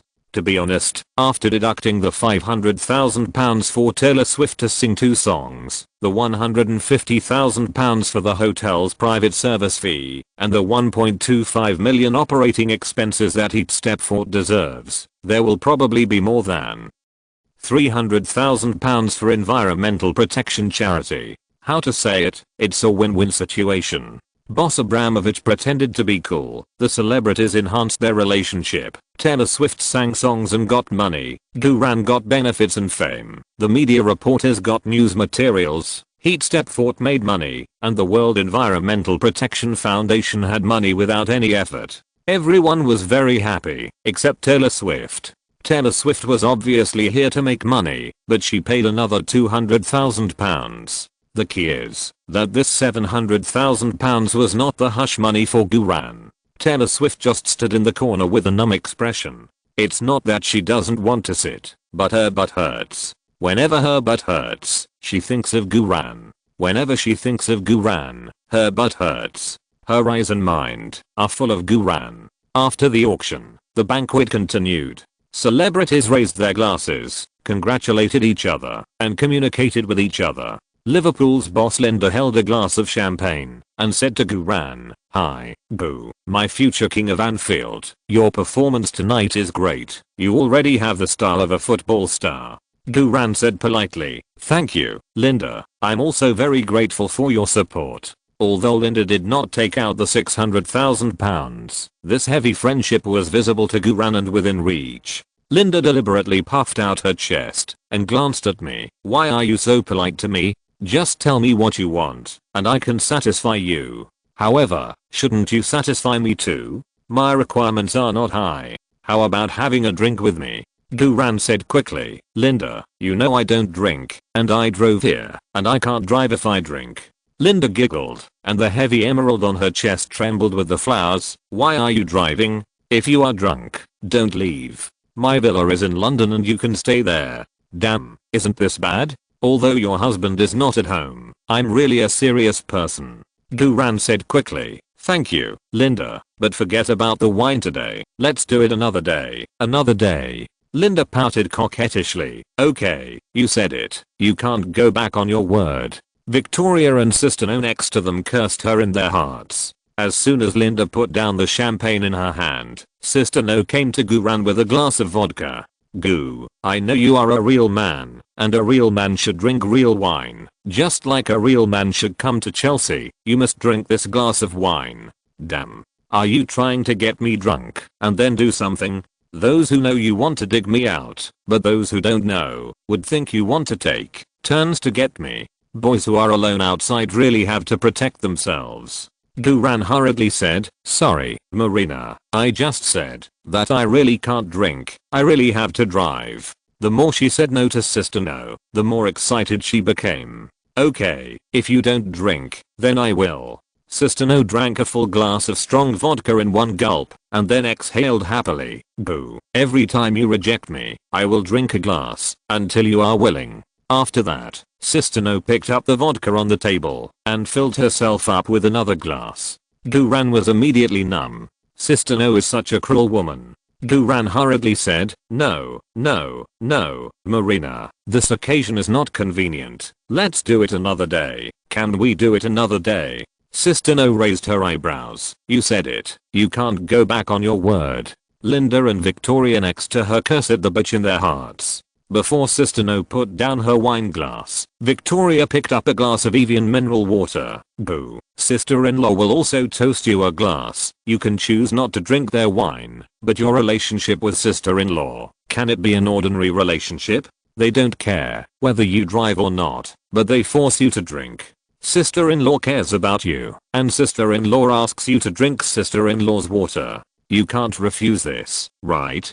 Damn, sister-in-law, did you drive here? Why do I feel like something ran over my face? It's okay to run over it, but I'm afraid that the media reporters will write, Duran refused Sister No's Linda's wine and drank Victoria's water. Isn't this going to kill him? How can I explain it to my brother Benny later? Duran said bitterly, sister-in-law, I'm not thirsty. Victoria sighed sadly. Sure enough, sister-in-law is nothing in your heart. Sister-in-law, don't say anything. I'll drink. I'll drink. It's just a glass of water. It's really hard to refuse emotionally and rationally. Duran took the cup of water brought by Victoria with a tingling scalp and drank it all in one gulp. Victoria immediately asked with a beaming face, is sister-in-law's water still sweeter? Duran choked and almost spit it out. Victoria giggled and patted Duran's back. Stinky brother, why are you so eager to drink sister-in-law's water? If you like it, just say it. Sister-in-law has plenty of water. Linda and Sister No next to them curse bitch in their hearts. Sister No said, boo, so you like water? I have plenty. Linda giggled, my water is sweeter than this. Duran wiped his mouth in embarrassment and stood up. Sorry, ladies, I have to go to the bathroom first. After saying that, Duran dodged and ran away. This sure field is too scary. If you stay any longer, you will be drowned tonight. Linda looked at Duran's back as he ran away, with a smug arc on her lips. You too. I saw Goo go to the toilet with my own eyes. Sister No and Victoria looked at each other and cursed at the same time. Bitch. As soon as Duran escaped from the Shura field, he ran into Taylor Swift with his arms folded across his chest. Mr. Duran, you are having a good time chatting with those old women. Taylor Swift's tone was cold, as if she was jealous. Duran quickly explained, no, I didn't. They actually just wanted to poach me for a transfer. Taylor Swift said, are you kidding me? Do you think I'm a 3-year-old child? You must have told them about the lounge, right? Duran didn't know whether to laugh or cry. This, I really didn't. Taylor Swift blinked. Really? You swear? Duran said, I swear on my reputation, I really didn't. Taylor nodded. Okay, then I'll believe you this time, but you have to promise not to mention this to anyone in the future. Duran grinned. I can't guarantee that. After all, you haven't given me hush money yet. Taylor said angrily, I spent £700,000 on you. Duran shrugged. You gave it to an environmental charity, but I didn't get a dime. You. How could you be like this? Taylor said angrily. Okay, I admit my bad luck. I know I'm unlucky, and this one bad thing doesn't matter. Tell me, what do you want in exchange for keeping it a secret? Otherwise, I'll return this 700,000 yuan jersey to you. Duran immediately said, I can't accept it. Taylor got a little impatient. Then what do you want? Tell me. Duran pretended to ponder for a while, then sing a song for me. Sing for me alone. Taylor raised her chin proudly. Sorry, I, Taylor Swift, am a principled woman. I will never sing for a man. Duran said indifferently. Goodbye. Hey, don't go. Don't go. Wait a minute. Duran didn't give Taylor a chance, turned around and walked into the bathroom. The next moment, Duran walked out again without changing his expression. Wrong way. Accidentally walked into the women's bathroom. But it was nothing serious. Taylor seemed to have caught something and said excitedly, ha, you're in trouble. We can switch. Otherwise, I'll tell everyone that you went into the women's restroom. But Duran said calmly, whatever you say, I don't care. Anyway, my image in the media is very bad. Maybe after your publicity, I'll become even more famous. Taylor was so angry that his chest heaved. You are such a scoundrel. Big scoundrel. Duran smiled. Thank you for the compliment. I'm going to pee. With that, Duran swaggered into the men's restroom. Taylor stamped his feet in anger at the door. Crazy. I'm so unlucky. How could I meet such a rogue guy? At this time, Taylor's female assistant ran over. Taylor, So you are here. We should leave, or we will miss the plane. Taylor said angrily. Can't you see I'm busy? Change the ticket. Ah. Yes, when Guran came out of the toilet again, Taylor and her female assistant were nowhere to be found. After all, it would not be good to spread that a country folk singer blocked people at the door of the men's toilet. But this matter is definitely not over yet. Guran smiled and wandered around the banquet hall casually. In short, Shurefield cannot go back. Taking this opportunity, Guran also talked and laughed with Ferguson, Charlton, Dalglish and other legends. Ferguson, Charlton, Dalglish and others praised Guran's humble attitude and wonderful performance. As the banquet was coming to an end, Guran concentrated his mind and used force on Kenny Dalglish. Chapter 387 Top-notch swivel shot and Field King 1.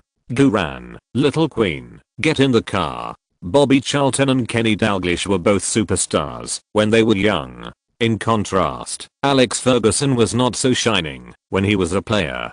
So if you want to take it by force, the best target is Charlton or Dalglish. As one of the three sacred heroes of Manchester United, Bobby Charlton's personal ability in his era was very comprehensive, especially in the midfield and front court. Charlton was almost invincible. Charlton's technical characteristics are open and close. His passing skills are extremely simple and practical, very spiritual, his feet are full of flowers, and his football IQ is extremely high. He is also one of the best non-forward players in football history, one of the stars with the best shooting skills. So, in a sense, Charlton's love for Guran is not unreasonable, because Guran's current style is very similar to Charlton's style of play when he was young, both open and close, relying on football IQ to lead the team, feeding more cakes than shooting. But Kenny Dalglish is different. Kenny Dalglish was originally a striker.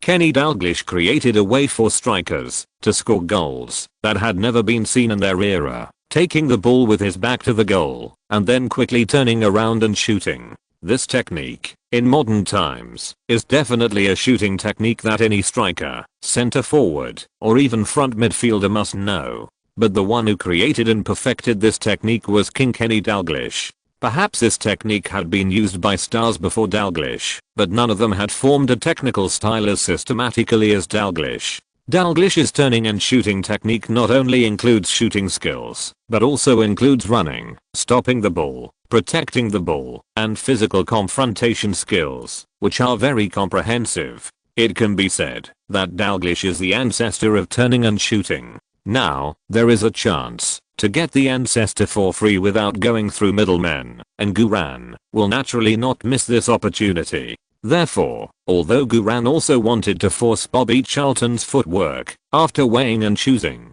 Guran decided to use the only chance of the day on the old King Dalglish. Dalglish's movement is very flexible, stopping the ball is like art, protecting the ball under his feet without moving, and physical confrontation is even more like a little effort. It is really worth a try. So, Guran focused his mind on Dalglish, top level transfer shot, and Field King +1. So cool.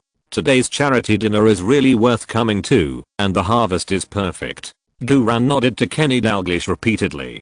Dalglish had a strange feeling, but he couldn't tell what it was for a while, so he just raised his glass to Guran in a friendly way. Unconsciously, the dinner gradually came to an end. After 9:30, the banquet ended, and the celebrities, sponsors, and media reporters left reluctantly. Menz was beaming at the door to see him off. Guran didn't know how many times he shook hands. His whole arm was almost numb. Linda, Sistano, and Victoria were a little drunk.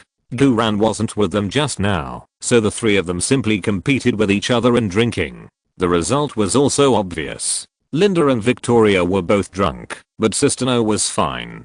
Before leaving, Sistano held Guran's hand and said, "Gu, remember what you promised me. We will drink together another day." Okay, I will always remember it. Guran agreed with her mouth, but she secretly complained in her heart, "I must be crazy to drink with you, but if I don't agree tonight, I must be stupid to do so."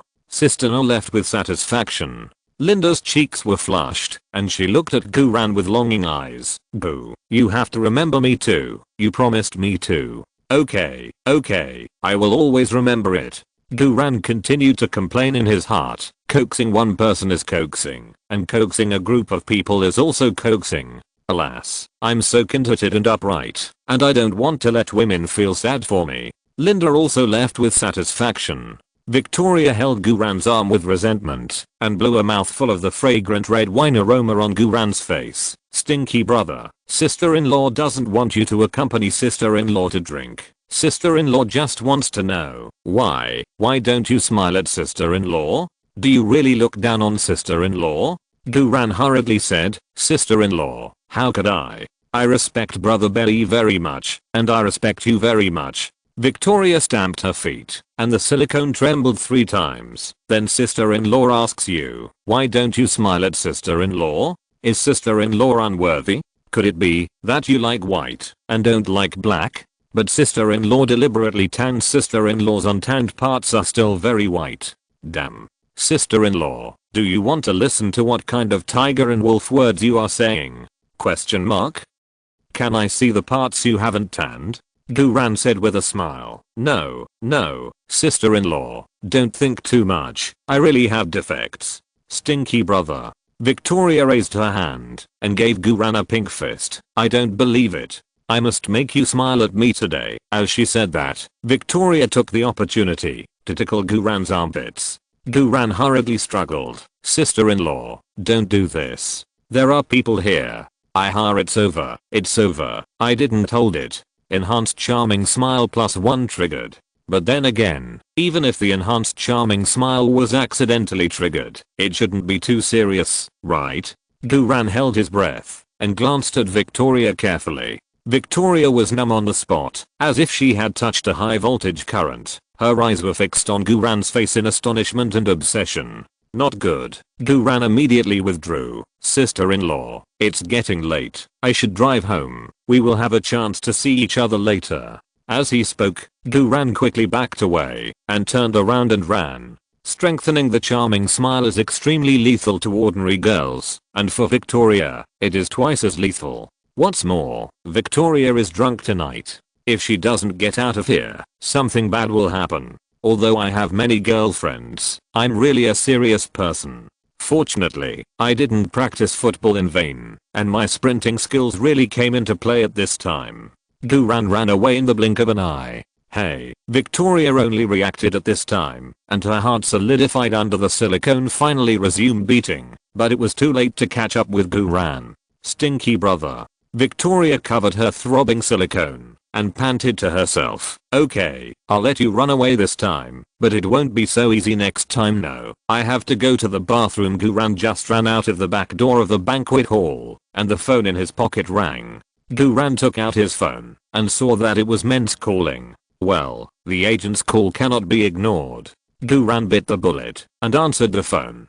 Hey, Gu, where have you been? I wanted to introduce you to the producer of Sky Sports Football Star interview program. Let's do it another day, Men's. I'm really tired today. This is not a lie. It's really more tiring to be in this world of fame and fortune than to play football on the field. Especially today, there is a terrifying surer field. Well, after all, you have just become famous, and you can't adapt to such a high-end celebrity career for a while. Men's on the other end of the phone laughed and said, however, your performance today is really great, far beyond my expectations. I think it's better than your performance on the court. You can chat and laugh with Abramovich without being humble or overbearing, and you can make old guys like Shelton, Ferguson, and Dalglish vie for praise. You can also be at ease among 3 crazy women.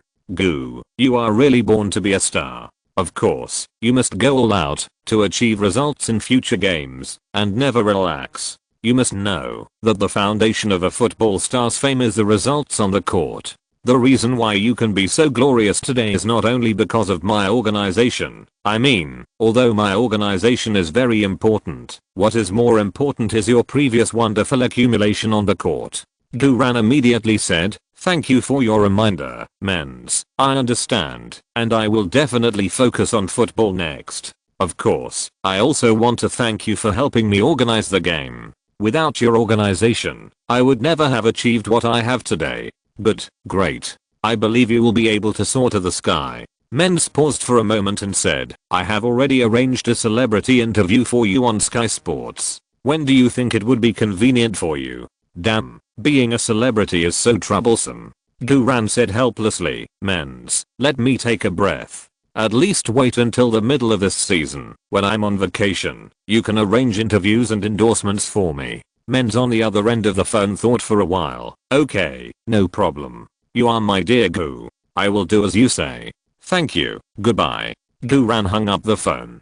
Today's charity dinner is finally over, and Duran also made a lot of money. The only little wish left that has not been fulfilled is that Duran looked around and did not find any trace of the silly little Queen Taylor Swift. Is Taylor Swift gone? It shouldn't be. Although even if she really left, I would not tell everyone what happened in the lounge. But with Taylor Swift's IQ, shouldn't she see through my a little bit bad personality? While he was thinking about it, he saw Taylor Swift, who was only 19 years old, walking towards him with her long legs. Duran couldn't help but let out a smirk. What a coincidence. What's a coincidence? Taylor Swift crossed her arms and rolled her eyes at Duran. I stayed here to wait for you on purpose. For you, I changed my flight ticket and turned down my announcement for tomorrow. My loss is huge. Duran smiled and said, I'm deeply honored. Taylor Swift raised her chin and said, you rogue.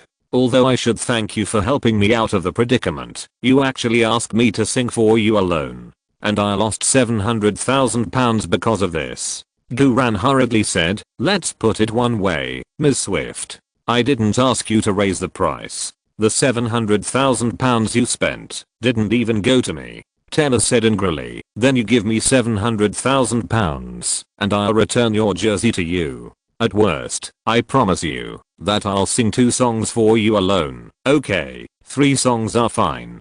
Damn it. What are you doing, little queen? Are you singing here to sell your money? It's not that I can't afford it. I really can't afford it now. But what's the point of having my own jersey? Should I just sell it again at the next charity auction? Duran cleared his throat. Then come with me. Taylor was stunned. Follow you? Where to? Duran said as a matter of course, to sing for me alone. Taylor said, can't we do it here? Duran said with a smile, there are so many people coming and going here, how can it be considered singing for me alone? Taylor blinked his clear big eyes, that's right, then let's get a room. Damn, Duran said quickly, ahem, it's not impossible to get a room. But there are so many reporters inside and outside, and many of them are tabloid reporters. They are eager to make a big news. We are both celebrities with face. If we leave a record of getting a room, what if the tabloid media writes nonsense, saying that the little queen and the big demon star spent £700,000 and got a room on the day they met? Will I still be in the football world in the future? Taylor stomped his feet angrily. You are the only one who still has face? Is your face as valuable as mine? Okay, you are right. We are all celebrities and cannot be written about by tabloid media. Then I will go with you. But we have agreed that I will sing 3 songs for you alone and you will give me £700,000 and then you must swear on your reputation that you will never tell anyone else what happened in the lounge tonight. Duran corrected. You mean the third person, right? After all, you and I are 2 people, unless you are not a human being. Taylor was stunned, and then his face turned red, and he said angrily, bah, you are not a human being. Okay, I'll say it again. You can't tell anyone else what happened in the lounge. Duran said without hesitation. Okay, I promise you. No, absolutely not. Let me swear. But in the future, when I write celebrity memoirs, I can write about it. After all, what is written cannot be considered as speaking. Taylor breathed a sigh of relief. Where are we going now? Duran said, let's get in the car first. Taylor nodded. Okay. Duran said, I asked the waiter to park the car in the hotel's VIP parking lot. In order to prevent being followed by paparazzi, I will go first. You wait for 5 minutes before coming down. I will turn on the double flashes to signal you. Taylor said, okay, I got it. I must earn back the £700,000 I lost today. Duran smiled harmlessly at Taylor, waiting for you. After that, Duran walked towards the hotel's underground parking lot in a casual manner. After Guran got in the car, he turned on the double flashes of the KN. After a full 5 minutes, Taylor crouched down and walked into the parking lot carefully. Seeing the little queen's sneaky look, Guran thought she was very cute, a cute girl of 180 centimeters. Guran drove the car in front of Taylor, and Taylor opened the car door and hesitated. Guran raised his eyebrows. Get in the car. What? Do you regret it? Are you afraid that I'm a bad guy? Taylor pouted. That's not the case. You and I are both celebrities. I believe you can't do anything to me. Besides, it's just 3 songs, and it will be done in just over 10 minutes. Why should I regret it, just to earn back my £700,000? I did it because. Guran asked, because of what?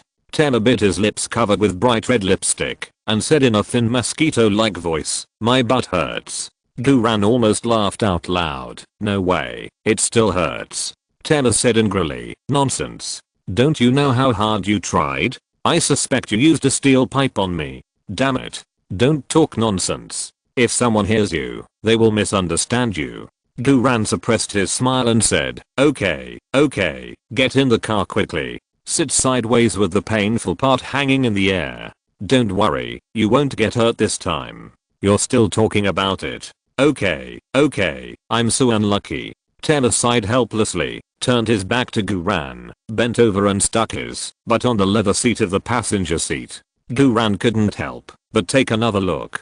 TSK, it's no wonder that even a steel folding chair can't support this waist to hip ratio. After Taylor sat in, one side of his butt was hanging in the air, almost lying sideways on the passenger seat. Guran reminded, fasten your seatbelt, I'm going very fast. Heh, how fast can it be? Taylor twisted her waist and clicked. Her slender waist was twisted. God, why am I so unlucky? Taylor cried in pain. It hurts so much. Oh. Guran sighed. Don't move. Let me do it. As he spoke, Guran leaned over, stretched out his hand from Taylor's chest to pull out the seatbelt, and fastened it for her. The perfume on this little queen smells really good and there is no silicone feeling. Guran cleared his throat. Let me make it clear first. Don't fart at me. Taylor's face flushed with shame. What are you talking about? How can I fart? I'm fine. I can. But I'm a lady. Even if I want to fart, I will hold it in. God. Why am I talking to you about this topic? Mr. Guran, you are so dirty. If you say such dirty words to me again, I will get out of the car. Guran smiled and said, 700,000 is not going to make money? Taylor's mouth twitched slightly. Drive faster. As you wish, my lady. Guran grinned and stepped on the floor. The KN rushed out of the underground parking lot at lightning speed and moved quickly on the busy streets of London. Taylor's whole body tensed up. Oh my god. Goo, your driving skills are pretty good. Guran said modestly, it's mainly because of the KN. Taylor nodded. The KN is indeed good. Guran smiled. So, you like driving too? Taylor raised his handsome chin. Believe it or not, I drive much better than you, but my insurance company doesn't allow me to drive, so I drive secretly. Guran smiled and said, I thought you changed your insurance company. Taylor thought about it. Huh. This is also a way.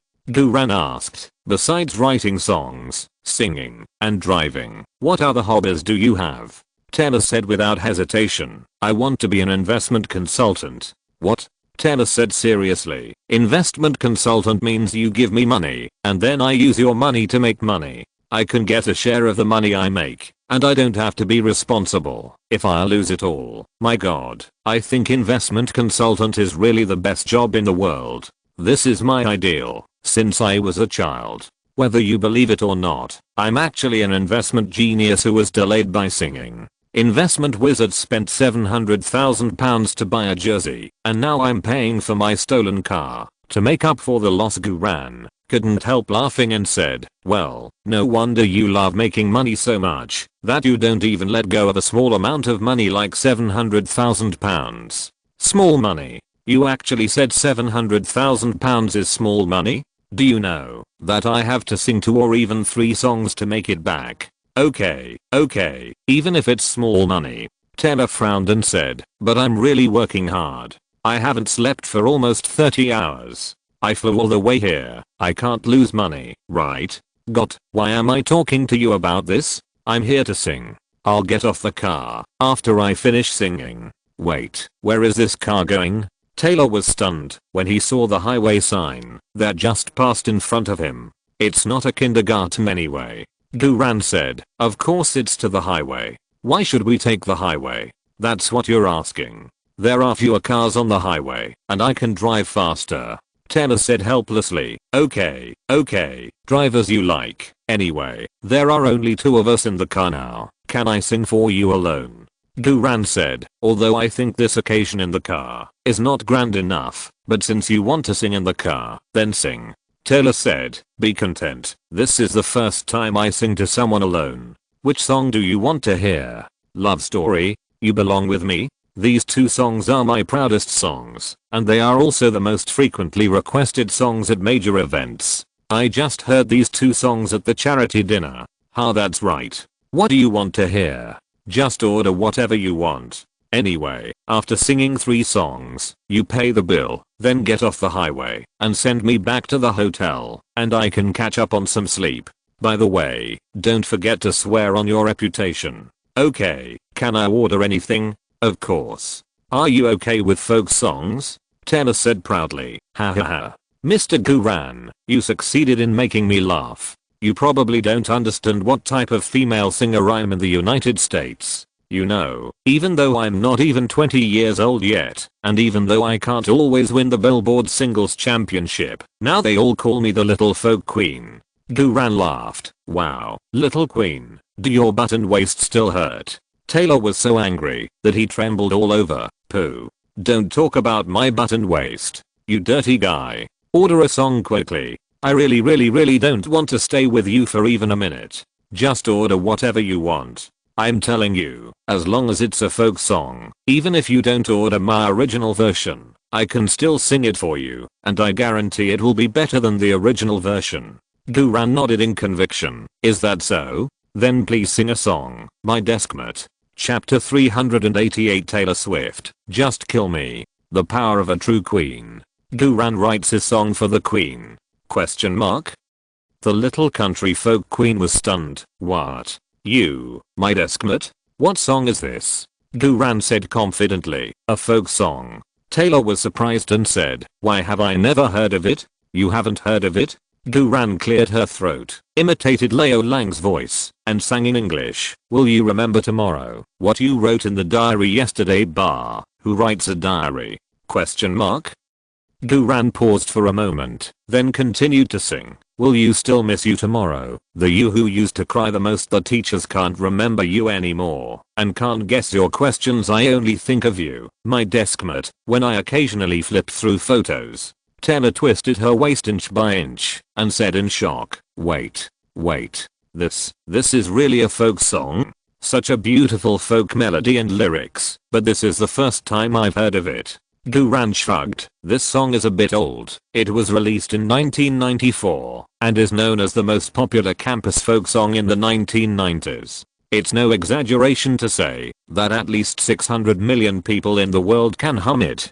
Taylor opened her mouth wide, completely forgetting the pain of twisting her waist. 600 million people. Got. My most popular song currently has less than 100 million people humming it. Guran asked. Why? Little folk queen, you can't even sing this classic old song? Taylor said ashamedly. I really can't sing. However, this song is really good, although your singing is very bad, and it always feels dirty. Damn, little queen, your first impression of me is too bad, right? Why do you think I'm dirty in everything I do? This is fucking. How can I change this bad impression? I can't really pay out £700,000. I can't pay out £700,000, but I can still give out 70 billion warmly. Why am I like an old SP? It must be because of my high physique and holding it in for too long. Guran tried hard to keep the seriousness on his face. Then he heard Taylor continue. Mr. Guran, can you sing it for me in full? I really want to hear the full version. Guran couldn't help but secretly complain in his heart. Who is singing for money between us? Don't you think I'm dirty? I can tolerate it. Okay. Since the little queen is so sincere, she must be satisfied. So, Guran sang My Deskmate in English in full. Taylor was quiet from beginning to end, listening fascinated. After Guran finished singing, Taylor exclaimed, "What a great campus folk song, but I have never heard this song before. Maybe I don't spend much time in school." Taylor's pretty face flushed. "Mr. Guran, why don't you order another song, as long as it is not a campus folk song, and, not too old, cough cough. Other folk songs can basically be sung." Guran thought for a while, then let's go to a song from 2003, In a Foreign Land. What? Taylor was shocked and almost crazy. In a foreign land? What kind of song is this? Guran said, "This is a serious country folk song. Not to mention 800 million people in the world can sing it. At least 700 million people can hum it. I don't believe it. You sing it for me to hear. Damn, am I really a street singer? I'm a football player. I want to win a Golden Globe Award, not a Grammy. Well, if I can win the future Grammy Queen with my singing, it will be worth it. Excuse me." Guran stretched out his voice and sang the entire song In a Foreign Land in English. What a good song. Taylor covered his chest and panted for a while. "Although your singing is terrible, I can still feel the wonderfulness of the lyrics and the song. Oh, God, such a good folk song. I have never heard of it before. Mr. Guran, come on, please choose another song. I will definitely be able to sing it this time. Of course, you'd better choose a popular folk song this year. The most popular folk song in 2010. Okay, I'm bullying you if I choose Moonlight Over the Lotus Pond." Guran cleared his throat. "How about Old Boy?" Taylor's mouth trembled. "What? I've never heard of it before." Guran sighed. "Hey, look at you. How come you have never heard of this or that? Okay, I'll sing it to you again." Then, Guran roared out Old Boy in English. "Youth is like a rushing river. It's gone and never comes back. There's no time to say goodbye, and I'm left numb without the passion of the past. Look at those flowers floating all over the sky, withering at the most beautiful moment. Who will remember that she has been in this world?" Taylor was so moved that her eyes were filled with tears as she listened. Oh my God. What beautiful lyrics. What a beautiful folk melody. Such a beautiful song, and I haven't heard of it before. What kind of folk queen am I? Me, I don't want to live anymore. Just hit me to death. Just hit me to death." Guran, who was stepping on the accelerator, hurriedly said, "Don't make blind wishes." Taylor said with disgust, "I'm upset. What makes me most uncomfortable is that such a beautiful song makes you sing so badly. It's simply a Beauty and the Beast." "I'm sorry, Mr. Guran. I'm not targeting you. I'm just telling the truth." "Damn it," Guran said unhappily. "If you can do it, sing a song." Taylor thought for a moment and said, "Okay, then I'll try." Then Taylor cleared her throat and sang in a heavenly voice. "Did the original wish come true? Is it only a memorial now? Let the years dry up my ideal and I can never find the real me again. Look up at the starry sky, the one that accompanied me at that time. Do you still remember the story here? If there is a tomorrow, bless you dear, is it sung like this?" Guran was completely stunned. The song was so beautiful, as if it came from heaven. The most amazing thing is that, even though Taylor Swift was only sung once, she was able to copy the chorus word for word, and she was able to perform it in her own unique folk style. It's really hard not to admit it. This is real talent. Taylor Swift has an absolute sense of pitch and a super memory for music. She really deserves to be the queen of folk songs. The most amazing thing is that this little diva is singing with half of her butt hanging, her waist twisted backwards, her chest tightly bound by the seatbelt, in a posture close to twisting a dough twist. This posture is suitable for a real diva. This is really a visual healthcare eardrum massage. How lucky, how beautiful, how refreshing. Seeing the shocked expression on Guran's face, Taylor couldn't help but smile proudly. "It's a pity that I didn't bring my banjo, otherwise I would play and sing at the same time. It would sound better." Guran exclaimed, "This is already very nice, but this song can't be considered as your singing, because I sang this song first. You can only be considered to be learning to sing, but learning to sing is not singing, it is learning." Taylor couldn't help but frowning slightly. Wait a minute, Mr. Guran, I found that the melodies of these songs are very special, all with a strong oriental melody style. Did you order all Chinese songs? Taylor, the KN is almost driving from London to Winchester, and you just reacted. Guran chuckled. I sang in English. Taylor raised his eyebrows. Something's wrong with you.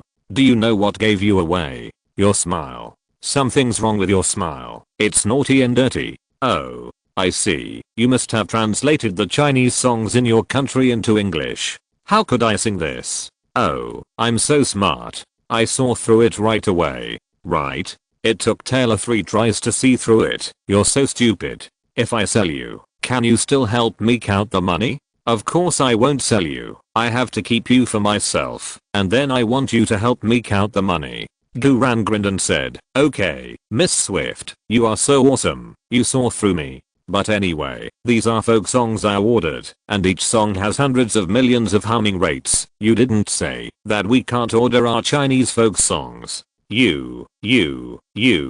Taylor's chest heaved with anger. You bad guy. You are really teasing me on purpose. I want to get off. I want to get off now. Guran said, don't you want the £700,000? Invest in a little genius? Taylor let out a sigh of relief. Why am I so unlucky to meet a bad guy like you? Okay, you continue to order songs, but from now on, you can no longer order Chinese folk songs, or any other folk songs. You can only order my songs. Humph. I'll get off immediately, after I finish singing 3 songs.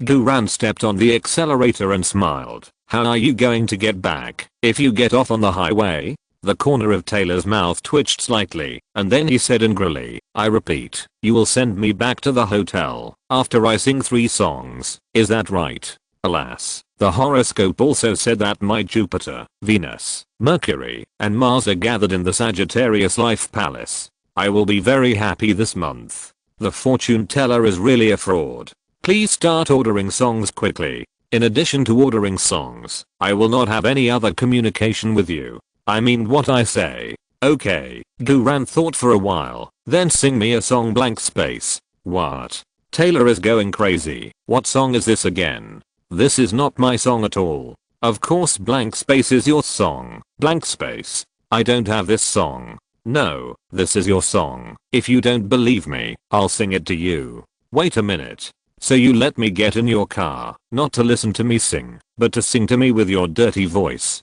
I don't want to. I just want to play football. But there is no way. You can't sing the songs I ordered. You can't even sing your own songs. So I have to sing a few lines for you? Okay.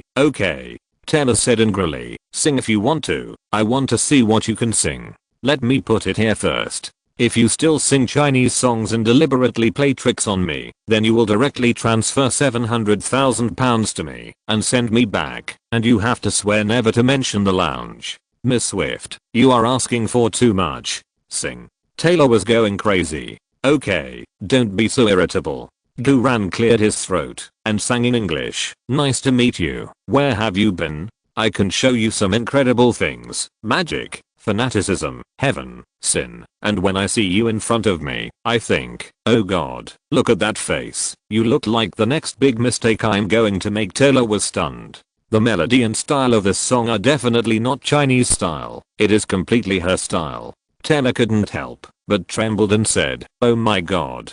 This is so beautiful. It suits me so well. It's exactly what I want to say. But is this really my song? Why don't I remember writing such a wonderful song? Yes, it's yours. Guran said as a matter of course.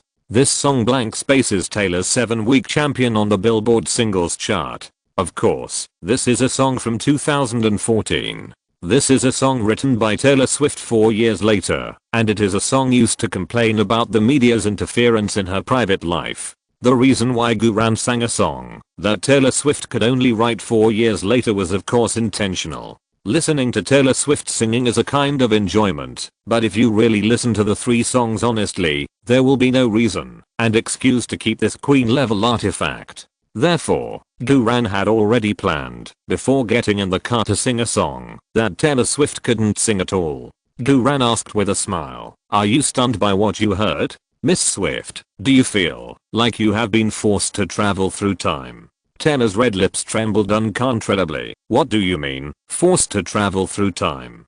Damn, I forgot Taylor Swift has never read Chinese online novels and doesn't understand these advanced online terms. Guran quickly said, Miss Swift, don't get me wrong. I meant what I said literally. I'm not driving. Taylor's CPU was about to be burned out. He covered his head with his hands and said in horror, You're not driving? Then who is driving? Is it me? Calm down, Miss Swift, calm down. Forced crossing means literally, but driving here is an extended meaning. Do you understand? Well, it seems that you didn't understand. I think we shouldn't discuss the issues of forced crossing and driving. Let's talk about the song Blank Space just now. Oh, okay. Taylor took a deep breath. Mr. Guran, please don't joke. Tell me seriously, whose song is this? Guran said sincerely. Who else can it be? Yours? Mr. Guran, I've said it. Please don't joke. Although this song is consistent with my style, I have never written it. Don't worry, you will write it in the future. I'm confused by you are. I haven't started yet. You. Taylor rubbed his blonde hair vigorously, and the whole person seemed to be driven crazy. Okay, I lose to you please. Mr. Guran, just tell me the truth. Who is this song? This song is really great. It's just tailor-made for me. If possible, I want to contact the creator of this song. I want to buy the copyright of this song. Guran said seriously. Why don't you understand? Isn't the creator of this song in the car? Taylor hurriedly looked at Guran in the back seat and was really about to be laughed at by Taylor. Taylor took a deep breath. Oh, I understand. Got. This time, I really understand it completely. The creator of this song is you. Damn. Guran almost threw the steering wheel in his hand. Taylor, your stupid IQ has reached the point where you can be crowned queen. Well, you can understand it this way. After all, I really can't explain why I will be your popular song 4 years later. Guran immediately cleared his throat. So be it. This song was written by you. Taylor's clear big eyes were immediately filled with little stars. Oh my god. Mr. Guran, I didn't expect that you sing so badly, but you can create a song that suits me so well. Guran said unhappily. Miss Swift, if you want to praise me, just praise me well. You can't bite and lick me. It's not right. Sorry, I'm really shocked. Taylor asked anxiously, when did you create such a beautiful song? Guran said realistically, I just got inspiration suddenly and hummed it out. Oh. Got. Taylor roared excitedly. Mr. Guran, you may not know yet, you are a musical genius. Your inspiration is so great. I feel my body resonates with you. Yes, I know that I can't sing all 5 notes. I don't know the 5-line score. I can't arrange the instruments. But I'm a musical genius who can make girls' bodies resonate. Guran smiled calmly. I'm ashamed. Taylor was as excited as a little fangirl, and her attitude towards Guran also changed 180 degrees. I thought I was already a genius. To be honest, since my debut, I have never been convinced by any of my peers, but you have completely conquered me. Are you really a ball player? Mr. Guran, I have to talk to you seriously. First of all, are you sure that this song has never been released? Guran nodded and said, don't worry, this song has never been released. Taylor excitedly grabbed Guran's arm. Great, Mr. Guran. Please, sell me the copyright of this song. I want to sing this song. You name a price. I name a price. Aren't you here to make money from me, little genius? Why are you still giving me money? Have you forgotten about the 700,000 yuan you spent on my jersey? Have you forgotten why you got in my car? Guran was a little embarrassed. What price? Just take it, if you want it. Anyway, the song is yours. Taylor trembled all over, and tears rolled down her eyes uncontrollably. Guran hurriedly said, Miss Swift, why are you still crying? It's just a song. You shouldn't be so moved, right? Taylor's lips trembled and said, I was too excited and twisted my waist again. Damn, Taylor, you are so cute. Guran smiled and said, then why don't you turn over? If you turn your body towards me, you won't have to twist your waist, right? Good idea. Taylor screamed sourly and struggled to turn sideways. seeing the seatbelt tightening Taylor so much that the airbag was about to pop out, and listening to Taylor's screams when he turned over. This scene was more exciting than earning £700,000. Of course, Guran could only feel happy secretly. After all, if he showed it, he would not be a serious person. Mr. Guran, Taylor said sincerely, I'm sorry, I always thought you were a bad boy at heart, until now I understand that you are a good person. You helped me out of trouble in the lounge, and now you gave me a song that fits me so perfectly, and I actually still thought you were a bad person, and I actually wanted to make money from you. I really am. This is totally wrong. But don't worry, I now understand that you are a good person, and I, Taylor Swift, will never let people who are good to me suffer, so please don't be polite, just name your price. Damn, Taylor, are you serious? If I really name a price, then I will really sell it, right? Guran pondered for a while. I don't know the cost of writing songs, so let's say £10,000. This price must be very low, but this is Taylor's own song after all, and Guran would feel uneasy if it was higher. Taylor widened his eyes in astonishment. What? All you need is £10,000? Did I hear you correctly, Mr. Guran? I think you probably don't understand the market situation in our industry. Let me tell you, making money in our industry is like a scam, making huge profits without capital. You know what? If someone wants to ask me to write a song, it will cost at least £1 million.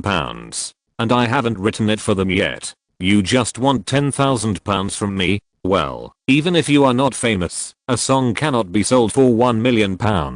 But with the quality of the song, £100,000 is definitely no problem. And I think this song will definitely be a hit. I even think this song has the potential to win the Billboard singles title. Did you know? Until now, I have never won a Billboard single #1. You only want 10,000, so you must be at a loss. I'm worried for you. In short, £10,000 is definitely not enough. If I really give you £10,000, then am I still a human being? Let's do this. I'll pay you £100,000, put your name on the lyrics and music, and give you 20% of the publishing profits. Damn you little investment genius, you are really helping me count my money. Guran quickly said, no, I don't need a signature on the lyrics or music, nor any subsequent profits. These are all yours, don't worry. Just take it. Oh, Mr. Guran. Taylor was so excited that he wanted to hug Guran and kiss him. You are so good.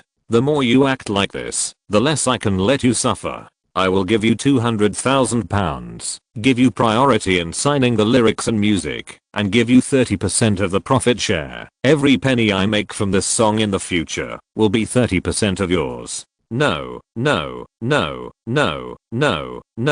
really no need. Mr. Guran, stop being so polite. If you are so polite again, I will jump out of the car. With that said, Taylor turned around suddenly and tried to open the car door. Guran quickly said, a generous gift. Miss Swift, you must not. Let's discuss it easily if we have anything to do. I didn't say I don't want anything. Come here quickly. Why haven't you turned around yet? I'm willing to discuss it with you. Tyler said with a face full of pain. I have a cramp in my butt. Oh, you need to exercise more. Chapter 389. 3 consecutive shots. The Queen asked to stay. Alas, this life is unbearable. Guran asked with concern. Ms. Swift, are you okay? Do you want me to give you a massage? Taylor was in so much pain that tears were streaming down her face. Mr. Guran, you are so nice, but won't it be awkward for us to do this? Embarrassed? Oh, I'm not embarrassed anyway. Guran said seriously. Ms. Swift, why are you being so polite to me? Wasn't it more embarrassing when you were stuck in the folding stool? Taylor blushed. Taylor wanted to refuse sternly, but the pain of cramps made her unable to refuse. If she continued to be deadlocked, I'm afraid her whole body would twitch. Taylor said with a sour face, you are right. But can you help me massage while driving? Guran smiled and said, don't worry, it's time to show my real driving skills. As he said that, Guran held the steering wheel with one hand and rubbed the cramped area of Taylor with the other hand. Here, right? No, a little higher, a little higher, a little deeper, a little deeper. Here. Yes, Taylor bit her lips with a burning sensation. This is really amazing. Guran pressed hard while stepping on the accelerator. Taylor resisted the urge to scream. Compared with the pain of cramps, the embarrassment was the worst. Taylor wanted to get on the car and sing 3 songs to earn back the £700,000 and make Guran stop mentioning the stool, but she ended up handing the handle to Guran. But this can't be blamed on Guran. Mr. Guran was also kind enough to help. Taylor said with tears in his eyes, "I'm so unlucky. It's so embarrassing." A highlight, another red negative emotion bubble was generated at Taylor's feet. This is the 3rd red talent point bubble dropped by this little folk queen today. Cool. I really made a fortune today. 3 in a row in just one night. This has exceeded the daily output of the water queen. How could such a Taylor Swift let go easily? Guran immediately gathered his thoughts and happily picked up the red bubble through the air. As Guran massaged vigorously and rhythmically, Taylor's cramps were relieved. "Thank you, Mr. Guran. I feel much better." "You're welcome. I'll massage you a few more times to prevent you from cramping again." Guran put his hand on Taylor's leg, which was insured for $40 million. These 2 long legs were contracted by the insurance company. If converted into domestic money, it is equivalent to $120 million per leg. $240 million for 2 legs. How can it feel good? Taylor said gratefully, "Thank you so much, Mr. Guran. You are really a good person. By the way, can I call you Gu? We are so familiar with each other. You can just call me Taylor." Guran smiled and said, "Okay, Taylor." Taylor said sincerely, "Gu, seriously, for the song blank space, just do as I say. £200,000 plus priority attribution plus 30% of the subsequent share. Otherwise, I really feel embarrassed to take it for nothing." Guran sighed. "Taylor, okay, since you insist on doing this, then you give me £200,000, but forget about attribution, and I only want 20% of the subsequent share." It was too much, and Guran was really a little embarrassed. Even this, it was already a big deal for Taylor. Taylor shook her head seriously. "No, I can't let you suffer. Although I, Taylor Swift, love to make money, I will never cheat people, especially those who are good to me. Gu, I'm sure you are a good person to me, so I can't let you suffer anything." "Wow, Taylor, I'm really touched."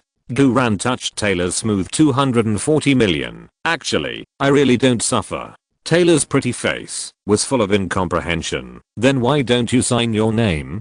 This song is obviously your work. Do you know how important the right of authorship is to the creator?" Guran said with a full sense of reality. "Of course I know, but I really don't need a signature. This song is yours, and I just want to concentrate on playing football." It's great to be able to rub Taylor's name, not to mention that this song was originally a song that Taylor could write in the future.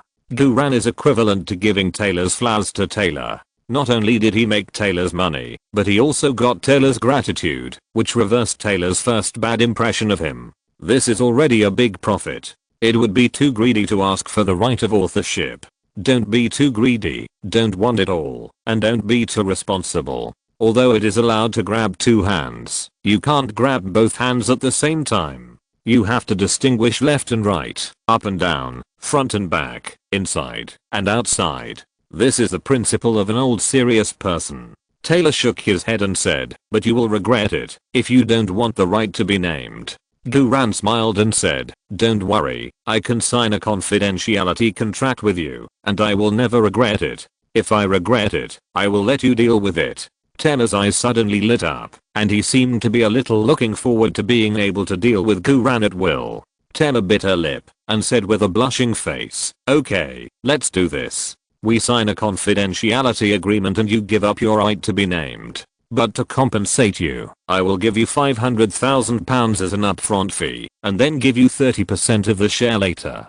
Guran said quickly, "Too much, you gave too much." Taylor smiled and said, "Boo, don't be polite to me anymore. I can earn £500,000 by singing 2 songs in 10 minutes. I think it's too little. I want to compensate you in other ways. Gu, I'm taking advantage of you now, do you know?" Guran felt Taylor's 240 million and nodded vigorously. Yes, yes. Taylor said, I'm already very ashamed, so don't force me anymore. You don't want me to be embarrassed again, right? You don't want to. I think Guran sighed with a sense of reality. Taylor, your mouth is really powerful. I am convinced by you. Well, let's do as you say. Blank space is yours. Taylor said happily. Oh.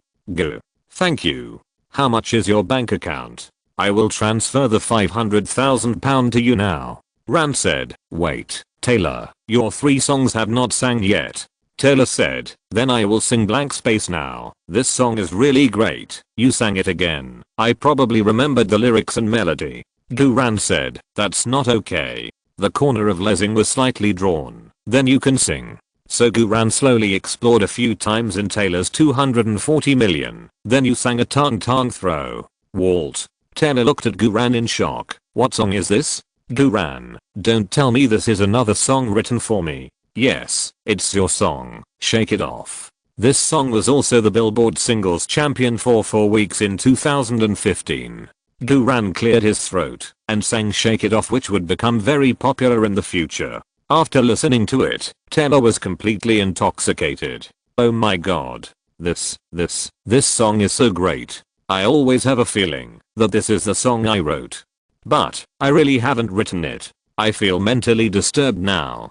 Goo, this is not another impromptu creation by you, is it? Guran sighed faintly. Shame on you. Taylor said excitedly. Genius, genius, Goo. Don't play ball. Come to the music industry to develop. You will become a global top streamer. I can guarantee it with my star journey. Although your singing is still bad, it is not a big problem. The voice can be packaged, but the talent cannot be packaged. There are also singers who sing worse than you, but you are more handsome and more talented than them. You really can do it. Guran shook his head firmly. No, I still like to play. I still like to play football.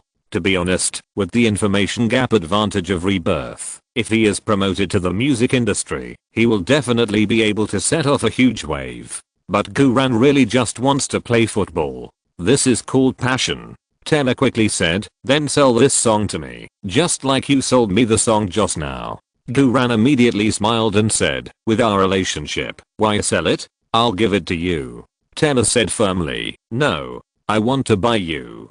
Don't be long-winded, it's still the same price as last time. Okay. Guran looked helpless. Look at what happened. Without any effort, he made £1 million from Taylor Swift. This is really faster than making money from playing football. After all, I'm not considered being kept, right? It shouldn't be. I haven't even sold my strength yet. Taylor said happily. I'm so excited. I thought I was losing money today, but I made 2 songs today. Haha. Goo, you are really a genius. In such a short time, you can hum such a beautiful song. The lyrics are so appropriate, it just hits my heart. Ahem. To be honest, it's not that long. Guran laughed so hard that he couldn't close his mouth. Taylor suddenly leaned in close, and the airbag was almost blown out by the seatbelt. Taylor looked at Guran with longing eyes. Goo, I want you. Damn. You're not going to do that. You did it too suddenly. I wasn't even mentally prepared. Okay, I admit it. I was always prepared, but the car was going so fast, something might happen. Taylor said affectionately, I want you to write songs for me alone, okay? Damn, can you not breathe heavily when you say this? Are you trying to drag me out with emotions? I almost untied my belt in half a second. My serious personality with painstaking experience almost collapsed. Guran quickly calmed down. Well. Taylor grabbed Guran's arm with both hands and started to act coquettishly. Please, Gu, please, just let me support you. In addition to paying you the money for selling my songs and the subsequent share, I will give you a separate part of the money every month. You can ask for as much as you want, as long as you promise that all the songs you write in the future will belong to me. Damn, Taylor Swift is acting coquettishly. Who can resist this? Who can resist it, and who won't be confused? This is really questioning King Zal, understanding King Zal, and becoming King Zal. Guran's mouth was dry. Okay, I promise you. Ha. Gu. You're awesome. Taylor's butt was no longer painful due to excitement, and her small waist twisted. Tell me, whatever you want, I will satisfy you. I want to carry 240 million on my shoulders. Can you satisfy me? Bah. I won't say that. How could such an old SP idea come to the mind of a serious person like me? It must be the excess physique at work. Duran cleared his throat and said, let's talk about it later. Taylor said with a beaming face, okay, as long as you have a request, just tell me anytime. I will do my best to satisfy you. Duran smiled seriously. This deal is really good. I don't write songs. I'm just Taylor's porter. I take advantage of the information gap of Rebirth to take out the songs that Taylor will write in the future to her in advance and earn some transportation fees by the way. This can also solve the deficit of weekly salary and bonuses being mortgaged to Hotspot. I thought I would have to tighten my belt for at least a year, but the little queen gave me thighs, talent points and pounds. Alas, this life is really good, even if I lie down. When I can carry 240 million on my shoulders, it will be even better. Bah.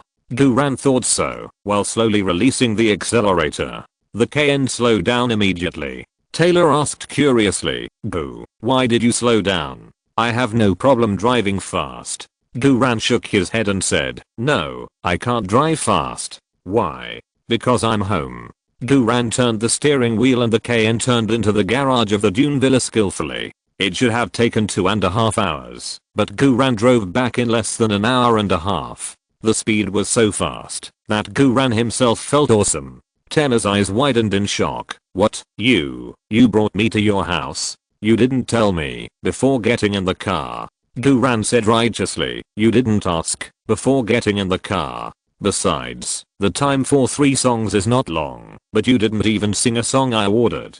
Can you blame me for that? Taylor nodded blankly. It makes sense. It's my problem. So, what should I do next? Duran stretched his body lazily. You can take a taxi back, or ask your assistant to pick you up. I'm a little tired today. I need to take a shower and have a good sleep. Hey, Taylor quickly grabbed Duran's arm and said nervously on her pretty face, don't leave me here alone. I haven't sung for you yet. What's more, we haven't signed a contract yet. You drove me here. You have to be responsible for me. I want to go to your house. Duran said with difficulty. Oh, this is not good. Taylor quickly asked, why don't you live alone? Duran said helplessly, I live alone, but you are my age. I'm very conservative. I'm a person who cares about my reputation. It would be a bad influence if we, a single man and a single woman, live under the same roof. Taylor chuckled. Boo. If you say that, then I will be relieved. I will stay at your house tonight and leave tomorrow. Damn, isn't this just what I want? Duran said in embarrassment. Taylor, this is not good, right? It's settled. Taylor pushed open the car door and swung his long legs off the seat. The days of living together with the Queen of Pop are about to begin. Duran smiled, turned off the engine, and got out of the car. Taylor walked into the Dune Villa, looked around, and said with emotion, wow, boo, your villa is really nice. It's like a resort. By the way, do you have a banjo here? Guitar? Piano is also fine. Duran shrugged and shook his head. Taylor smiled and said, I never thought that a musical genius like you doesn't even have a musical instrument at home. Well, it's okay. You must have paper and pen, right? Duran said, of course I have this. Taylor said, then please let me use it. I want to record the 2 songs you sold me. Okay. By the way, make me a cup of coffee. I haven't slept for more than 30 hours. I need to refresh myself. Okay. Duran was about to go to the kitchen when Taylor asked, by the way, where should I sleep tonight? Duran said, there are master bedrooms upstairs and downstairs. You are a guest, so you can choose first. Taylor tilted his head and asked, do you usually sleep upstairs or downstairs? Duran said, I usually sleep downstairs. Taylor nodded. Okay, then I'll sleep in the downstairs. Huh. Taylor, something's wrong with you. Do you want to sleep in the same room with me? Seeing Duran's puzzled look, Taylor chuckled. What are you thinking about? The room you usually sleep in must be the most comfortable one.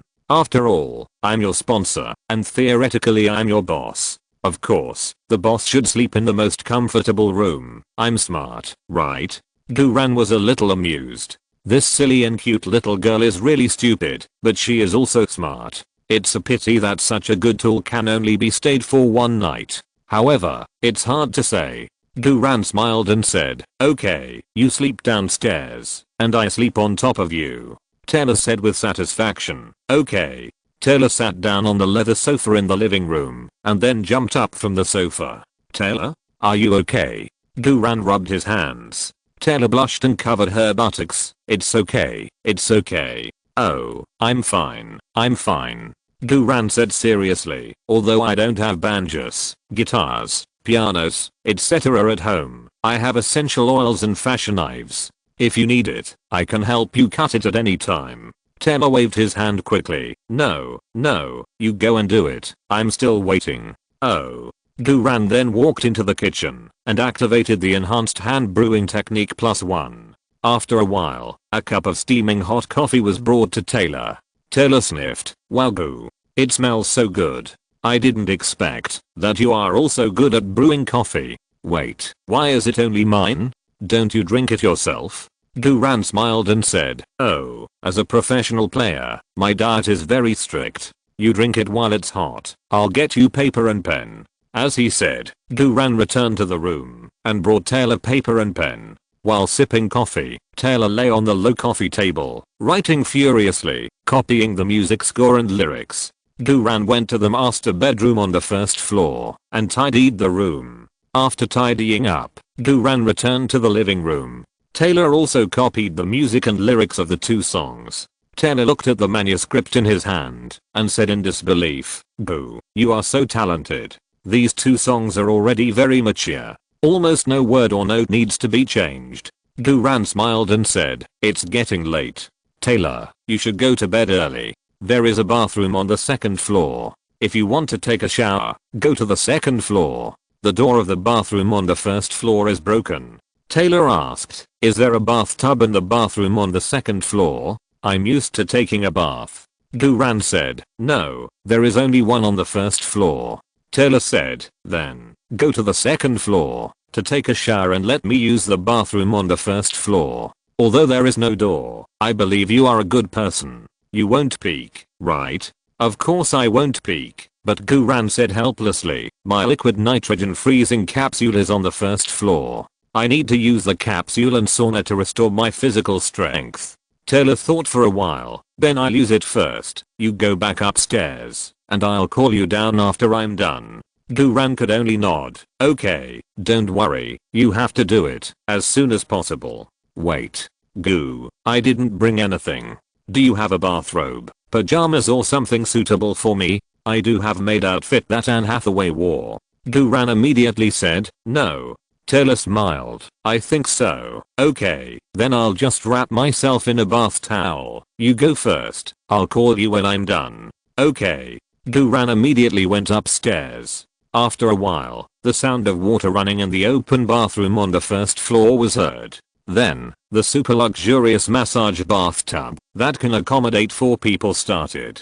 Guran lay on the big bed in the bedroom on the second floor, tossing and turning, with the sound of water in his mind. After half an hour, the massage bathtub stopped automatically, and Taylor didn't come to call him. Girls always take a long time to take a bath. Maybe she is applying perfume on her body now. Wait, there is no perfume to apply on the body at home, right? Nearly half an hour later, Guran looked at the watch. It was almost 12 o'clock in the middle of the night. After such a long time, there was no movement. Could something happen to Taylor Swift?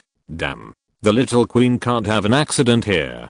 Guran was startled, and all sleepiness disappeared. He jumped out of bed and ran to the bathroom downstairs. I saw steam rising in the bathroom, and a series of light snoring came from the luxurious bathtub. Taylor Swift, who hadn't slept for more than 30 hours, actually fell asleep in the bath. It should be said that the little queen, you are simply giving it away. Only I, a serious person, Guran, would have no other thoughts. The water in the bathtub is so clear that Guran's mouth is dry, and he can't wait to drink it. Duran admired it for a long time. We can't just watch Taylor sleeping in the water, right? Duran cleared his throat and whispered, Taylor? Taylor? Taylor was sleeping soundly and didn't respond at all. There was no other way. Duran reached out and took Taylor out of the water. Alas, this life is unbearable. Chapter 390 Daily Life of the Queen. Duran was tricked by the Imperial household steward Rick. Duran, you can't blame me for this. After carrying the unconscious Taylor into the bedroom on the first floor, Duran patiently helped Taylor dry off. Taylor was snoring slightly throughout the process, and his expression showed a little enjoyment. Duran was panting heavily due to exhaustion. To be honest, this was the first time that Duran had done such a delicate job. Especially when wiping the 240 million. Duran's hands were shaking slightly. It was not because he was afraid of damaging the 240 million and having to pay compensation, but because he was afraid that he would suddenly wake Taylor up while wiping. It didn't matter if Taylor woke up. The key point was that Duran's physical condition was causing trouble, and his body had swollen obviously. Such a scene was really hard to explain. But we couldn't just leave Taylor alone. With so much water, it would be strange if she didn't get sick the next day. Well, we could only be a good person to the end. Fortunately, Taylor didn't wake up during the whole process. Duran covered Taylor Swift with a blanket, then lifted it up again, carefully checking if there were any corners that were not cleaned, and then Duran walked out of the master bedroom with satisfaction. If he didn't leave, he might not be able to hold it in. Duran closed the bedroom door and was deeply moved by his serious behavior. That night, after Duran had a physical therapy, he returned to the room on the second floor, calculated the calculus formula in his mind, and tried to make himself fall asleep. The next morning, Duran was woken up early and started a new day of extra training. Today is a public holiday for the team, and Duran arranged for himself to do strength training in his own gym and dribbling sprint practice in the backyard court. The day after tomorrow, Tuesday night, is the third round of the English League Cup away challenge against Sheffield United. This game is very important. If you lose in the knockout round, you can't think about entering the Europa League next season, so you must concentrate and adjust yourself to the game state as soon as possible. Duran sprinted back and forth in the backyard court, sprinted back and forth again, and sprinted back and forth again until the afternoon, when Duran finally finished training panting. Duran had just finished his shower and came out of the bathroom and saw the little Queen Taylor Swift wrapped in a quilt with sharp hair and resentful eyes standing in front of him. Light a bright red negative emotion talent point quickly generated under Taylor's feet. Duran had no sense of guilt. While concentrating his mind to pick it up from the air, he smiled and said, "Good morning, Taylor. Are you awake? When are you leaving? When will the £1 million be paid? Is the confidentiality contract still signed?" Taylor bit his lip. "Don't tell me that first. Goo, what did you do to me last night?" Duran said with a sense of reality. "No, I didn't do anything. I just, cough cough. Okay, you don't have to thank me. Originally, I wanted to hide my achievements and fame, but I still didn't pretend. There was no need." Taylor blushed and stamped her feet in anger. "Great. You actually did that to me while I was asleep." Duran quickly explained. "Taylor, you misunderstood. I didn't do anything. I mean, I did it, but not the kind of thing you thought. You fell asleep in the bathtub last night, and I waited for a long time and you didn't come out. I thought something happened to you, so I must run in to take a look. This is reasonable, right? As a result, when I went in, you actually fell asleep in the bathtub. Tell me, can I watch you soak in the tub for a whole night? Wouldn't you be soaked white? Although you are already very white, but after soaking for a night, you will be pale." Taylor said angrily. "Okay, you did the right thing about this. Thank you. But then what? You pulled me out of the water, and then what did you do?" Duran said, "As a matter of course, after I pulled you out, I had to dry you dry. Is there anything wrong with that? Otherwise, you caught a cold, had a fever, or had a hoarse voice, how could you sing?" Taylor said angrily. "Why didn't you call me?"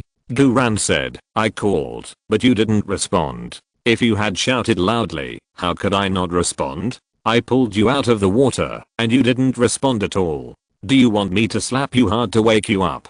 Taylor opened his mouth. You. Duran said, of course. Don't worry, Taylor. The room was pitch black at the time, and I didn't see anything. I was groping and wiping it. That's okay. Taylor suddenly frowned again. Wait. In addition to pulling me out of the water, wiping me dry, you really didn't do anything? I don't believe it. I'm so beautiful, so defenseless, and I'm not wearing anything, and you don't have any evil thoughts at all? Duran took a deep breath. Okay, now that it's come to this, I admit that I did have some thoughts at the time, but can you blame me? Even you said it yourself, you are so beautiful, and you are not wearing anything, which normal man would not have some thoughts, after encountering the situation last night. But, I'm a serious person. I controlled my thoughts. Because I respect you very much, I will not force anything to happen to you without your knowledge. These words were so sincere that even Duran felt that he was very great. Taylor bit his lip and seemed to be deeply touched. Especially the sentence, you are so beautiful, which normal man cannot have some thoughts. Taylor agreed and was quite convinced. Duran continued, besides, if I really did something I shouldn't do to you, would you not feel it yourself? Taylor pouted and said willfully, what if it was a toothpick? How could I feel? Damn Taylor, you are forcing me to show my stuff. What is that classic line? Woman, you are playing with fire. Duran wanted to rub the missile with his hands on the spot, so that Taylor could witness what it means to rise from a towering building to prove his innocence. Then I heard Taylor continue to question, and, you said you didn't do it, then why? Why does my butt hurt? Duran said unhappily, it's because of last night. Taylor said coldly, okay, you finally admit it? Duran said, what should I admit? Isn't it because you were stuck in the folding stool last night? And you twisted your waist and got cramps in the car. Did you forget it after a good sleep? Taylor thought about it with a blushing face. Okay, it seems to be the case. Duran couldn't help wiping the cold sweat. Oh, if I had known that you would be wronged like this, I might as well. Taylor raised his eyebrows. Better than what? Duran said, I might as well not let you live in. Taylor suddenly grinned. Oh, you can't say that. I'm a girl. You have to understand me. I woke up with my eyes open and found myself lying in a strange room without any clothes on. Of course I would have wild thoughts. However, after talking to you like this, I now completely trust you. I did that last night, but you didn't take advantage of me. You are really a responsible and good man. Living with you, I can be unguarded and don't need to be on guard. Oh, by the way, I have already called my assistant and agent and told them that I'm too tired recently and need to rest for half a month, so I will live with you for the next half month. In this way, we can have a good discussion about songwriting, and it would be great if the two of us can produce an album within half a month. Damn it, Taylor Swift, you were actually lying to me just now. Fortunately, I have been a serious person with a bottom line from the beginning to the end. Of course, this is mainly because I like interaction and don't like picking up corpses. Duran sighed. Okay, then you can stay here for the time being. Taylor was wrapped in a quilt and half lying on the sofa. He said with a relaxed look, boo, I'm hungry. Duran said helplessly, I'll go cook for you. I want to eat a hamburger, a Big Mac from McDonald's. Taylor, don't you think I look like a Big Mac? Just eat it. Duran said unhappily. No. Then, I want to eat a spicy chicken burger. No. Double cheeseburger. No. Why don't you have anything here? Besides McDonald's, can you order anything else? Then, I want to eat a 24K gold pizza made with Stilton cheese, platinum ossatra caviar, French foie gras, 24K gold foil and top grade black truffles. Duran, if you eat this, will everything you poop out be gold? Taylor, why don't you go? I won't. Taylor carelessly pulled half of his shoulder out of the quilt and said with a smile, I'm really hungry. I'll eat whatever you make for me. Oh, by the way, please buy me a set of pajamas, toiletries, cosmetics, and a guitar. Also, I found that you have a yacht, so please buy me a swimsuit. Damn, Taylor, don't push your luck. You are a star, and I'm a star too. Why do you want me to serve you? Isn't it just a div level artifact that makes bubbles fall when touched? Isn't it a thigh worth 240 million? Isn't it a voice like heavenly music? Isn't it just a silly and cute girl character? I really can't bear to part with you. Then Taylor said again, of course, I won't let you help for nothing. When I leave, all my expenses, together with your songwriting fees, will be settled for you. Guran frowned and said, what size do you wear? Taylor gave Guran a big eye roll. You measured your hand for so long last night, how could you not know? Okay, then I'll go get you something to eat first. Guran left Taylor and walked into the kitchen alone. He was stunned for a long time and didn't know what to do. Since becoming a professional player in customizing diet, there are no proper dishes at home. I want to make old London noodles for Taylor, but there is not even some pork with sauce. When I entertained teacher Mariah a long time ago, there were still a few packets of white elephant instant noodles. You can't let the queen of pop eat instant noodles, right? Wait, why not? This little queen has been making money since her debut at the age of 16. Now she is 19 years old and her net worth has exceeded £100 million. What delicacies has she not eaten? Hey, she must have never eaten such a magical delicacy as instant noodles. Just feed her instant noodles. Of course, it is a bit too simple to feed the little queen instant noodles. After all, she is a celebrity. She usually eats gold foil. She can't just eat instant noodles. So, Guran beat 2 poached eggs and a sausage. After a while, a bowl of fragrant instant noodles was ready. Wow. What is this? It smells so good. Taylor smelled the smell and sat at the dining table wrapped in a quilt. Guran put the cooked instant noodles in front of Taylor. This is called fried noodles with more quantity, but no price increase, dehydrated vegetables, secret sauce, and double eggs and ham. To eat this noodles, you have to know how to use chopsticks. I know. Taylor picked up the chopsticks skillfully, picked up the noodles, and put them into his mouth. In foreign countries, it is a fashion to eat Chinese food with chopsticks. Although these foreigners don't eat proper Chinese food, they can still use chopsticks well. Wow. It's so hot. Taylor shuddered and threw away the quilt wrapped around him. Guran felt that the whole restaurant was lit up.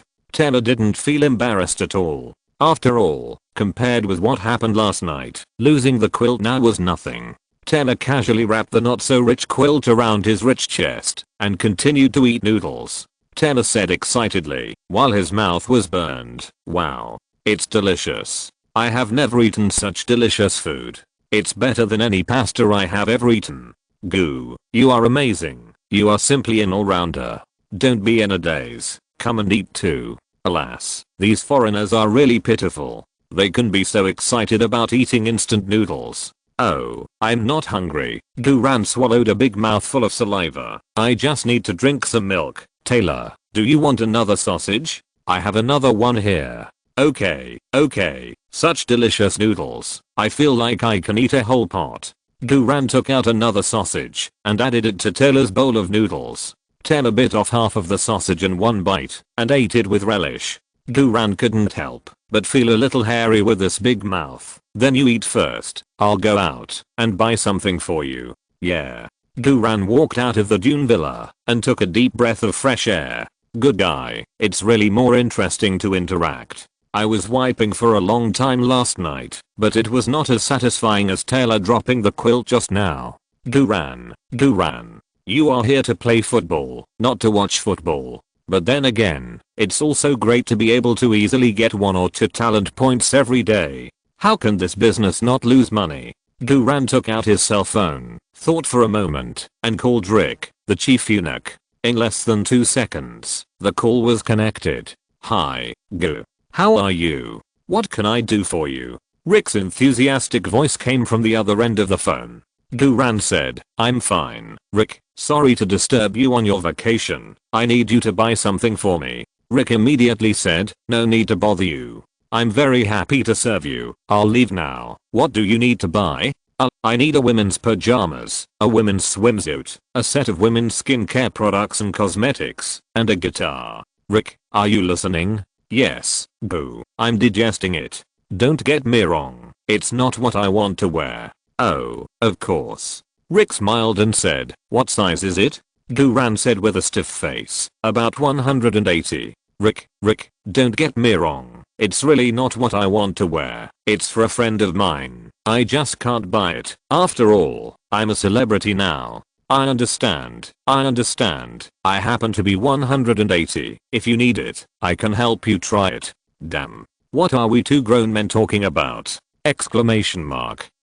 Besides, you are so fat. What are you going to do? You will tear your pajamas into a leather door curtain. Guran wanted to hang up the phone and block his own chief eunuch. But Guran finally held back. Guran took a deep breath. Rick, you really misunderstood. I can't tell you who this is for, but it is definitely for women. Don't try it.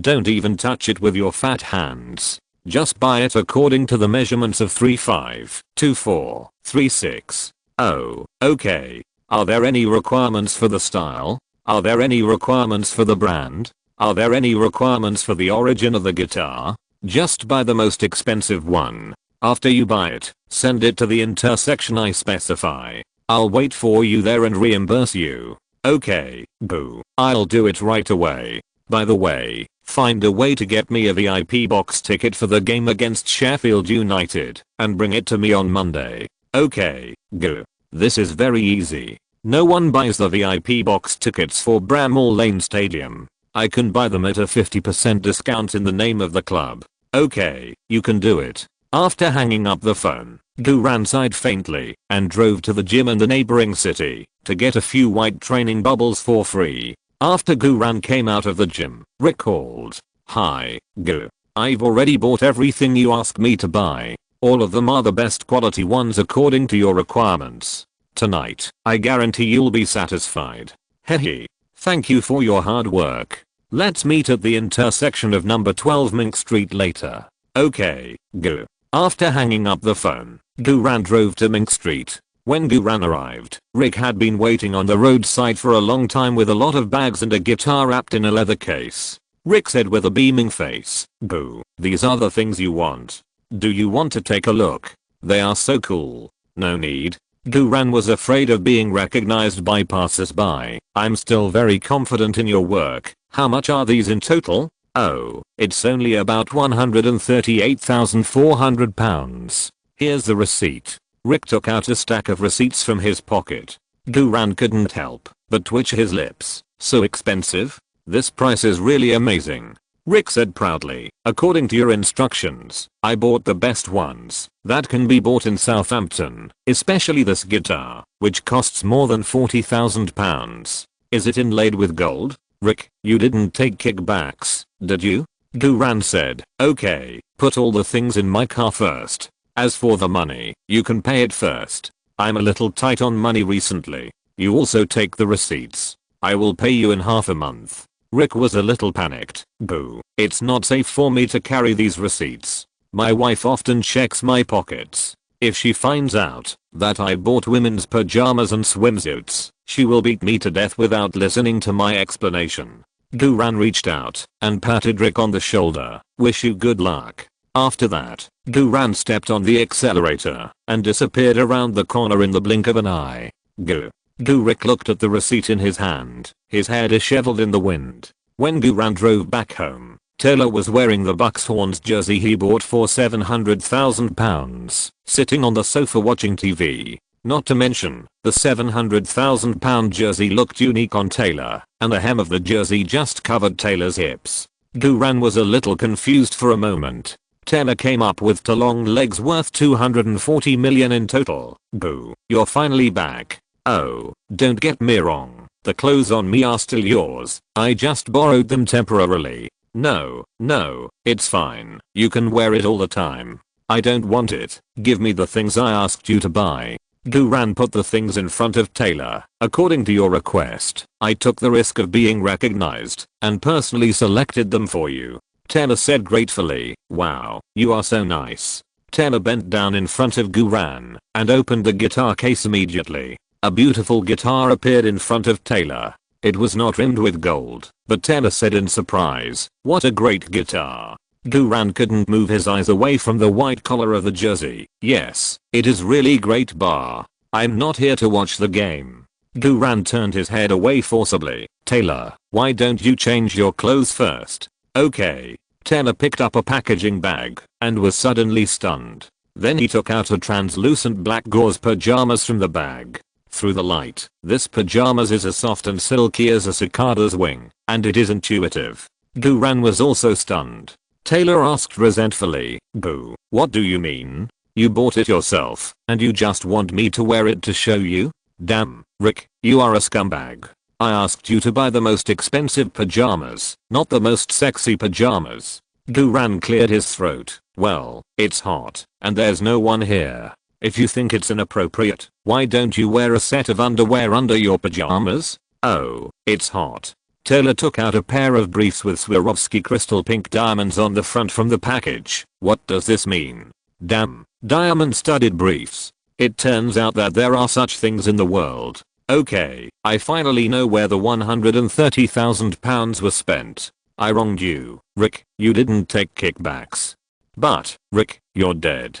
Guran took a deep breath. At this point, he had to take a risk. Guran took the initiative to activate the enhanced charming smile +1. If he confused Taylor first, she wouldn't pursue the matter of pajamas and diamond-studded briefs, right? Sure enough, seeing Guran's charming smile, Taylor's body trembled slightly, and her originally accusing eyes instantly became gentle and shy. The atmosphere in the whole living room also became ambiguous. Guran then cleared his throat and explained, "Taylor, I'm sorry, I deceived you. These clothes were not bought by me personally. I have an assistant named Rick. He insisted on helping me, so I had to let him do it for me. I know you will definitely not believe me, but I really am not trying to pass the buck." Taylor touched the soft pajamas and shiny pants and said with a dodgy look, "Boo, I didn't expect that you look so cute when you are anxious. Okay, you don't have to explain. Although I know that you have some evil thoughts about me, it can't be entirely your fault." "Damn, you are right. This can't be entirely my fault." Strengthening the charming smile really works. Guran used the enhanced charming smile +1 to give Taylor a grateful smile. "Taylor, you are so considerate." Taylor blushed like a ripe man. "To be honest, I quite like this smooth and fluffy feeling. Wait for me, I'll go try it on." With that, Taylor walked into the bedroom with a bunch of clothes. Guran was stunned. "Arzen, are you serious?" Chapter 391. The Nightmare of Sheffield United has just begun. The Civil War of the White Rose. I really don't know if Arzen is here, but Taylor is really here for real. Taylor is wearing a hazy black gauze pajamas on the upper body and pink diamond briefs on the lower body. She walks to Guran with her 240 million long legs. Guran didn't know whether to look up or down for a moment.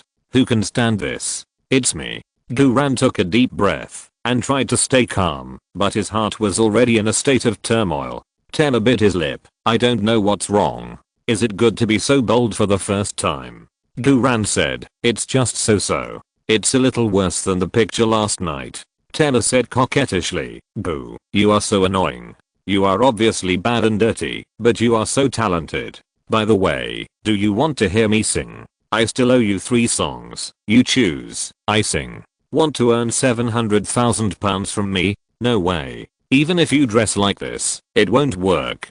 Guran said immediately, "Then let's sing We Are Never Getting Back Together." Taylor was shocked again. "What song is this?" "This is your 2013 Billboard Singles Champion." Guran sang it directly. He earned Taylor another £500,000. Taylor's chest rose and fell with excitement. "Oh, Boo, you are so great."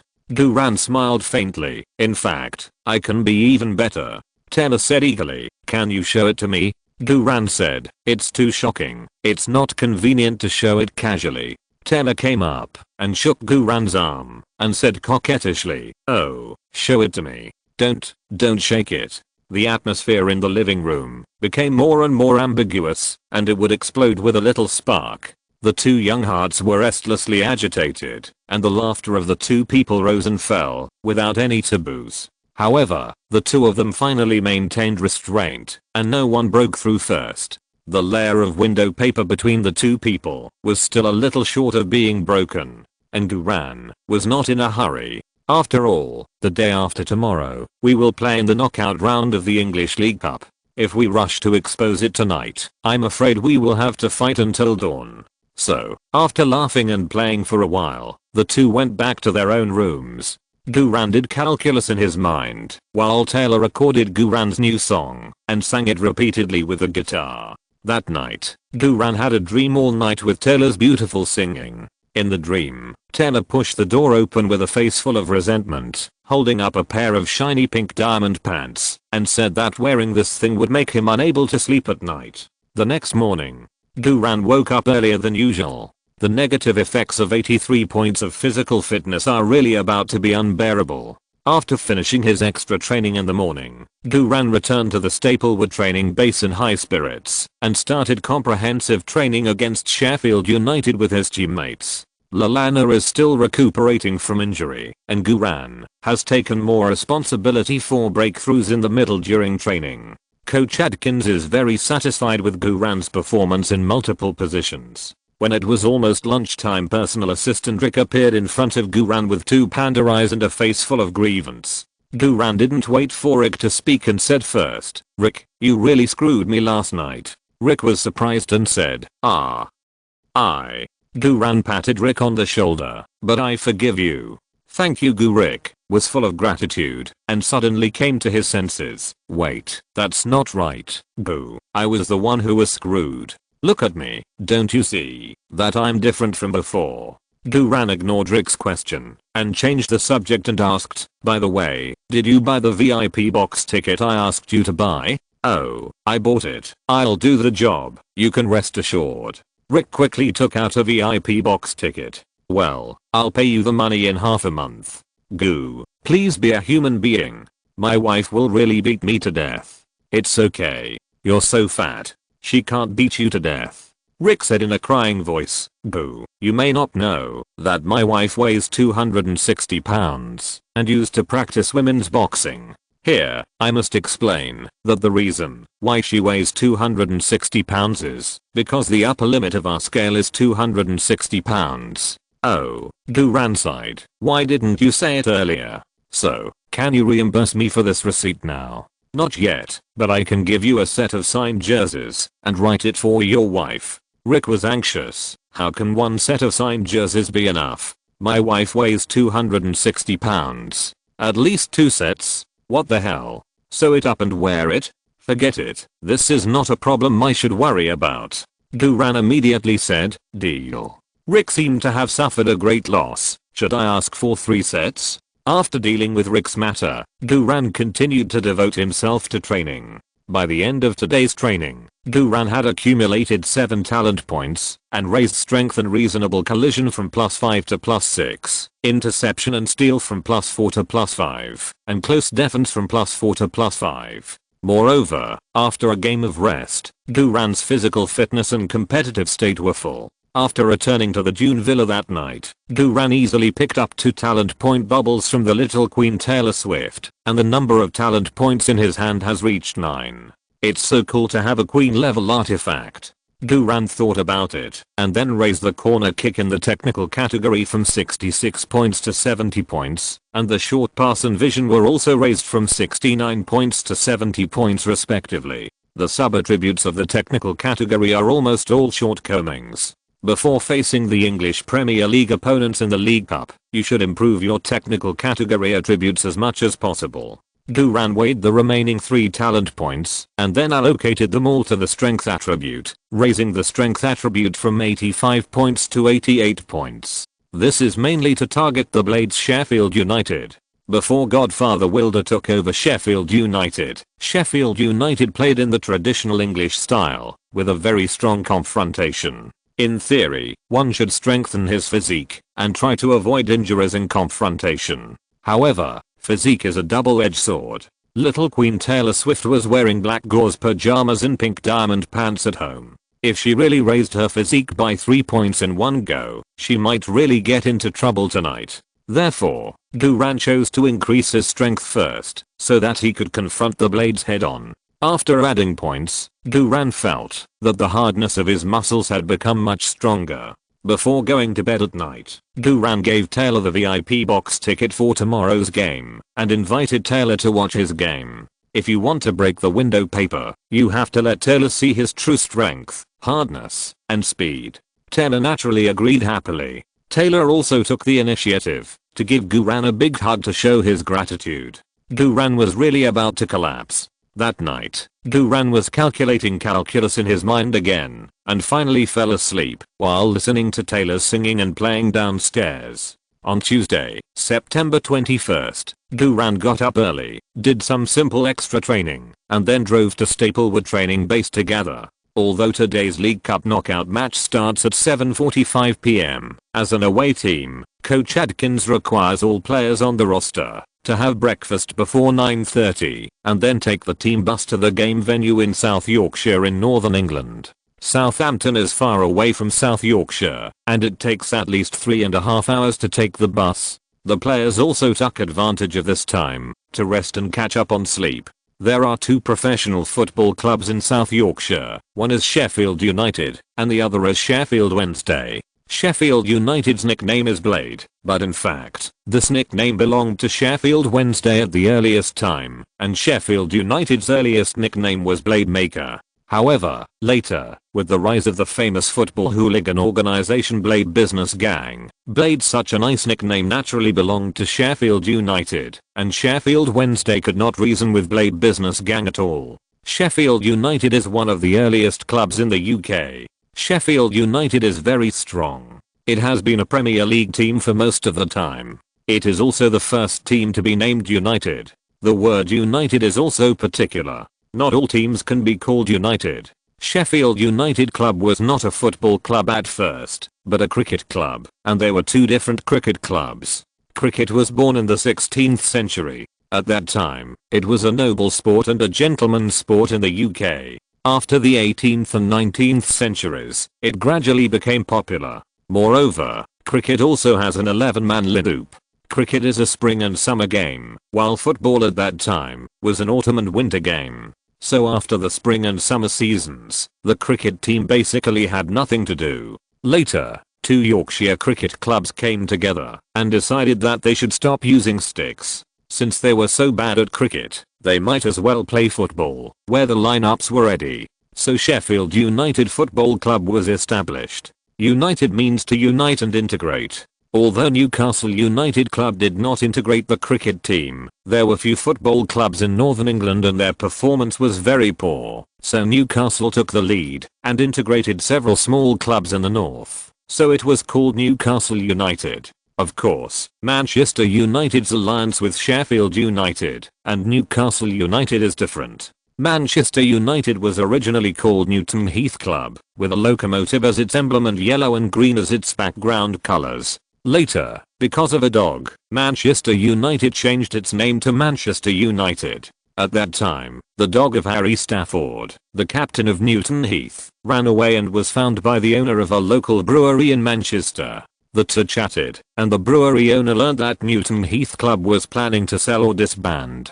The brewery owner immediately paid to buy the club and changed its name to Manchester. But wait, Manchester City already had Manchester at that time, so they imitated Sheffield United and Newcastle United and named it Manchester United, or Manchester United for short. Speaking of which, the community where Sheffield United is located is a typical steel industrial area, famous for making knives. The Sheffield United team emblem is also a white rose plus two crossed pirate knives. Here, the white rose does not represent romance, but represents the white rose aristocratic family emblem of the York family in the War of the Roses from 1455 to 1485. There are many teams in England with roses on their emblems, such as Sheffield United, Southampton, Leeds United, Chelsea, Manchester City, and Manchester United. Manchester United's current team emblem is the trident red devil thread, which was decided by Manchester United's legendary coach Sir Matt Busby, meaning that we are the red devil who can eat our enemies alive.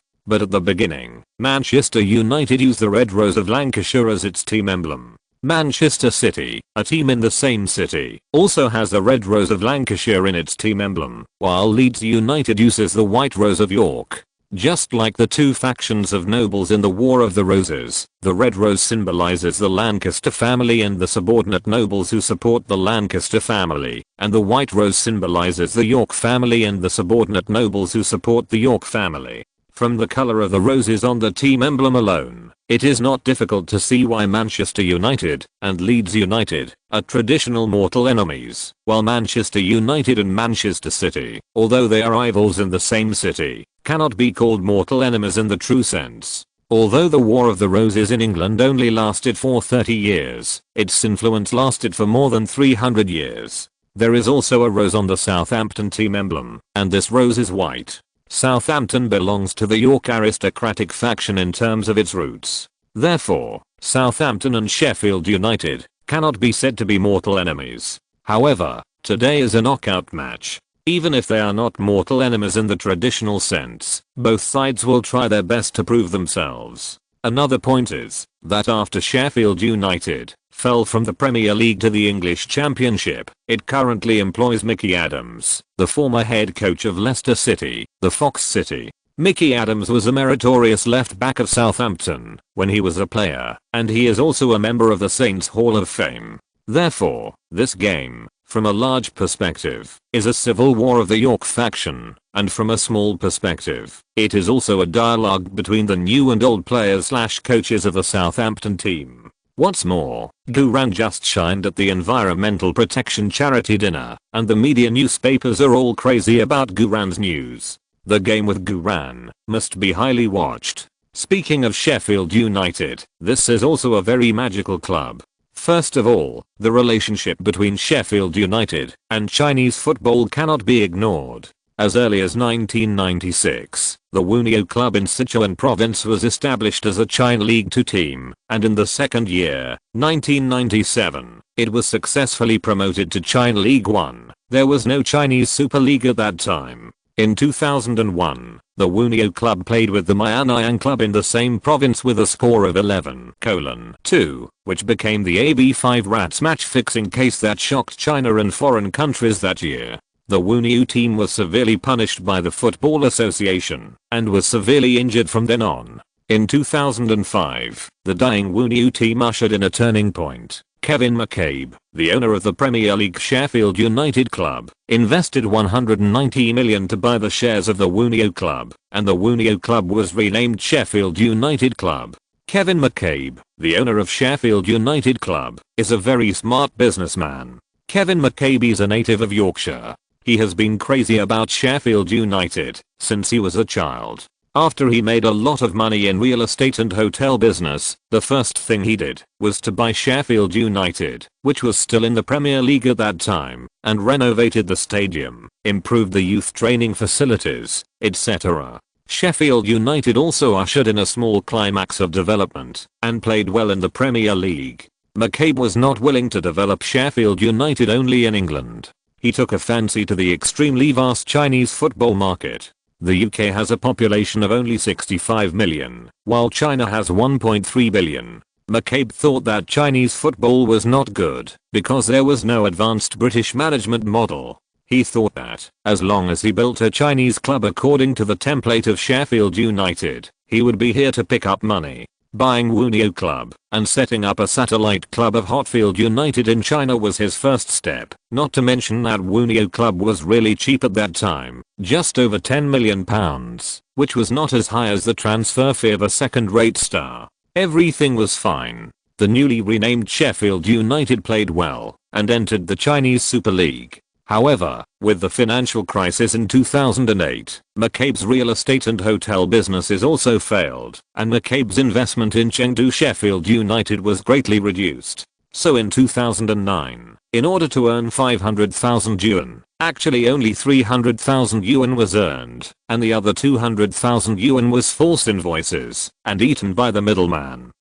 Sheffield United played match fixing again and was caught by the Football Association again. The reason why Sheffield United was caught by the Football Association was not that the Football Association could not tolerate any sand in its eyes, but that the brother clubs gave enough money. In short, by 2010, Sheffield United had no funds, and the big boss McCabe simply sold 50% of Sheffield United shares for free, only requiring local acquirers to share Sheffield United's debts and daily expenses. As a result, no one wanted it. So, in 2013, Sheffield United who was living a life of idleness and waiting to die, transferred all its shares at a base price of 60 million yuan and changed its name to Xiancheng Club. In 2015, Xiancheng was relegated to the China League 2.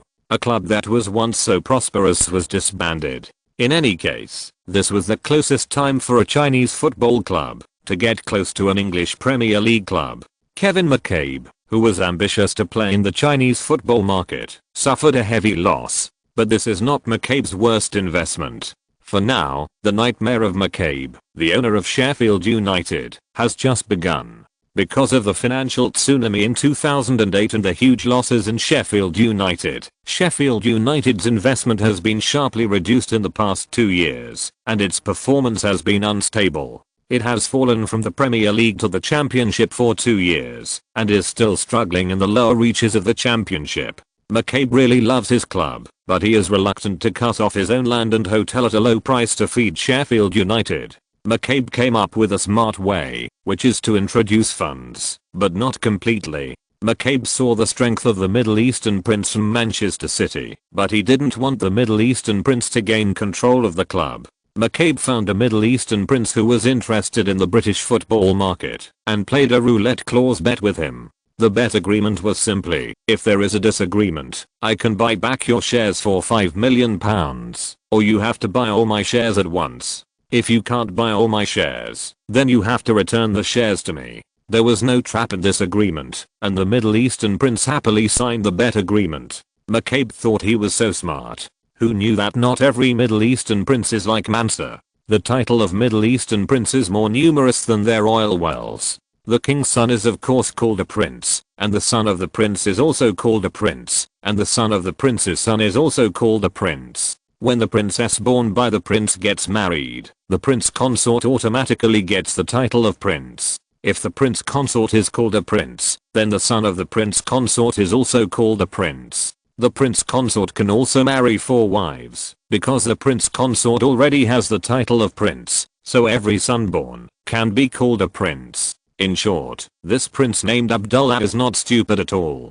Before buying Sheffield United, Prince Abdullah was already one of the owners of Saudi Arabia's Riyadh Crescent. He was well versed in the rules of the club's equity. After signing an agreement with McCabe, he got 50% of the shares of Sheffield United at a very low price, but did not invest a penny in the club. McCabe endured year after year, and cursed Prince Abdullah's ancestors in his heart. Finally, McCabe could no longer bear it, and asked Abdullah to return the shares, or buy all the shares in his hands. McCabe was certainly not afraid of Prince Abdullah buying his shares, because when McCabe signed the agreement, he had already tied the remaining 50% of the club's shares to his real estate and hotel companies. In other words, if Prince Abdullah wanted to buy the remaining 50%, he had to buy his Scarborough Group first. The Scarborough Group is valued at billions of pounds. McCabe was sure that Prince Abdullah could not come up with billions of pounds. As a result, Prince Abdullah quietly acquired Sheffield United's low-priced shares in the secondary market through middlemen, and actually controlled 75% of the shares, directly becoming the absolute controlling party of Sheffield United, bypassing the bet agreement in a nearly cheating way. By the time McCabe reacted, it was too late. Although McCabe cried in court and said how much he loved Sheffield United, the judge still ruled that Sheffield United belonged to Prince Abdullah. The lawsuit was a long one, and it was finally settled in 2019. In the end, McCabe had to divest the remaining club shares and sell them to Prince Abdullah for £5 million. In 2019, Sheffield United had come out of the trough and returned to the Premier League with a valuation of £200 million. This is also a very famous football club equity case. McCabe played with eagles all his life, but was pecked by an eagle. At this time, although Sheffield United is still the boss of McCabe and Prince Abdullah has just purchased 50% of the shares, the club is already impetuous and the team's management is also poor. However, this does not mean that Sheffield United is a weak team that can be arbitrarily needed. Sheffield United is the earliest English team, and its current style of play is also a typical British style, rough and direct. In this regard, Southampton has also made full psychological preparations. Near noon, Southampton's bus arrived at Bramall Lane Stadium, the home of Sheffield United. Outside the stadium, many Blades business gang members wearing red and white jerseys were already waiting there. When they saw the Southampton team's bus, they started booing and mocking. If you're listening to this novel on a channel other than Fanfic World, it means they downloaded and uploaded it without effort. We cordially invite you to visit our channel, Mundo Fanfic Novelos. There you'll find the original version of this story and you can explore many other novels of various genres. We're waiting for you to immerse yourself in a world of incredible novels. Chapter 392 Crazy Bramall Lane Stadium. Two teams with very similar styles. The home jerseys of Sheffield United and Southampton are very similar, both with red and white sword stripes. Historically, Sheffield United was founded earlier than Southampton, and Sheffield United's red and white sword stripes are the earliest style. So, when Guran first saw the Blade business gang wearing red and white sword stripes, he almost thought it was the Southampton Saints Dheads who arrived early. It wasn't until one of the members of the Blade business gang took off his pants, soaked his little brother in a full beer glass, and then drank it arrogantly in front of the Southampton bus, Guran realized that he didn't have such an unruly fan. The Blade business gang's mockery business didn't stop there. They also took out a Southampton team flag and burned it in front of the bus while shouting, "You don't deserve to wear red and white." Although this behavior is very bad, it is actually a relatively restrained behavior of the Blade business gang. After all, they are all white roses. The Blade business gang did not besiege the bus, but just performed arrogantly next to the bus, trying to interfere with the mentality of Southampton players. Although the Blade business gang did not create a large-scale bloodbath in the history of English football, it was once a very terrifying existence.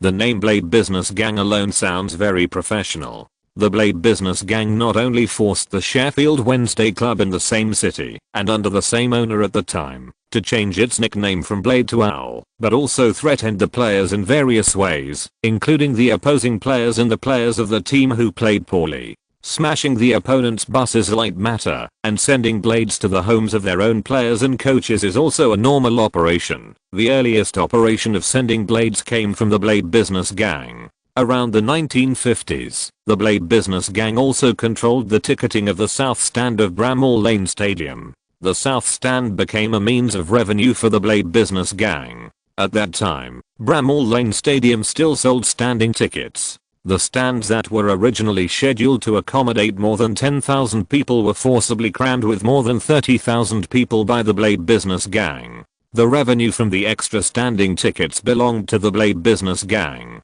Of course, in the English football world under the culture of football hooliganism, there are far more than just the Blade business gang that monopolize the ticketing of the South Stand at home, but the Blade business gang was the first to start, and the most professional. In addition, the Blade business department also participated in local gang affairs, including kidnapping, trafficking, lending, extortion, and blackmail. It can be said that the Blade business gang in its heyday was a real gang. Every team that came to Sheffield United's home game almost risked being injured and disabled to play. However, in modern times, the Blade business gang has returned to a normal fan organization. Apart from interfering with the opposing team before the game, the Blade business gang has not done anything too extraordinary. After watching the performance of the Blade business gang washing beer and burning the team flag, Southampton's bus drove smoothly into the Bramall Lane Stadium. The mentality of the players was not disturbed too much. After all, they were all professionals. After lunch in the player restaurant at noon, the players took a lunch break in the away team's locker room. After lunch, Coach Adkins took the players to adapt to the venue at Bramall Lane Stadium. According to the rules of football matches, the away team can adapt to the venue within 48 hours, and the home team's stadium must meet the requirements. Generally speaking, England is not a large place, and many venues are very close. You don't need to take a plane, just take a bus. If you arrive 2 days in advance, you have to book a hotel. In addition, the schedule of English football itself is relatively dense, so if it is not an absolutely critical game, the clubs will not spend extra money to book a hotel. They all come on the same day, adapt to the venue on the same day, play on the same day, and leave on the same day. However, if it is an intercontinental game, or a cup semi-final or final, the club will attach great importance to it, and arrange charter flights and book hotels in advance. Southampton trained at Bramall Lane for 2 hours, then returned to the locker room to analyze and fine-tune the tactical details. At 5:30 p.m, fans began to enter the stadium. Although Sheffield United's record in the past 2 seasons is not good, the enthusiasm of Sheffield United fans has never diminished, and the attendance rate of the stadium is also very impressive. Bramall Lane Stadium can accommodate 30,413 spectators. The fans of the home team, the Blades Legion, filled the South Stand early, and many of the Saints D-head fans in the North Stand also came. After a disguise, the little Queen Taylor Swift, accompanied by a female assistant, came to the box reserved for her by Guran early. Taylor also sent Guran an encouraging text message with a love expression, but did not get a response from Guran. Since entering the visiting team's locker room, Guran has turned off his mobile phone and locked it in the locker. This is called professionalism. The major news media also occupied favorable positions early, and cameras were set up around the stadium. In the scout area of the main stand, Chelsea's Emanello, Liverpool's Edwards, and Manchester City's Pratt, the 3 big guys sat together with a smile on their faces. Although the summer window has ended, the struggle for Guran has never stopped for a second. Especially after the environmental charity dinner, these giants are basically at the point of tearing their faces apart. Of course, in addition to Chelsea, Liverpool, and Manchester City, Arsenal is also very eager to get Guran. Arsenal fans who have witnessed Guran's strength have been waiting on the trees early. Coach Wenger also wanted to go to the environmental dinner, but in the end he didn't go, because he was worried about bidding for the auction items and the money was deposited in the bank for financial management. Coach Wenger did not send scouts to watch Guran's game specifically, because although the expenditure was small, Arsenal was too poor to take it out. Coach Wenger uses another cost-saving and intuitive way, which is to watch the TV broadcast by himself, then dig up Guran's data by himself, and then enjoy the beauty of Guran's data alone. Coach Wenger's love for Guran is carried out in a silent way in today's game. William Hill's pre-match odds are home win 2.33, draw 3.77, and loss 2.77. Judging from the odds of this handicap, the bookmakers are not sure about this game. Although Southampton has been in a strong momentum recently and has a super demon star like Guran, Sheffield United is best at fixed point sniping, and this game is the 3rd knockout round of the English League Cup. It is already very good for ordinary English League One clubs to play in the 3rd knockout round. The FA Cup will start soon. Ordinary English League One clubs are likely to give up the English League Cup in order not to fight on multiple fronts. Therefore, William Hill gave such a conservative handicap 6:30 p.m. The coaches of both sides attended the pre-match press conference together. Coach Adkins took the initiative to shake hands and hug Southampton legend Mickey Adams, and praised Mickey Adams' wonderful performance when he was a player in Southampton. Mickey Adams, 49 years old, also envied Coach Adkins' winning rate at the beginning of Southampton. When reporters mentioned Guran, Mickey Adams said that as a former left-back player, he had always paid attention to Guran's performance, but their Sheffield United had a way to limit Guran's performance today, defeated Southampton, and advanced to the 4th round of the League Cup. Coach Adkins laughed and did not comment. The pre-match press conference ended in a relatively friendly atmosphere. At 7 p.m, the referee team entered the field to inspect the venue. After the venue inspection was completed, the away team Southampton took the lead in entering the field for pre-match warm-up training. In today's game, Southampton's players wore black away jerseys. When Guran stood on the grass of Bramall Lane Stadium in a black jersey, the Saints fans in the North Stand suddenly went crazy. This crazy feeling can be described as a short separation is better than a new marriage. Guran took a rest for one game, and the Saints fans hadn't seen him for at least 10 days. When they saw him today, the D-head fans couldn't control themselves instantly. The Saints fans jumped wildly, waving the team flags in their hands. Some fans even took off their shirts and shouted Chinese dad heartbreakingly. Taylor Swift, who was sitting in a luxury box eating a Big Mac, widened her eyes in surprise. Oh my god, I didn't expect that Goose fans are so fanatical, more than my fans. Almost as fanatical.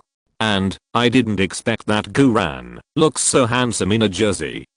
My butt hurts when I think of Goo. Female assistant. On the court, Gooran applauded and thanked the Saints diehards again and again, and then concentrated on the warm-up training. Soon, Sheffield United players also came on the field to warm up.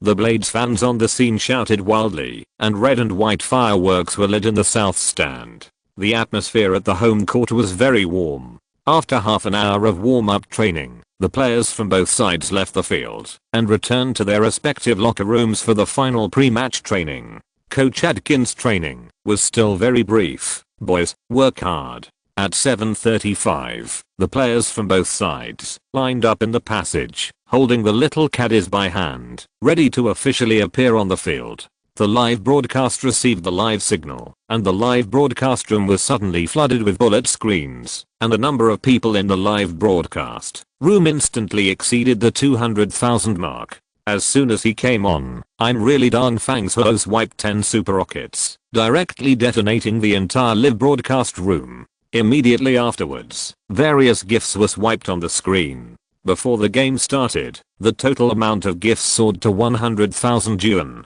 This kind of influence, in the entire online live broadcast room at the moment, only Gooran can achieve. At this time, under the guidance of the referees on duty, the players of both sides officially entered the field and lined up to shake hands. Charles Morgan, the captain and central defender of Sheffield United, and Davis, the captain of Southampton, came to the referee to guess the coin. Davis guessed wrong, winning the priority to kick off for Southampton, while Charles Morgan won the priority to choose the side for Sheffield United. Charles Morgan chose the south half, and Sheffield United attacked from south to north. The captains of both sides shook hands and exchanged team flags according to the process. The players of both sides took photos in their respective half and then formed their formations. In today's game, Southampton, who played away, still adopted the 442 formation. The offensive tactic was direct pass, and the defensive strategy was high pressure, actively confronting Sheffield United. The two forwards were veteran Gilly and 18-year-old young player Tony Garrod. Garrod's performance in recent games has been very stable. He has speed and height, and he also plays a good role as a fulcrum in the front court. The most important point is that Garrod is very aggressive and is very suitable for attacking Sheffield United, a tough team in the early stage. The left forward is still Chamberlain, the big boy, and the right forward is still the spiritual Schneiderlin. The two midfielders are Lambert and Hammond. In fact, Hammond's personal ability is not too high. Whether in terms of defense or offense, Hammond is not the kind of player that can be reassured, but with the running in of the team, Hammond's progress as a veteran is also obvious to all. In addition, Southampton does not have the financial resources to buy a defensive midfielder star, so Hammond can only be used in this position. Gooran is still the left back, and Richardson is the right back. The two central defenders are veteran JD and 20-year-old Aaron Martin. Aaron Martin has made mistakes in the previous few games, but in this game, Coach Adkins still chose to continue to trust Martin's ability to confront. After all, although the vice-captain Walton is more experienced, he can no longer meet the requirements of Coach Adkins in terms of physical confrontation. In the end, Southampton's goalkeeper is still Captain Davis. Sheffield United also arranged their classic 442 formation. As the most typical English team, Sheffield United has always adhered to the traditional style of play before being taken over by Godfather Wilder, long passes and physical confrontation. And their interim head coach Mickey Adams is also the epitome of this traditional style of play. Mickey Adams is not the regular head coach of Sheffield United. It's just that Sheffield United failed to be promoted to the Premier League last season and was still in the Championship, so the big boss Kevin McCabe fired the head coach at the time in anger, but at the beginning of the new season, he has not been able to find a suitable head coach. In desperation, McCabe can only come forward in person and ask Mickey Adams, who had just been fired from Fox City, to take charge of the team temporarily. Mickey Adams is a native of Sheffield, so when the local boss asked for help, Mickey Adams was naturally happy to help. According to the military intelligence before the game, Mickey Adams attaches great importance to defense, and the core tactical strategy is defensive counter-attack. Therefore, today Southampton is facing a team that is slightly stronger in overall strength, but is also extremely good at defensive counter-attacks. This is equivalent to playing a strengthened version of itself. The two forwards of Sheffield United are number 10 Daniel Bogdanovic and number 9 Ched Evans. According to the military intelligence before the game, Daniel Bogdanovic is 30 years old and is a Malta international. So far, he has played 30 times for the country and scored 4 goals. Bogdanovic's shooting is not very outstanding, but with a height of 188 centimeters and a weight of 74 kilograms, he has a strong impact and a strong ability to support the front field. He can often create chaos in front of the goal by colliding with his body, thus tearing up better space for his teammates. Ched Evans, the 21-year-old number 9, is known as a Welsh star. He has been selected for the Welsh national team 12 times and scored 3 goals. He is an important core player of the Welsh national team. It can even be said that before Gareth Bale was recruited into the Welsh national team, Ched Evans was the darling of Welsh fans. Ched Evans has all the conditions of a classic centre forward. He is 183 centimeters tall and weighs a terrifying 76 kilograms. He is a typical human bulldozer. His physical confrontation, aggressiveness, speed, and shooting skills are all first class. Unfortunately, Ched Evans will suffer a serious spinal injury in the future, so his star journey will eventually end. For now, Ched Evans is the top priority of Southampton's defense. The left forward of Sheffield United is the 33-year-old veteran, number 17 Richard Cresswell. Cresswell is experienced on the wing, good at both offense and defense, with a tough style of play, strong aggressiveness and teamwork awareness. His only disadvantage is his slow speed and slow turning speed, but he is very experienced and often makes up for it with rough physical confrontation and brutal sliding tackles. Sheffield United's right winger is Northern Ireland international, 24-year-old Jamie Ward. This player is only 166 centimeters tall and weighs 49 kilograms, a typical small player. However, his confrontation is not bad at all. Small players are rare in English football, but there is a market for them. There are many well-known corner flagpole players in the football world. Corner flagpole is not less than 1.5 meters, such as Saviola, who won the South American Footballer of the Year at the age of 18, and Verratti, who joined Paris Saint-Germain in 2012 and played with God Ibrahimovic and scored a goal against Barcelona with a stunning header. For example, Cazorla, who is 167 centimeters tall and is regarded by coach Wenger as the most balanced player with both feet in the world, and Sanchez, who is 168 centimeters tall and has thick thighs. Of course, there is also the king of football Maradona.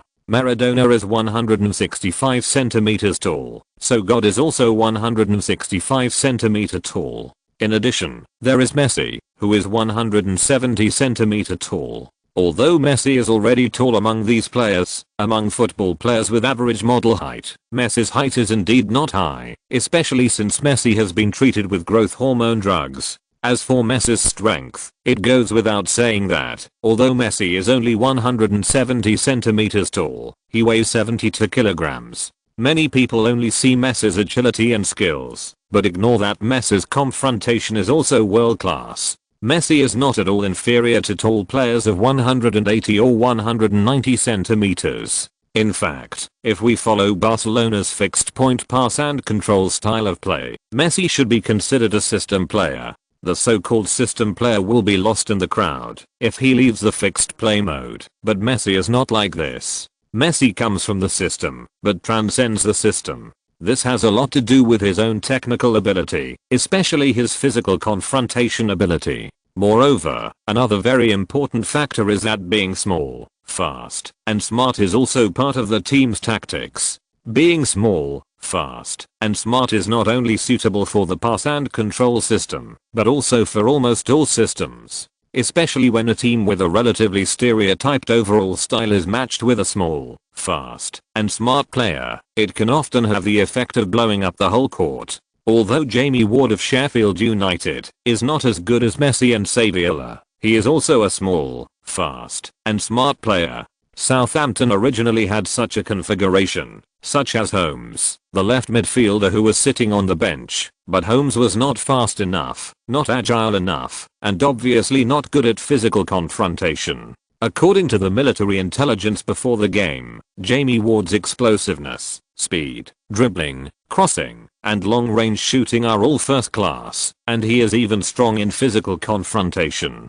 Jamie Ward must also be the core of Sheffield United's organisation. Coach Adkins also asked the players to focus on Jamie Ward before the game and never let him easily break through the left defence. The two midfielders of Sheffield United are Daniel Philliscock, number 22, and Michael Doyle, number 8. Philliscock is 19 years old and is on loan from Chelsea's youth team. He is a young player that Chelsea has been widely targeting. According to military intelligence before the game, Philliscock's crosses and dribbling are still good, and he is quite spiritual, but his defense is a little bit worse. Michael Doyle is an Irish international with a hot temper and strong aggression. He once chased the referee on the field and was expelled from the Irish national team. However, his ability to steal and run without the ball is very good. In today's game, Sheffield United's interim head coach Mickey Adams placed Doyle in the right position in the middle, obviously to target Guran, who was helping to defend Southampton on the left.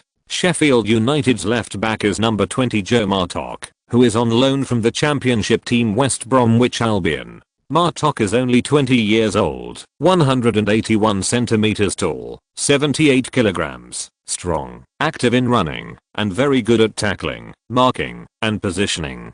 The right back is number 3 Niall Onusworthy, who is on loan from the Black Cats Sunderland. He is a Jamaican international. His dribbling, tackling, aggressiveness, imagination, explosiveness, and physical confrontation are all first class. The two central defenders are number 21 Shane Lowry and captain number 5 Charles Morgan. The 21-year-old Shane Lowry is on loan from Aston Villa. He is a left-footed central defender. He defends fiercely and decisively, has a good sense of position, and has a certain aerial advantage, but he starts slowly and turns slowly. The 33-year-old Charles Morgan is experienced, strong, and good at actively seeking confrontation. His aggressiveness is comparable to Doyle, who dares to chase the referee. In addition, he has a very good on-the-spot command ability, which is equivalent to half a head coach. Finally, Sheffield United's goalkeeper is number 29 Richard Wright. Wright has been selected for the England national team twice, but only as a substitute goalkeeper. However, Wright, 33 years old, is 188 centimeters tall and weighs 88 kilograms. He is very confrontational in frontal attacks and is extremely good at one-on-one in the penalty area. He is also very good at long foot kicks and often performs passionate scenes of assisting the opponent's penalty area. In general, Sheffield United does not have any first-class stars, but Sheffield United's style is very obvious. That is, they like to use physical confrontation to control the game.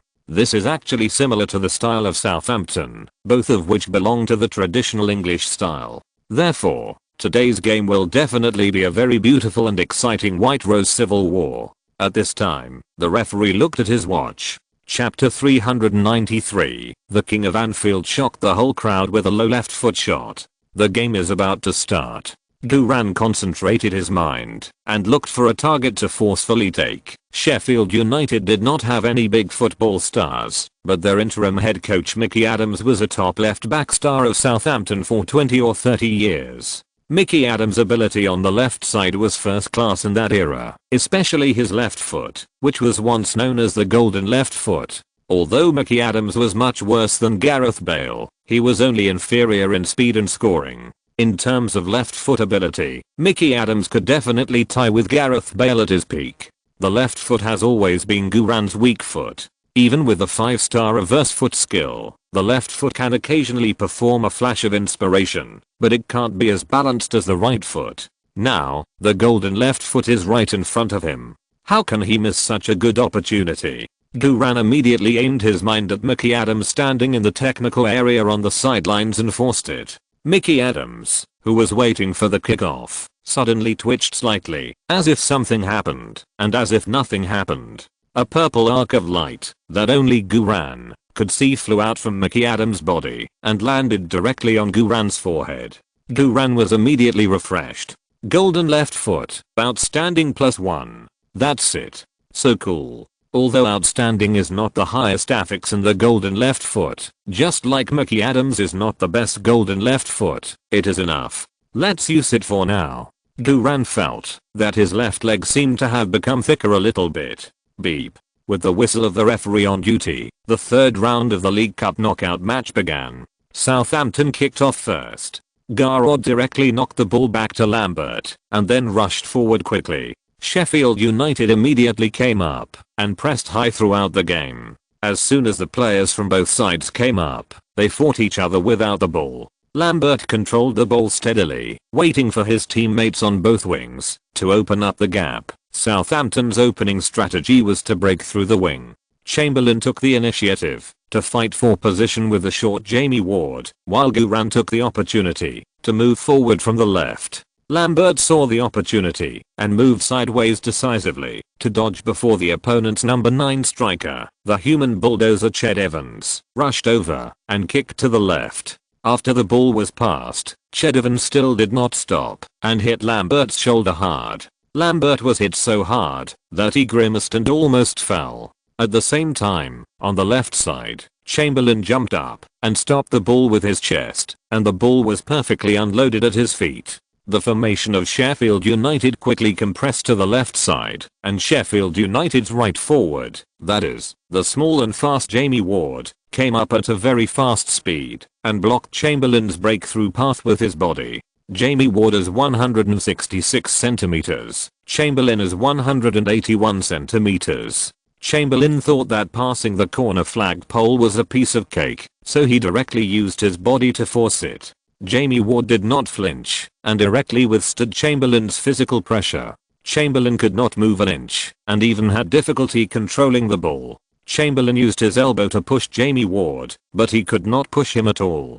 Jamie Ward single-handedly defended Chamberlain, who was a head taller than him. The fans of the Blades Legion at the scene screamed and shouted wildly. This reversal-style confrontation scene made their blood boil. Jamie Ward stretched out his foot to steal the ball. Chamberlain had no choice but to turn around and knock the ball back to Guran, who came up quickly. After Guran got the ball, he immediately accelerated and inserted diagonally. The Southampton Saints fans also cheered wildly. The atmosphere of the entire stadium was very explosive at the beginning.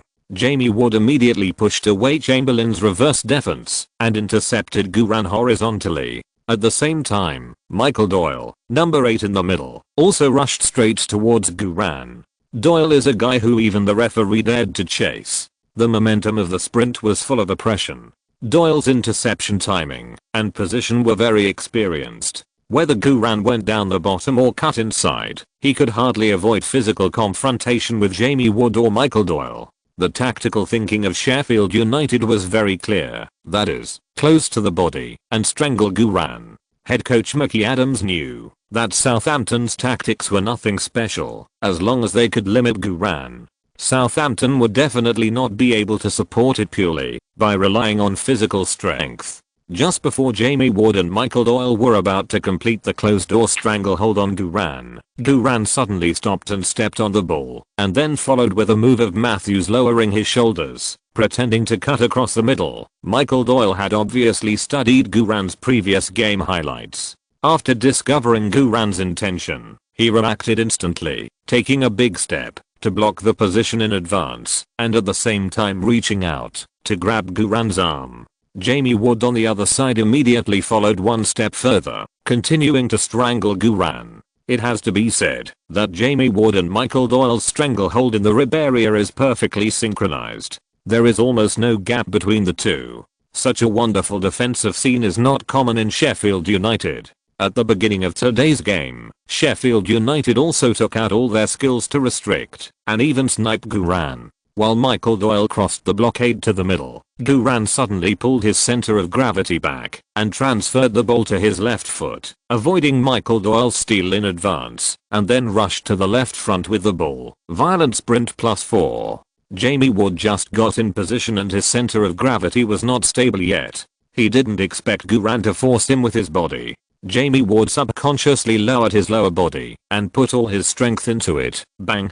Guran directly knocked Jamie Ward back 2 steps. Jamie Ward's face was twisted with pain, and half of his body seemed to be crushed by the tracks of a tank. However, Jamie Ward still stretched out his legs to trip Guran despite his unstable body. Michael Doyle on the other side also quickly turned his center of gravity and reached out to pull Guran's black jersey. At this time, Sheffield United's right back, Jamaican Aaron Nosworthy, also came up.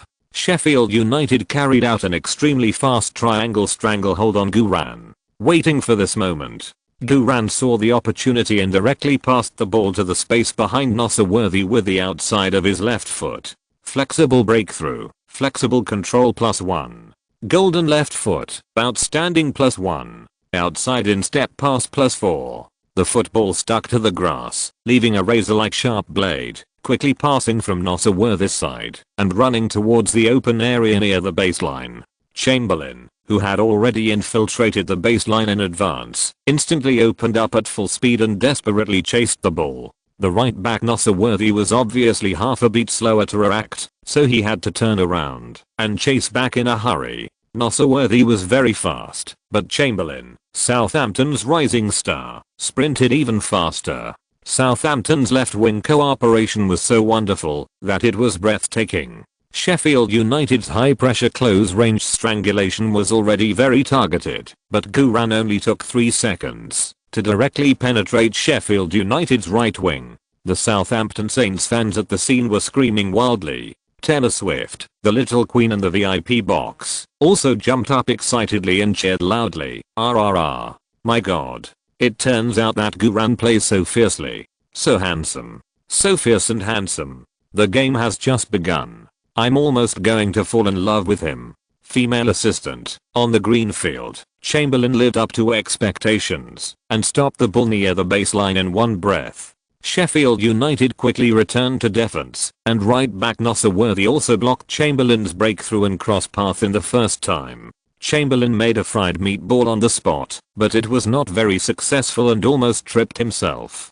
Fortunately, the defender Nosworthy was also confused by Chamberlain's show and missed the fleeting chance to steal the ball. Chamberlain controlled the ball without blushing and suddenly accelerated to cut into the small penalty area. Nosworthy quickly used his hands and feet to intercept. However, Chamberlain learned to be smart this time. He made a sudden stop and turned, and after flashing out of the gap, he kicked the ball back to Lambert, who was supporting in the ribs. Chamberlain could have chosen to pass the ball, but Sheffield United's defense in the penalty area was very solid, and Gully and Garrod were both stared at. Therefore, passing the ball to Lambert, and then cutting inside without the ball to respond and shoot, was the best way Chamberlain could think of. Lambert passed the ball directly while running, and passed the ball to the top of the penalty area. Chamberlain, at the same time, Guran was like a black lightning, rushing straight into the top area. Sheffield United's defense line was instantly numb.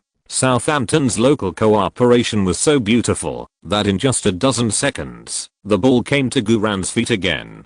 Jamie Ward and Michael Doyle immediately closed the door and strangled Guran on the penalty area line. Guran protected the ball with his back, used his body to hold Jamie Ward, and then suddenly shot with his left foot like a nervous knife. Top turn shot, and field king +1. Top pass shot, God's kick +2. Golden left foot, outstanding +1. Heavy artillery long shot, shocking +3. No need to explain any reason, just right on the face. The ball broke through the iron barrel defense line that Sheffield United was proud of with a devastating force, and entered the net. The ball went in. All the players of Sheffield United were dumbfounded.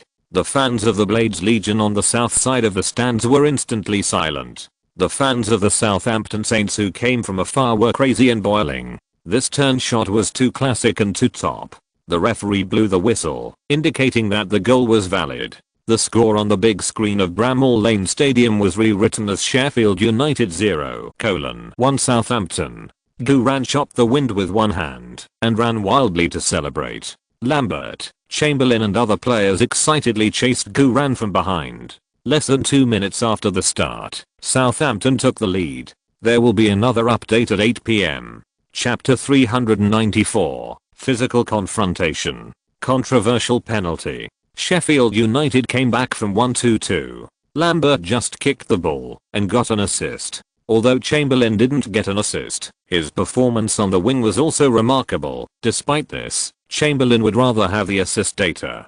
In the VIP box, the little Queen Taylor Swift excitedly hugged the female assistant beside her, jumping and dancing with joy.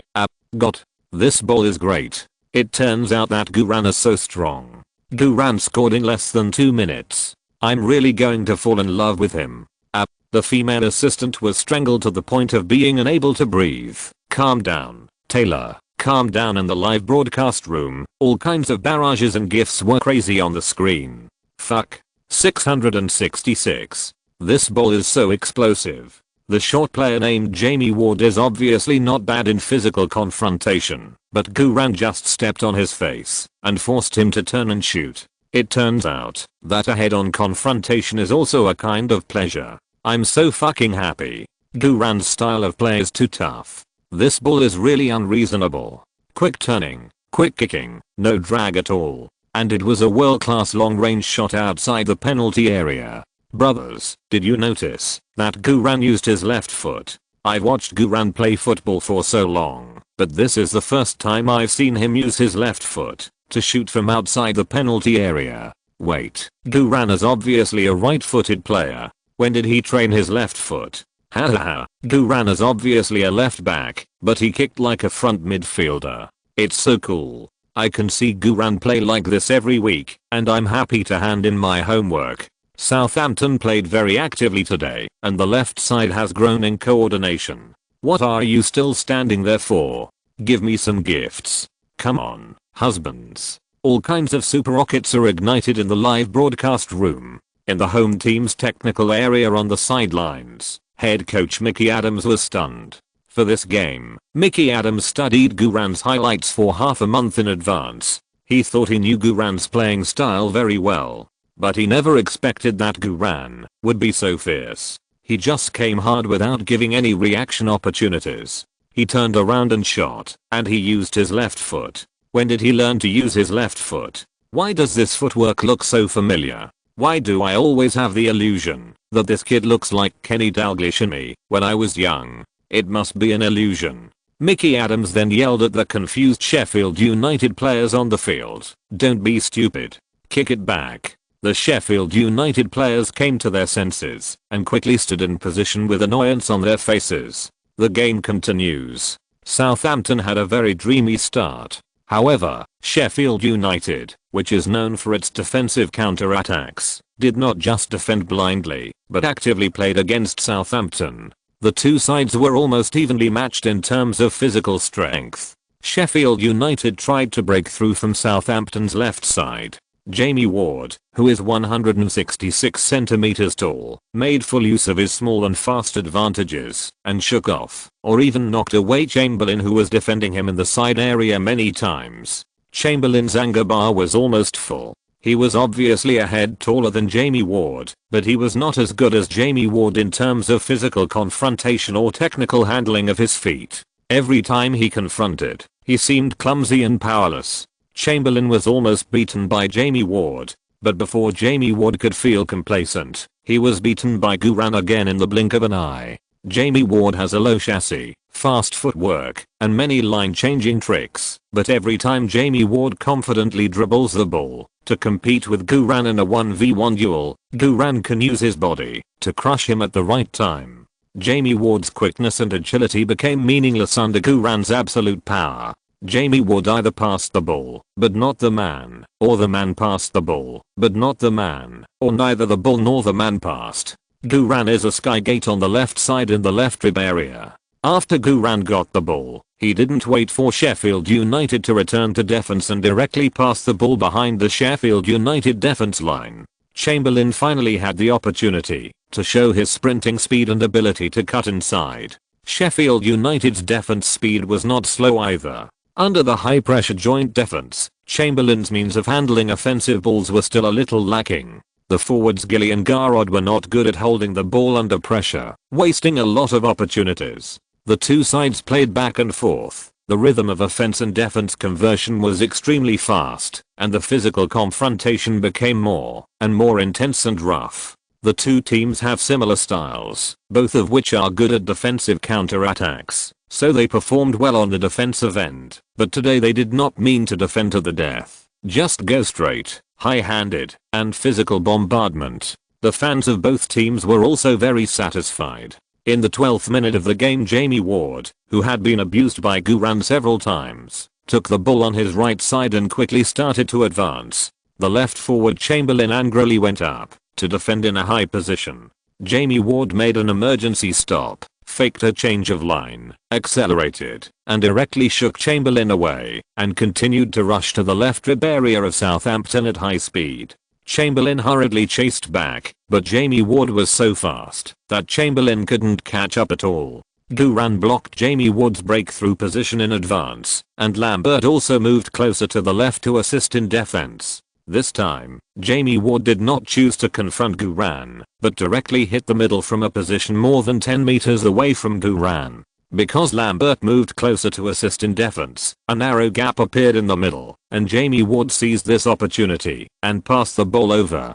Daniel Philliscock, number 22 in the middle, took the pressure of Hammond's body and passed the ball to Daniel Bogdanovic, number 10 striker, who had penetrated the front of the penalty area. After Bogdanovic got the ball, he quickly pulled to the right side of the penalty area, and Richardson and JD immediately closed the door to defend him. Bogdanovic held Richardson and JD, poked the ball with his toes, and poked the ball to number 9 Chedivans in the middle of the penalty area. Southampton's central defender defense was penetrated by Sheffield United's physical hardness. Guran immediately sprinted at full speed and quickly retreated to the small penalty area to fill in the position.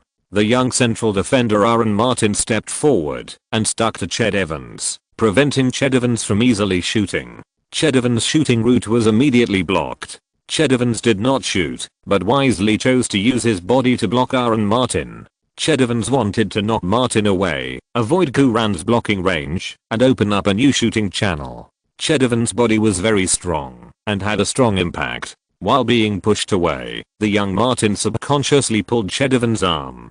Ched Evans immediately lost his balance and fell in the penalty area.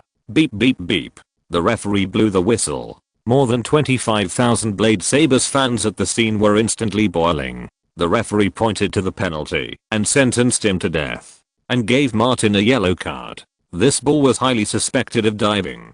Martin also suffered from his lack of defensive experience in the penalty area. Martin complained innocently, and Captain Davis also rushed up to argue with the referee, but the referee still insisted on the penalty. In the 14th minute of the first half, Sheffield United, who played at home, won a controversial penalty. Ched Evans stood on the penalty spot with great confidence. All the fans held their breath. Ched Evans raised his hand and started quickly, kicking a powerful and heavy straight ball with the outside of his foot with his right foot.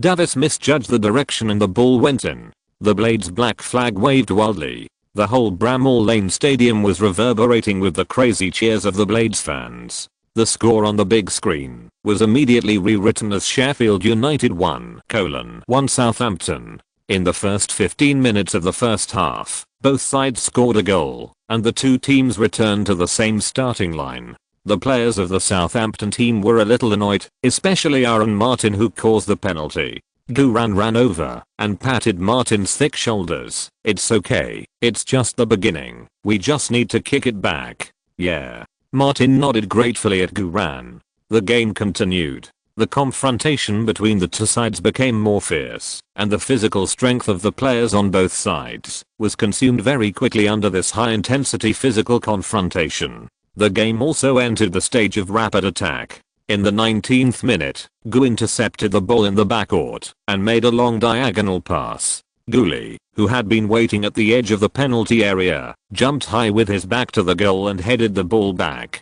Garrott followed up with a fierce shot. Unfortunately, the opposing national team goalkeeper Richard Wright was in an excellent position and reacted very quickly, and the ball was confiscated steadily. Then, in the 25th minute, Sheffield United launched a long pass from their own left side. Number 17 left forward Richard Cresswell took a long shot from the right edge of the penalty area and the ball hit the side net. In the 29th minute, Duran dribbled the ball from the left side. After attracting most of the Sheffield United defenders, Duran passed the ball to Schneiderlin on the right side, and then Duran made a forward run without the ball. However, Schneiderlin was unable to pass the ball into Duran's running position under the pressure of Cresswell, and a great opportunity was wasted. In the 33rd minute, Sheffield United goalkeeper Richard Wright kicked the goal kick, and the ball went straight through the midfield and landed at the front of Southampton's penalty area. Ched Evans, under the double-team defense of JD and Martin, used his strong body to eat and resist the two and grabbed the first landing point. Then, Ched Evans passed the ball to the right side of Southampton's penalty area. Number 17 left forward Cresswell shook off the double interception of Schneiderlin and Richardson, faced the ball, and shot a heavy shot.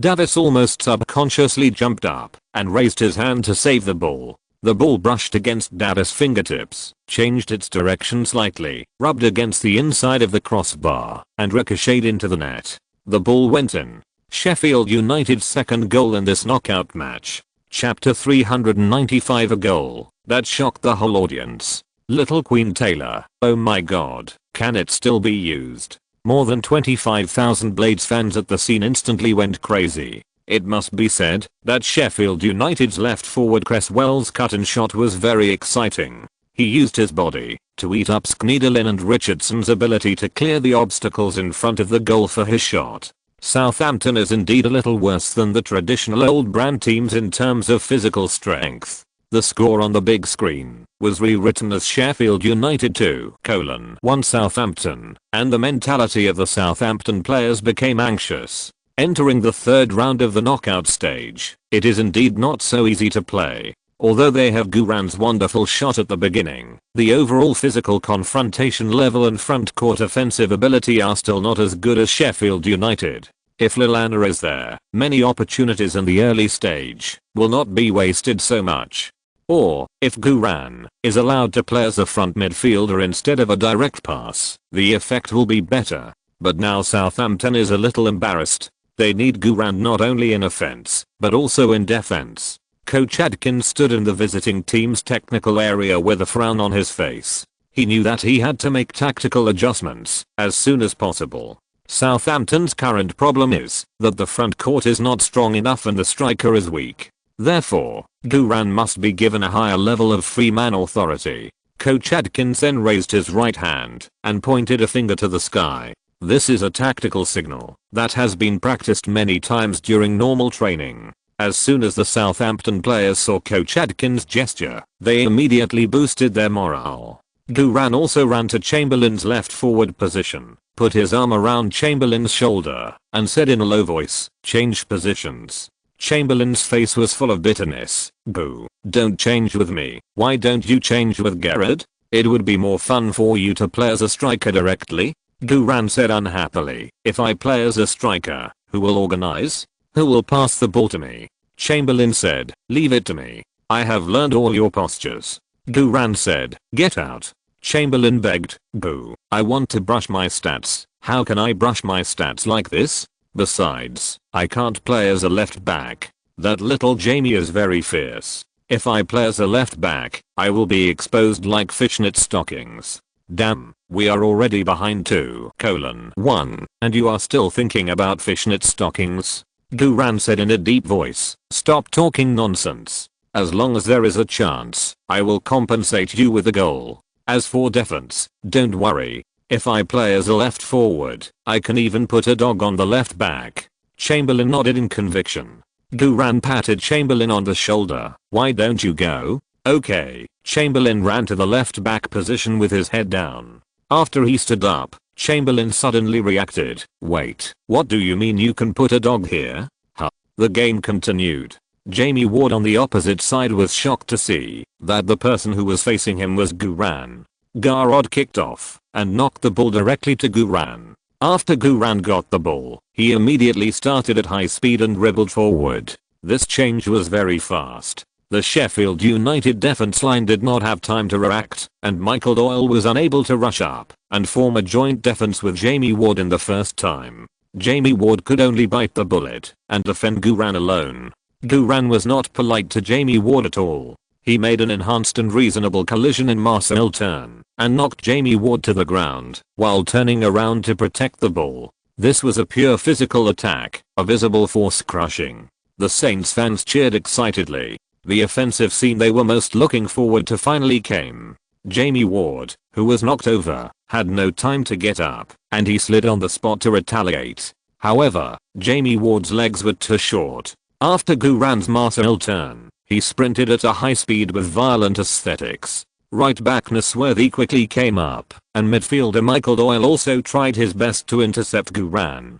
Guran decisively dribbled the ball inside, and Michael Doyle saw the opportunity and fiercely hit him with his shoulder.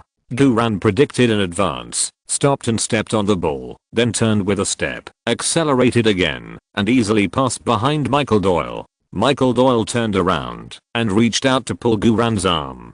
But Guran's speed was too fast, and Doyle couldn't pull it at all. In a hurry, Doyle directly slid with a scissors kick. Guran was hit on the heel, and his body staggered a bit, but with his strong sense of balance and flexibility, Guran just staggered and did not fall down. He stabilized his body in almost an instant and continued to dribble the ball to the middle.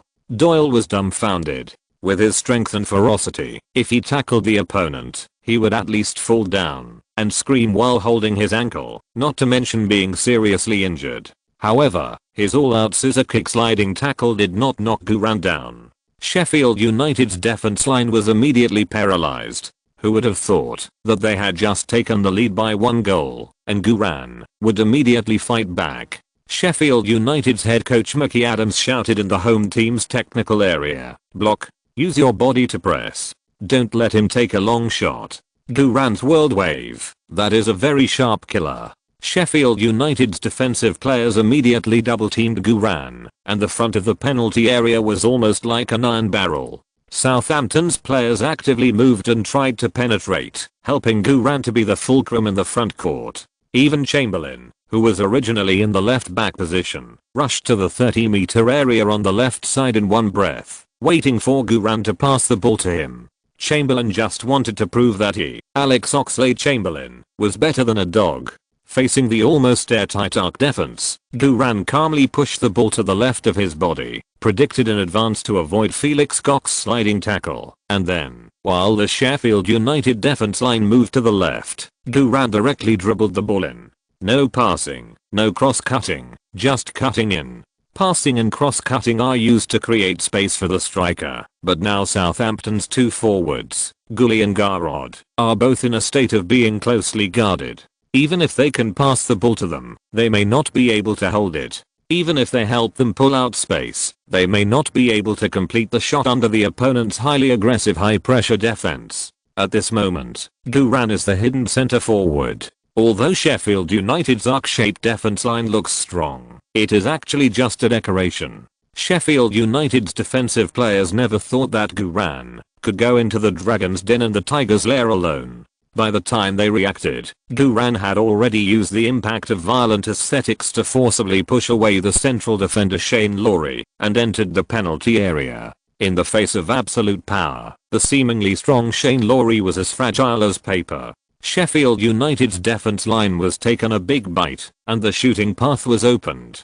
The Saints fans on the north side of the stand stood up all at once, cheering for Guran at the top of their lungs. Taylor Swift in the VIP box was jumping wildly, screaming, "Up, go, shoot, shoot." Shane Lowry, who was pushed away, was not to be outdone, and slid directly in front of Guran, trying to block Guran's shooting path with his body. The other central defender, Sheffield United's captain, Charles Morgan, aggressively squeezed Guran's space with his body, disrupting Guran's center of gravity. The left-back Joe Mattock also followed and double-teamed, looking like he was going to trap Guran in the penalty area. It must be said that Sheffield United's defense is really good, and its level is definitely above Southampton. Even if the arc defense line was bitten off, they could complete the second blockade in the first time. But they picked the wrong opponent. Guran, who had already entered the penalty area, did not have any fancy passing moves. He just took the physical pressure of 3 defensive players and continued to advance with the ball. That's right. Just force it. In just 10 seconds, Guran was shoveled 4 times, pulled 5 times, and violated 9 times. But Guran never fell. Such a fierce scene, such a hard-hitting scene, only makes people full of adrenaline.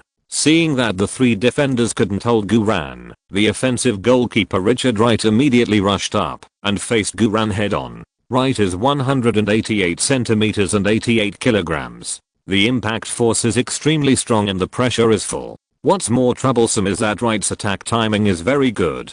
Guran is almost blocked in all directions. He can't break through and can't pass the ball to his teammates. Facing such a dead end, Guran is very calm and directly shoots a powerful shot. This kick is very sudden and powerful, but the angle seems to be too straight. Wright reacts quickly and immediately moves to the right and raises his hand to save. Wright thought that this kick was a sure thing, but he never expected that in the extremely small shooting space and extremely short kicking time, the power of this kick was so great. Wright only felt his wrist numb, and then the football slipped out of his hand and bounced back into the small penalty area. But Guran was prepared for this. God level running, the king of picking up leaks. Wright has lost his position, and Guran is facing an empty goal. Sheffield United's captain Charles Morgan desperately pulled Guran's arm from behind. Guran lost his balance, but the sprinting power of violent aesthetics was still there. Before Guran was pulled back, he used his hips to hit the football, and with the help of inertia, he slid into the goal with his balls. The whole scene was suffocated. What fake? Too awesome, right? Taylor Swift, the little queen in the VIP box, covered her chest with her hands, excited and a little worried in her clear eyes. Oh my god, this is the first time I've seen such a goal. Can Goose still work? Beep. Amidst the astonishment, the referee blew the whistle and gestured to the center circle. Danden's goal was valid. Guran broke through the entire defense of Sheffield United with just his own balls. 2:2 draw. Chapter 396 Strategic Grenade. Super shocking out of bounds ball bombing. Dad finally loves me for once. Yeah. The crazy cheers of the Saints fans resounded through the sky. The Southampton players excitedly rushed to Guran, who was lying in the goal. Half of the players pressed on Guran to celebrate wildly, and one player knelt on the grass to pull off Guran's shorts. Gu. How are you? Are you okay? Take it off quickly, we can help you. Take a look. Is it swollen? Do you want us to blow it? Guran pushed away the little fan Aaron Martin, who put his face close to him, and then jumped up lively, running wildly with one hand, while stacking buffs and concentrating his mind to pick up the negative emotion bubbles dropped by the Sheffield United players. Seeing Guran so lively, the Southampton fans cheered even more crazily. The live broadcast room was also filled with comments. Fuck. It's a magical goal. So awesome. Hahaha, this is the first time I've seen someone use a ball to push the ball in.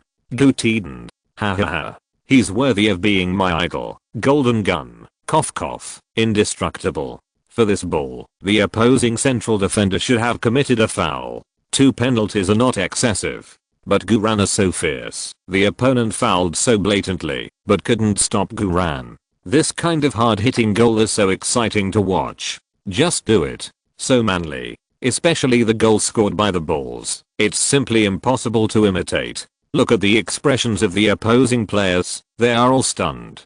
Guran's goal was not just a hard-hitting one. Did you notice that Guran's first shot was subconsciously blocked by the opposing goalkeeper, but Guran was able to grab the second point in the first time, and it was facing a half-empty goal. Sheffield United's double team was instantly broken. Fuck. So, Guran's first shot was not a random one out of helplessness, but was planned long ago? That's right. In that deadly situation, where he was surrounded from all sides, Guran used a volley to lure the goalkeeper away, and then followed up with a supplementary shot. This must have been calculated in advance. That's even more awesome. Guran not only scored with his balls, but also played with his brain. Fuck. Isn't this football IQ too awesome? He really deserves to be my idol. It's so cool. Every time I watch Guran play football, my blood boils, and I feel like I'm 10 or 20 years younger. Don't say anything, give me gifts. In the live broadcast room, all kinds of gifts were swiped across the screen, and the total amount of gifts instantly exceeded the 200,000 yuan mark. The game continues. After a series of physical confrontations and strong fast breaks, the scores of the two sides return to the same starting line. Southampton's morale soared, while Sheffield United's morale was obviously low. It was not a big deal to be tied quickly after taking the lead. This situation was very normal in the professional arena, not to mention that it was only the first half. As one of the oldest football clubs in the UK, Sheffield United should not be demoralised by being tied. However, with this goal just now, every player of Sheffield United witnessed the horror of Guran, the super demon star. It was impossible to defend. All the tricks that could be used were used. He was just short of picking up his ancestral cricket bat, but Guran just stuck to his face and hit him hard. And he hit it in 2 times. This was the most desperate thing for them. Head coach Mickey Adams shouted loudly in the technical area on the sidelines, directing the players' running positions on the field. Sheffield United stabilized its position. As the first half was about to end, the physical fitness of both sides also reached the first window period. Sheffield United continued to strengthen its offensive despite the limit of its physical fitness. Their intention was obvious, which was to rely on its physical advantage to consume the physical fitness of the Southampton team. Southampton was not to be outdone and fought Sheffield United with stamina. Both sides put in 12 points of effort. In the 43rd minute, right winger Jamie Wood and midfielder Michael Doyle crossed on Southampton's left. Guran did not hesitate to go up and intercept Jamie Ward, who was holding the ball. Jamie Wood tried to pass Guran by stopping and changing his line, but Guran predicted Jamie Wood's breakthrough route in advance and blocked the position in advance. Jamie Wood was also a small and agile player. After realizing that Guran blocked his inward channel, he immediately passed the ball to his left foot and turned around to break through quickly along the sideline. Guran's footwork was faster than Jamie Ward's. Guran pulled his body back almost at the same time as his center of gravity completely shifted to the right, and an enhanced reasonable collision +6 hit Jamie Ward's shoulder. Jamie Ward felt like he was hit by a giant and flew up into the air. The football under his feet also rolled out of the boundary near the center line. Jamie Ward lay on the ground, raising his hands to appeal with a face full of pain. Judging from his expression, it was definitely not fake. His teammates, forward number 9 Ched Evans and midfielder number 8 Michael Doyle, immediately ran towards Guran aggressively. Doyle, who dared to chase the referee, stretched out his hand to push Guran, but he didn't push. Guran was not polite. He thrust his chest and went face to face with Doyle, nose to nose. Guran pushed Doyle, who might not be able to be stopped by 5 people, back 2 steps. Players from both sides quickly joined the battlefield. The scene was in chaos. The Blades fans in the stands booed wildly, and many fans made international gestures and pulled their eyes at Guran. The Saints fans shouted "fuck, father" in unison, and even threw mineral water bottles at the Sheffield United players on the field. Chamberlain, who was far away, saw this scene and immediately thought of his father. Chamberlain accelerated his sprint and prepared to kick. Lambert and others saw this and quickly hugged Chamberlain around the waist. The referee also intervened in time and gave Michael Doyle, who pushed the man first, a yellow sapphire card. Doyle was very dissatisfied. Doyle planned to have a good argument with the referee. The Sheffield United players rushed up and held down Doyle, who was as strong as a bull. Good guy, both sides have their own dragons and phoenixes. If it weren't for the strength of the players on both sides, the 2 ruby cards would not have escaped. With the intervention of the referee, the players on both sides quickly calmed down. Doyle was unwilling and glared at Guran fiercely. Guran didn't tolerate Doyle's problems and directly spit on the grass under his feet at Doyle. Ah, so vulgar. The little Queen Taylor Swift in the VIP box was beaming with joy. I like him like this. I don't know why. When he's dirty, my heart starts beating wildly. Female assistant, please. Taylor, please be normal. The game continues. The referee awarded the out-of-bounds ball to Southampton. The Saints fans cheered happily. Duran asked for the football from his teammate, and at the same time secretly made a forward gesture to Chamberlain. Chamberlain's body trembled.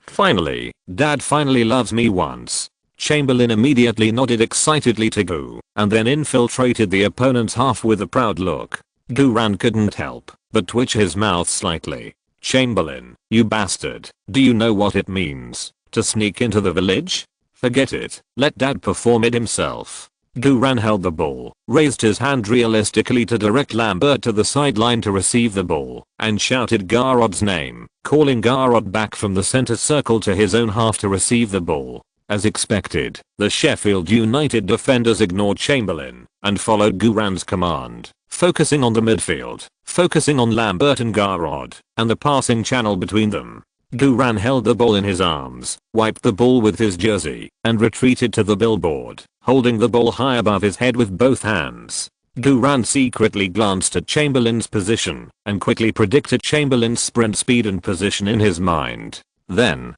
Duran suddenly started a violent aesthetic sprint, with his waist and abdomen straightened, and his arms used the inertial force of the sudden stop to throw the ball out. Here it comes. Strengthen the powerful out-of-bounds ball +2. The football was like a strategic grenade, flying straight from the center line to the Sheffield United penalty area at high speed and force. The players of Sheffield United were dumbfounded. Their dense defense was ruthlessly penetrated by Duran with a throw-in nearly 50 meters away. By the time they reacted, Chamberlain had already accelerated, shaking off the last line of defense and heading straight into the penalty area. Sheffield United goalkeeper Richard Wright was stunned for a moment, then abandoned the goal and rushed towards Chamberlain fiercely. He didn't need to touch the ball, he just needed to prevent Chamberlain from touching the ball. Because as long as no one touched the ball, even if Duran could score, it would be a direct goal from the throw-in and would be ruled invalid. At this critical moment, Chamberlain was not afraid at all and took advantage of the inertia of the sprint to jump up first.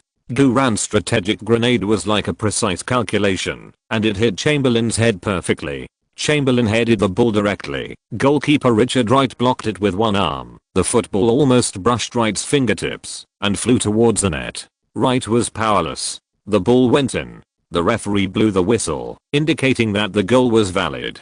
Saints fans cheered wildly. Chamberlain got up from the grass with a confused look on his face, and it took him half a second to realize that he had scored a goal. Chamberlain immediately opened his arms and ran towards his father on the field to celebrate. The fans of the Blades held their heads in deathly silence. No one dared to believe that the throw-in outside the half was scored. The score on the big screen was immediately rewritten as Sheffield United 2:3 Southampton. After being reversed, Southampton reversed the score again. Chapter 397. A 60-meter long crescent blade.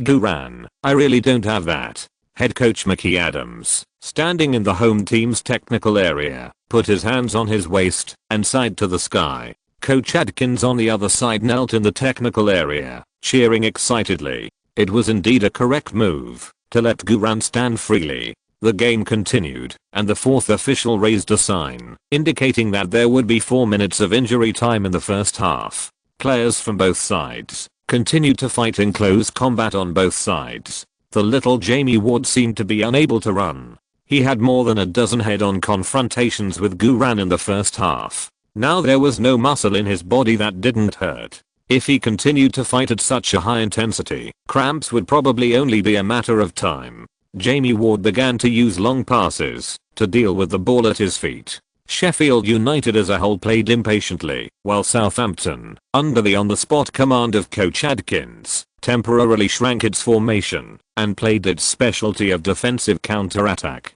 The tactics in the game are never fixed, but need to be fine-tuned according to the situation on the spot. Coach Adkins can be called a magical coach because he has a strong ability to read the game and adjust on the spot. Before the game, many professional betting companies predicted that this would be a defensive game, but in the first half, both teams played a crazy offensive posture. With the referee's whistle, the first half of the game ended.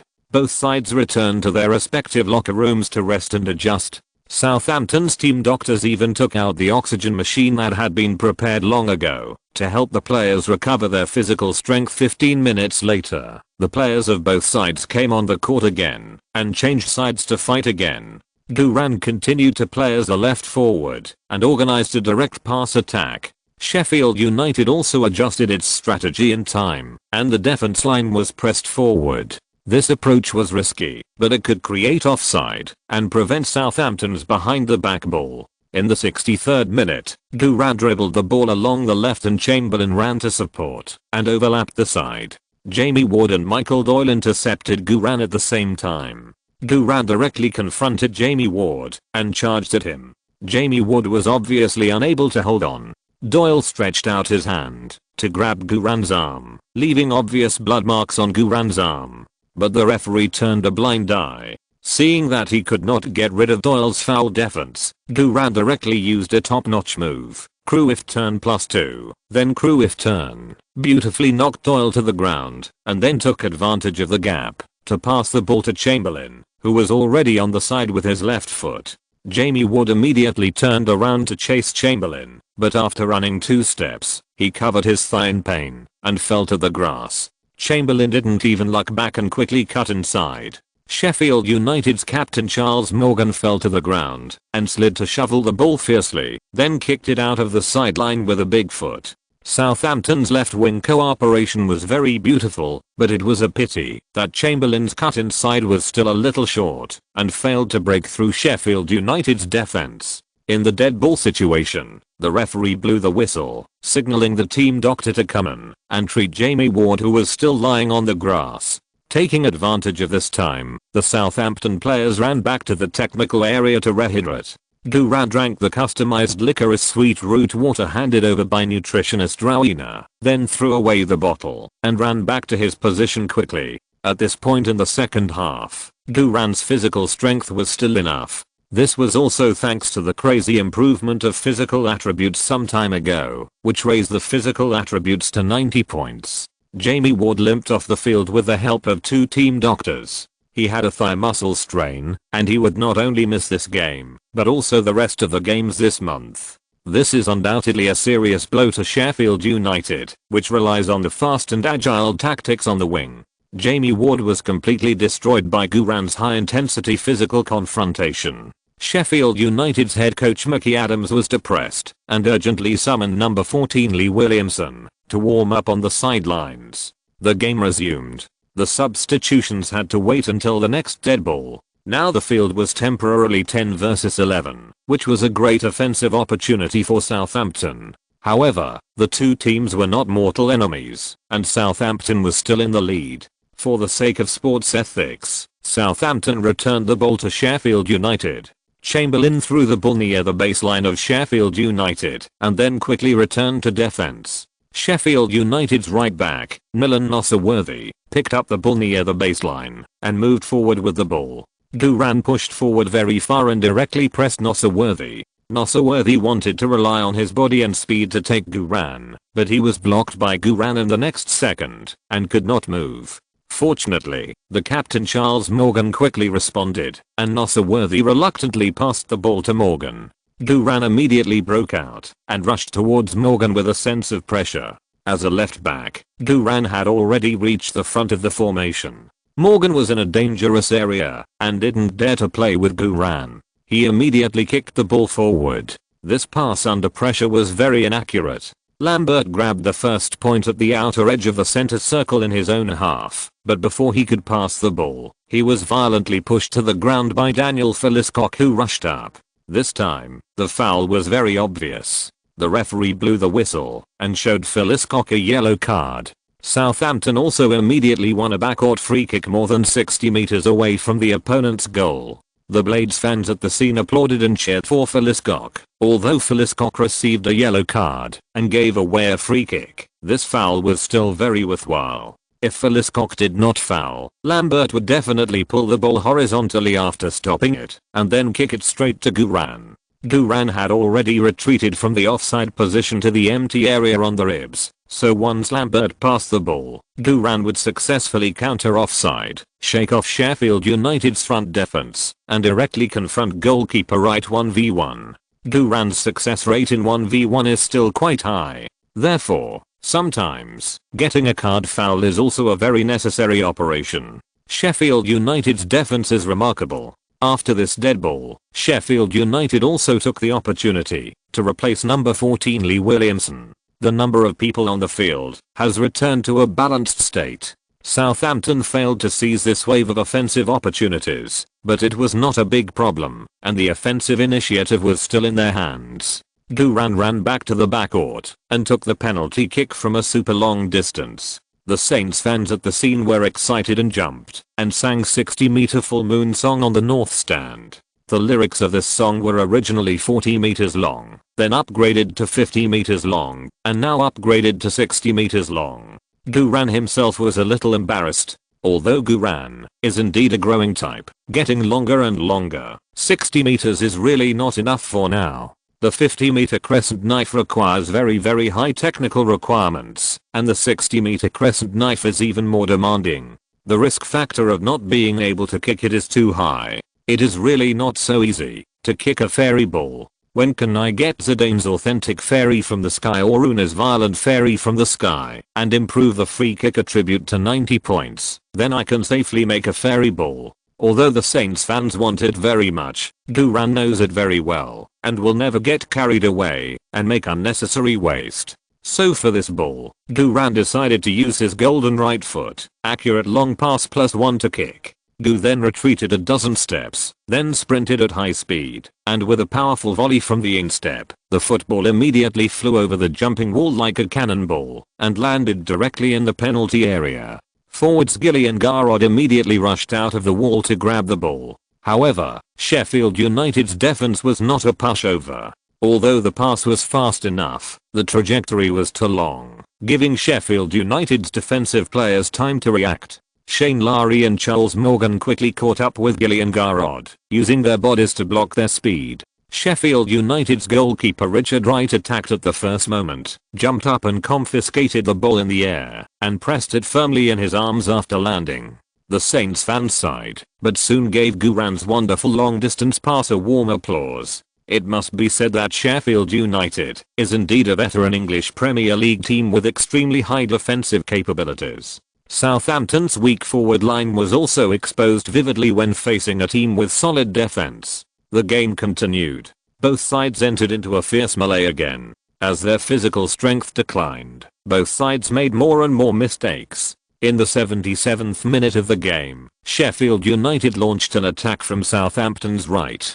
Number 17 Richard Cresswell relied on his strong body to break through the joint defense of Hammond and Richardson and knocked the ball to the top of the penalty area. Number 9 Ched Evans shot directly from the outside. The ball passed through before JD and Martin closed the door to defend, and Davis made a sideways save. The ball hit Davis' arm and bounced to the right side of the small penalty area. Evans inserted from the back row, grabbed the first landing point, turned around and passed it again after getting the ball. Southampton's defense line missed a man. Number 10 striker Daniel Bogdanovic followed up with a shot and shot the ball into the near corner of the goal from close range. Davis was helpless and the ball went in. In the 78th minute of the game, Sheffield United used their bodies as blades to tear open Southampton's problematic defense line. The entire Bramall Lane Stadium was boiling instantly. The Blades madly roared the Blades War song. The score on the big screen was immediately changed to Sheffield United 3:3 Southampton.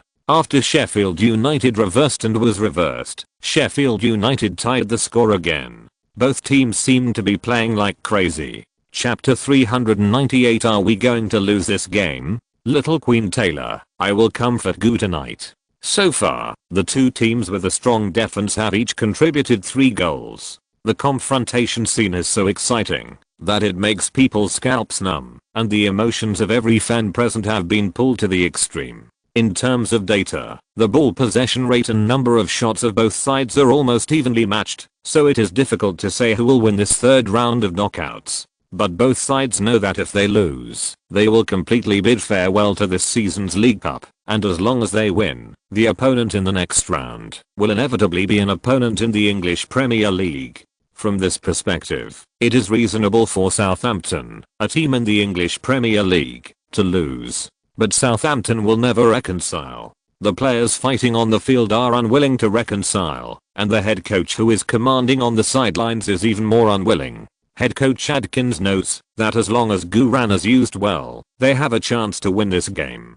Coach Adkins immediately made substitutions. The young Aaron Martin was replaced, the vice-captain Walton was replaced, the midfielder Hammond was replaced, and the gold medal substitute Dixon was replaced. The main purpose of replacing Walton is to strengthen the central defender's defense. Although Walton's physical fitness is not good, there will be no problem for Walton in the remaining 10 or 20 minutes. And replacing Dixon is to completely release Guran's firepower. With Dixon's defense on the left wing, Chamberlain does not need to play as a guest left back, and Guran can also stand directly in the front midfielder position to strengthen the attack. After Sheffield United equalised the score, they were not idle. Mickey Adams used the second substitution quota and replaced the young midfielder Daniel Philliscock, who received a yellow card, with the number 4 Scottish international, midfield veteran Nick Montgomery. Sheffield United's tactical thinking is to use physical strength to limit Guran's performance.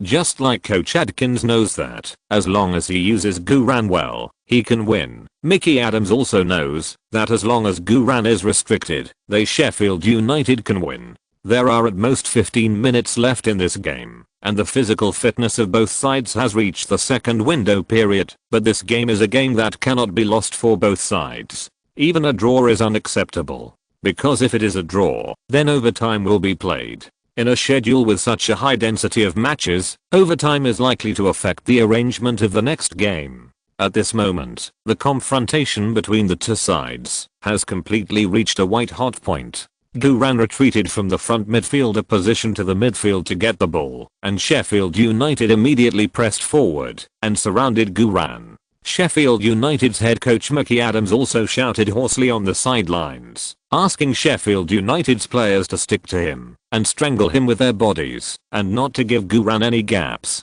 Sheffield United completely took out the mentality of defending Ronaldo to defend Guran. Yes, they have not defended Messi, but they have defended Ronaldo. When they played against Manchester United, which had Ronaldo, in the Premier League, their terrifying defense line could easily strangle Ronaldo, forcing Ronaldo to use diving. Now, as long as Guran gets the ball, Sheffield United has at least 6 players from all directions to surround Guran closely, with rough foul-like movements on their hands and feet. Left forward Richard Cresswell and newly replaced midfielder Nick Montgomery grabbed Guran's shoulders on the left and right, dragging Guran tightly. The Saints fans at the scene booed wildly. The referee and the linesman seemed to be blind and had no reaction at all.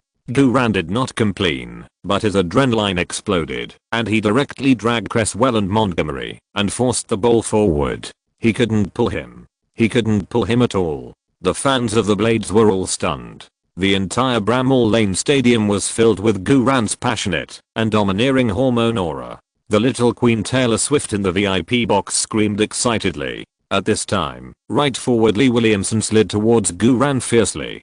Guran immediately stopped to protect the ball, avoiding Williamson, and passed the ball from behind Williamson to Lambert, who was following up and unguarded.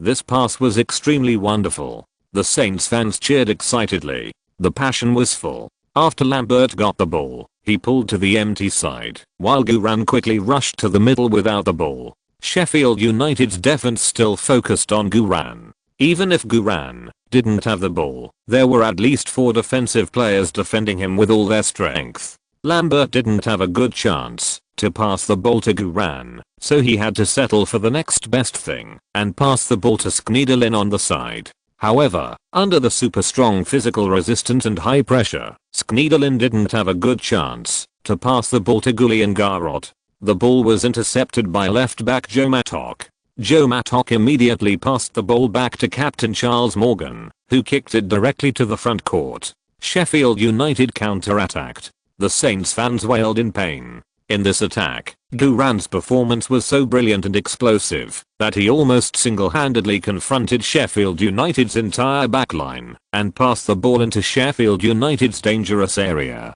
However, it cannot be said that Lambert and Schneiderlin were not good enough. It can only be said that Sheffield United is indeed a veteran defensive counter-attack team. Fortunately, the vice-captain Walton, who had just been substituted, was very experienced. He grabbed the first landing point of the long pass one step ahead and headed the ball back to Sheffield's half. Duran quickly got rid of Cresswell and Montgomery's pull and passed the ball to Chamberlain on the left. The passion of the Saints fans was rekindled. Sheffield United is indeed a veteran defensive counter-attack team, but Southampton is not bad either. Chamberlain immediately cut into the penalty area with the ball after stopping the ball and then fired a heavy shot at the goal. The football hit the crossbar and flew out of the end line. Chamberlain was lying on the grass in frustration and he didn't want to get up to face his teammates and fans for a long time. He handled this ball too roughly. As a front midfielder, Duran's role in the midfield is absolutely unquestionable. If Chamberlain did not cut inside, but chose to go down the bottom, giving Duran even 3 seconds to shake off or lead away half of the defensive players, then Gully and Garrod, who were ambushing in the penalty area, would have a chance. It's a pity that Chamberlain is still a little young. Southampton missed a great opportunity to lead the score again. The game continued. Goalkeeper Wright kicked the goal kick. Sheffield United made a move from the right. Southampton's mentality was generally a bit anxious. From leading twice and being equalized twice, this anxious mentality is also reasonable. Duran was not in a hurry. The more it gets to this time, the more you need to wait for opportunities calmly. While waiting for opportunities, you need to consume a lot of your opponent's physical state. The two sides went back and forth, and the rhythm of offense and defense was extremely fast. The emotions of the fans of both sides were also pulled to the extreme by the wonderful offense and defense. This is what really good football is like. The two sides are evenly matched, and all are fighting at an extraordinary level. In the 83rd minute of the game, Duran and Lambert jointly defended. Duran used his body to steal the ball from Richard Cresswell, and then passed the ball to Schneiderlin. Sheffield United's left side was instantly defeated. Schneiderlin dribbled the ball directly inside, and Shane Lowry retreated to intercept. Schneiderlin withstood Shane Lowry's foul-like push, and made a beautiful crotch-through short pass to send the ball to Garrod's feet. A great opportunity. Duran's organizational planning ability in the midfield is really too strong. Garrod immediately kicked and volleyed. The football hit the door frame and bounced out of the end line. The Saints fans behind the goal immediately hugged their heads and lamented. The striker is powerless. Just when the Southampton players relaxed a little, Sheffield United's ball boy quickly threw the spare football to goalkeeper Richard Wright. Wright kicked the ball directly to the backcourt of the Southampton team. This is Wright's typical sneak attack tactic of kicking the ball with a big foot. Southampton's defensive players hurriedly retreated, and Duran also desperately chased from the top of the arc of Sheffield United. However, Sheffield United's number 10 striker Daniel Bogdanovic had already ambushed in Southampton's half. Bogdanovic shook off Southampton's defense and scored alone. The Saints fans booed wildly. This ball has a clear offside tendency. Before Wright kicked the ball, Bogdanovic had already started in advance, at least an arm's length beyond the offside line. The linesman did not raise the flag. The fans of the Blades cheered wildly, and their cheers suppressed the boos of the Saints fans. Bogdanovic controlled the ball steadily outside the top of the arc and continued to go straight into the penalty area. Davis took the initiative to attack 1v1. Bogdanovic directly kicked the ball at the edge of the penalty area. Davis quickly fell to the ground to save. Davis judged the right direction, but was 0.1 seconds late. The football penetrated Davis' armpit, hit the inside of the left goalpost, and then bounced into the net.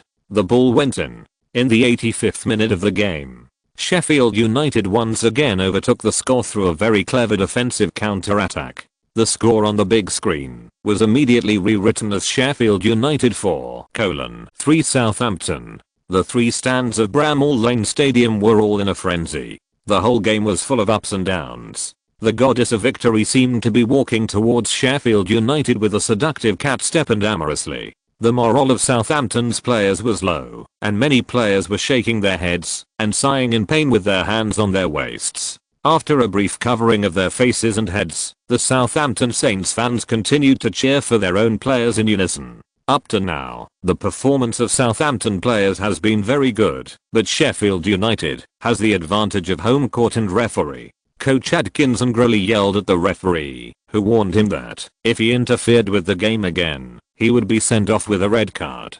Coach Adkins could only shake his head helplessly. Mickey Adams in the technical area next to him was very proud. Little Queen Taylor Swift also looked distressed. Oh, is Guran's team going to lose? Gu must be feeling very uncomfortable now. I really want to give him a big hug right now, and then use my mouth to comfort him. I feel like I'm his goal, letting him release all his unhappiness. Female assistant, Taylor, please don't describe it so obviously. If you're listening to this novel on a channel other than Fanfic World, it means they downloaded and uploaded it without effort. We cordially invite you to visit our channel, Mundo Fanfic Novelos. There you'll find the original version of this story and you can explore many other novels of various genres. We're waiting for you to immerse yourself in a world of incredible novels. Chapter 399, Monster and Beast. Guran explodes. The goddess of victory is forcibly taken away. The fourth official raised a sign, indicating that 4 minutes of extra time would be added to the second half. This meant that there were less than 8 minutes left in this knockout match. If the score was frozen, Southampton would be eliminated in the third round of the League Cup. Southampton wanted to win, unless they could not concede any more goals within 8 minutes and score 2 goals in a row. This was obviously too difficult. Facing Sheffield United, which was known for its defense, no one thought Southampton could do it. In the live broadcast room, various comments scrolled quickly. Damn, we are going to lose this game. I saw Sheffield United losing to Southampton at home plus Manchester United winning against Wigan Athletic at home by 2 goals. It's over now. It's normal to lose. Sheffield United is not a weak team, and they have the referee to take care of them. Damn, English referees are not much better than domestic referees. Guran is already very good. Sheffield United treats Guran like an ancestor. This is simply the treatment of Messi and Ronaldo. Alas, although what everyone said makes sense, although I also know that there is no team that never loses, although I know that even Maradona and Pele will lose, but it still hurts. Those useless forwards of Southampton wasted Guran's organization and feeding too many times. Yes. If Guran went to a wealthy club and partnered with stars like Drogba, Rooney, Torres, and Van Persie, he would have crushed everything long ago. Oh, I really want to see Guran go to a wealthy team and dominate. It's too hard to win against a strong opponent in a small team. I think, although it's hard, Guran is still young. If he trains in this kind of melting pot level competition and grows up, it will definitely be much better than playing a supporting role in the top league right from the start. That's true. Yes, Guran is now equivalent to leveling up. It doesn't matter if we really lose this game. Everyone has seen that this is not Guran's problem. It's that Southampton's overall strength is still a bit lacking. At this time, Maxim Little Noodle Ball with a Gold V certification nameplate said, "Don't worry, the game is not over yet. Believe in Guran's ability to create miracles. The reason why football is so interesting is that it won't cool down until the last moment, right? Big brother Little Noodle Ball is right. Believe in Guran. He will definitely create a miracle. If Guran can equalize, that would be so cool. Guran. Come on." The atmosphere in the live broadcast room was rising again, and all kinds of gifts and rewards were crazy. At the same time, in the scout area of the main stand, Imanello, Edwards, and Pratt sat steadily, with a slight smile on their lips. This game is quite interesting. Finally, there is a sense of excitement of a strong team playing against a strong team. Yeah, I thought that both sides were defensive counter-attack teams, and the game would be quite dull, but I didn't expect it to be a goal-scoring battle. Although there are less than 8 minutes left, if Sheffield United relaxes at this time, they will be destroyed by Guran. Who said it wasn't? Guran's physical strength seems to be sufficient, but Sheffield United's entire defense line is about to be broken by Guran's dog-walking style. Well, don't look at the current score, that Sheffield United is leading. but the outcome is really hard to say. The goal scored by Sheffield United just now was a steal. The next game will be the most exciting. I can't wait to see Guran's signature goal move. Hahaha, me too. The game continues. Southampton kicked off, and Garrod knocked the ball directly back to Guran behind him. After Guran got the ball, he immediately sprinted violently and aesthetically, and all his skills related to burst were fully activated. At this moment, Guran turned into a black lightning and rushed straight into Sheffield United's half. Sheffield United's defense immediately took action, quickly surrounding and strangling Guran. They had always defended Guran like this before, but this time it was very different. This time, they had become relaxed in their mentality, and their physical strength had reached the limit. The seemingly tight defense line actually had a lot of gaps. Guran first used his body to resist the two defensive players who were rushing over from the front, and then he cut across to the left with the ball, and Chamberlain took advantage of the situation to accelerate and overlap. Sheffield United's defense line quickly moved to the left to double team. Guran made an emergency stop and stepped on the ball. After flashing a gap, he immediately used his left foot to pass diagonally to the empty area on the right. Those Sheffield United players who moved to the left to defend and intercept were numb on the spot. Guran's maneuvering in the front midfielder position has reached a superb level. The right side is empty. Schneiderlin quickly inserted. After getting the ball, he cut inside. Joe Mattock and Shane Lowry of Sheffield United immediately closed the door to defend Schneiderlin. Schneiderlin did not rush to force the attack, but turned and retreated with the ball, attracting Joe Mattock and Shane Lowry to chase. Sheffield United centre is empty. Lambert quickly responded. Schneiderlin immediately passed the ball to Lambert. Sheffield United's defense line panicked instantly. In this position, Lambert can kick the ball. At least 4 of the 6 players of Sheffield United who were originally defending Guran came to Lambert desperately. Lambert towed, and then picked the ball to the empty space on the left side of the penalty area. At the same time as Lambert towed, Guran, who was only guarded by 2 people, suddenly started violently and went straight to the empty space on the left side of the penalty area. Go. Mickey Adams, who was standing in the technical area of the home team on the sidelines, reminded his players at the top of his lungs. Richard Cresswell and Nick Montgomery hung on Guran's body, one on the left and one on the right. Last time, they just pulled Guran's arms, one on the left and one on the right. This time, they turned into pendants with a total tonnage of more than 150 kilograms. The referee didn't react at all and didn't even look at Guran. The Saints fans at the scene waved their fists and cheered wildly. The fans of the Blades were all proud and mocking. Guran held his breath and continued to rush forward with the 2 pendants. Under the sprint power of Guran's violent aesthetics, Cresswell and Montgomery were pushed several meters by Guran. Super fierce. Super savage. The passion of the Saints fans suddenly exploded to the extreme. The 3 stands of the entire Bramall Lane Stadium were shocked into silence, except for the north stand where the Saints fans were standing, where the howling was incessant. Cresswell and Montgomery were dumbfounded. Can't stop him. Can't stop him at all. Guran was like an angry bull, and it was a monster of Greek mythology, the Cretan bull. Sheffield United's captain Charles Morgan and Michael Doyle, who dared to chase the referee, rushed to Guran at the same time and blocked Guran's shot. It can be said that Sheffield United tried their best to stop Guran. In the last moments of this game, they would rather commit a foul, they would rather be sent off with a red card, they would rather give Southampton a penalty kick. They couldn't let Guran touch the ball in the penalty area. If they gave a penalty kick, there would still be a chance to save it, but if they let Guran shoot, then there would be no chance. At this moment, Guran suddenly flew into the air, facing the flying football. Cresswell and Montgomery, who were hanging on Guran, immediately lost their balance and were knocked to the ground by Guran. Morgan and Doyle, who rushed up to foul Guran, slowed down quickly, not daring to put their faces on Guran's studs. Guran's jumping height was affected, and his strength was also affected, but Guran raised his foot at the right time. Guran's legs kicked in the air, and he hooked the ball between 4 defensive players. Everyone at the scene held their breath.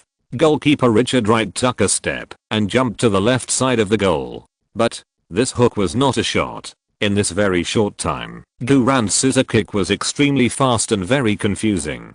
It seemed that he was using his right foot to hook the left goal, but in fact, he was using his left foot to make a pass to the right goal. The right goal was a weak area. Garrod, who was not guarded, inserted from the back row and jumped high. Facing the empty goal, Jared's forehead was gently touched, and the ball was shot into the net. This was an incomparable and wonderful cooperation. Duran played the role of the front midfielder to the fullest. The referee blew the whistle and gestured to the center circle, indicating that the goal was valid.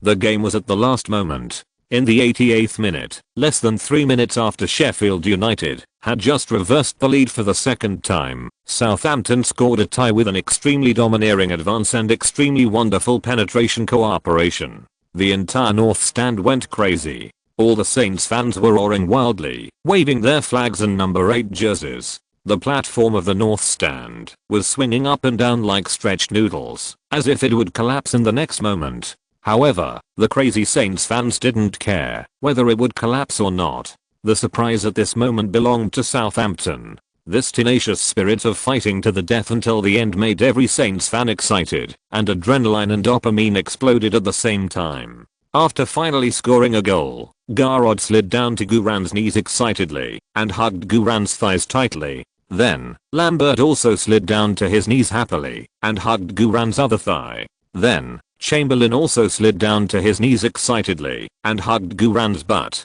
This goal is crucial for Southampton. 4 tie. Including injury time, there are still 5 minutes in the game. Southampton still has the hope of eliminating Sheffield United. Sheffield United watched the goddess of victory flirt with them, and her shoulder straps slipped down to her armpits. Just when they were about to see the exciting part, Duran directly took action in front of them, holding the goddess of victory's chest, and forcibly took the goddess of victory away from their eyes. How can I say it? Chapter 445. The final blow. The little pendulum. Aliens descend on Bramall Lane. At this moment, in the VIP box, the little Queen Taylor Swift was jumping and dancing crazily.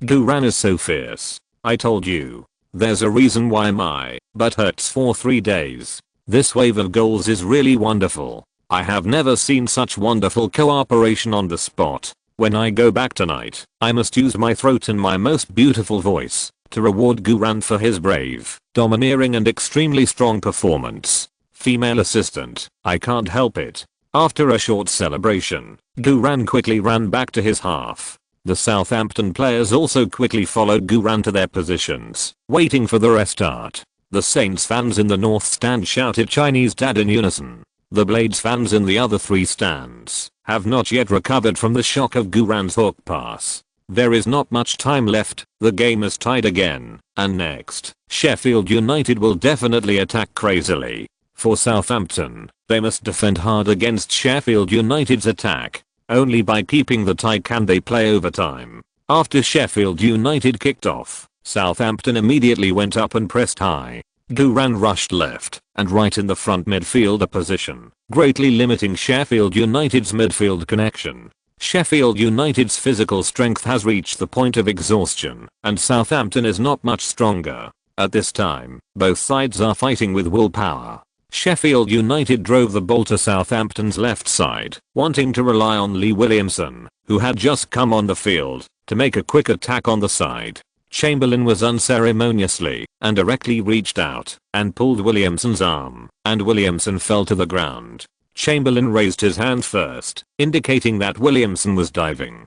The referee blew the whistle immediately and gave Chamberlain a yellow card, and awarded Sheffield United a free kick in an extremely remote position. Chamberlain looked wronged. If Duran hadn't run over and locked his neck with his arm, he would have had a good argument with the referee. Duran also knew that the referee's penalty standards were extremely inconsistent, but when the game reached the most critical moment, no player on the field could be sent off for a small matter. If his teammates were not calm, Duran would force them to calm down. With Duran's strong intervention, Chamberlain quickly calmed down. Coach Adkins took the opportunity to ask for a substitution in the final moments of the game, especially when Sheffield United was attacking wildly. Using the last substitution quota was also a tactic on the spot. Forward Gully was off the field and defender Font came on the field. Coach Adkins replaced a forward who did not perform well in this game with a defender to consolidate Southampton's defense. Southampton's formation was also changed to a 541 defensive formation. But in fact, Dixon on the left and Font, who had just been substituted, were both capable of playing as wing-backs. Southampton's real formation is actually a temporary formation of 3 central defenders, 2 wing-backs, 1 defensive midfielder, 2 wing forwards, 1 central midfielder, and 1 forward. Although this formation is not a regular formation, it is very targeted to deal with Sheffield United. Lambert retreated to the defensive midfielder position, and Guran went to the central midfielder position. Guran's running space in the midfield and front court became larger. Guran not only had to play the organizational role of the front midfielder, but also had to play the first line of defense role of the central midfielder. Sheffield United did not choose to make a substitution. Sheffield United's interim head coach Mickey Adams wanted to keep the last substitution spot for overtime. Although Mickey Adams did not want to play overtime, as a coach, he had to be prepared for overtime. The game resumed. Sheffield United quickly took a short tactical free kick and knocked the ball to Nick Montgomery in the middle. Montgomery immediately accelerated with the ball. As a player who was substituted not long ago, Montgomery's physical strength was extremely abundant. Lambert went up to intercept Montgomery head-on, but was knocked away by Montgomery. However, under Lambert's interception, Montgomery's advancement speed also slowed down significantly. Southampton's defense line quickly double-teamed Montgomery. Montgomery dribbled the ball to the sideline, trying to open up a gap in Southampton's dense defense. Lambert quickly chased back to fill the position, and Guran also burst out from the position of central midfielder and started sprinting back. Every Southampton player was running desperately. Montgomery made an emergency stop, opened a gap between 2 defensive players, and quickly cut inside with the ball. Lambert slid hard to block. Montgomery saw that he couldn't break through, so he picked the ball into the empty space in the penalty area. Number 9 forward Ched Evans rushed towards the football. Seeing that Evans was about to take the ball with his back, Guran blocked Evans' strong body with a violent sprint. The fans of the Blades who were preparing to celebrate at the scene all exclaimed involuntarily. Guran ran over from a position 50 meters away in one breath. The intensity of the confrontation in this game was extremely high. Almost all the players were on the verge of cramps, but Guran's physical fitness seemed to be full. The Saints fans in the North Stand were crazy again. Especially the female fans. All of them jumped wildly, and their throats were hoarse. Guran did not go to grab the ball, but used his body to hold Evans, preventing Evans from touching the ball. Defense does not necessarily have to break the ball, as long as it can prevent the opponent from touching the ball. It can also play a key role in clearing the siege. Evans desperately pushed Guran with his body. Guran's thick thigh lines were firmly rooted in the grass, and his leg muscles were like cables tightened in a storm. No matter how Evans exerted his strength, Guran was motionless. The football rolled quickly to the end line without anyone touching it. The other players of Sheffield United rushed up desperately to pick up the ball, but they were exhausted and couldn't catch up at all. The ball went out of bounds. The linesman raised the flag. Southampton defended this deadly attack. The Saints fans in the North Stand screamed excitedly. Although this was not a goal for Southampton, this wonderful defense was even better than the previous goal. The referee began to look at the watch. There were less than 2 minutes left before the end of injury time. The players of Sheffield United were panting heavily, and even 2 players were lying on the grass under the burden and couldn't get up for a long time. Guran turned around and ran to the center circle as if nothing had happened. Davis understood and kicked the goal kick with a big foot. Guran immediately sprinted violently and aesthetically. Yes, the game is not over yet. Southampton, no, at least Guran himself, will never accept overtime. The players of Sheffield United were all dumbfounded. This was originally their best sneak attack tactic, and now, Southampton has used it on them. The players of Sheffield United struggled to chase and intercept Guran, but their speed was so fast that they couldn't even be a background board under the blessing of Guran, the son of the wind and the king of Highbury. Guran touched the ball in the center circle and then kicked it forward. This ball was received in his own half, and it was not offside. The defensive players of Sheffield United had just pressed across the half court, and now they were thrown more than 10 meters away by Guran. At this moment, no one can limit Guran. Not even God. The Saints fans in the north stand jumped wildly, shouting for Guran with all their strength. At this moment, the spirit of the fans was all replaced by Guran's single blade run. The Saints were passionate. Almost in the blink of an eye, Guran dribbled the ball through the midfield and front court areas without any defense line, and went straight into the Sheffield United penalty area. Sheffield United goalkeeper Richard Wright abandoned the goal and attacked. In the case of being singled out, the best choice for the goalkeeper is not to stay on the goal line, but to expand the range of confrontation, delay, oppress or even prevent the opponent from shooting. As the goalkeeper of the England national team, although he is a substitute goalkeeper, Wright's attacking ability is remarkable throughout England.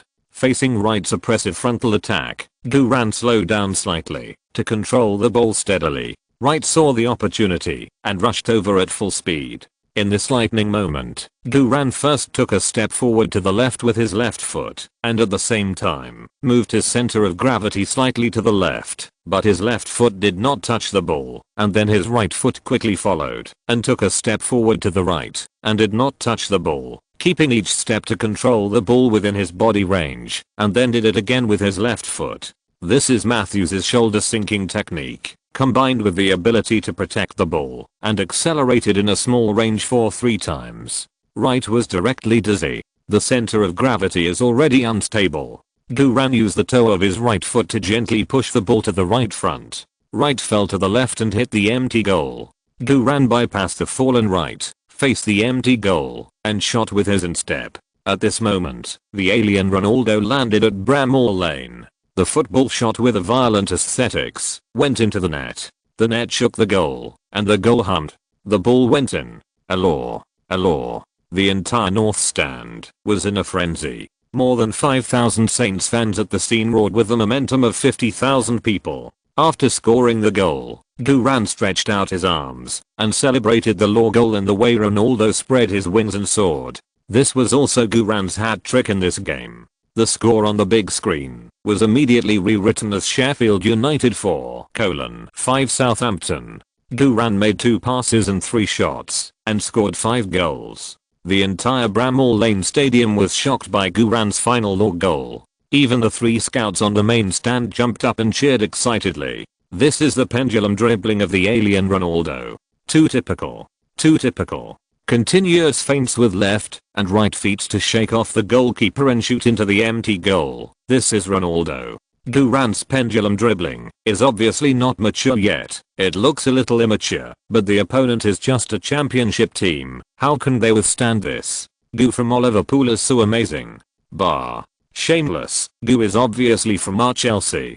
Don't argue. Don't argue. You 2 big clubs. What's the point of arguing here for our Manchester City players? Fuck. The 3 big guys were praising Guran in unison a second ago, and this second they started cursing at each other. Sheffield United was defeated. All the Sheffield United players were stunned and dejected. They thought they would play overtime, but Guran forcibly took possession of the goddess of victory in front of the eyes of their Sheffield United team. PS. 18,294 words omitted in this chapter. End of this chapter. Thank you very much for reaching the end. Don't forget to like. Looking for more exclusive content and immediate access? Subscribe to our Patreon. Remember, every like, subscription, or donation encourages us to continue.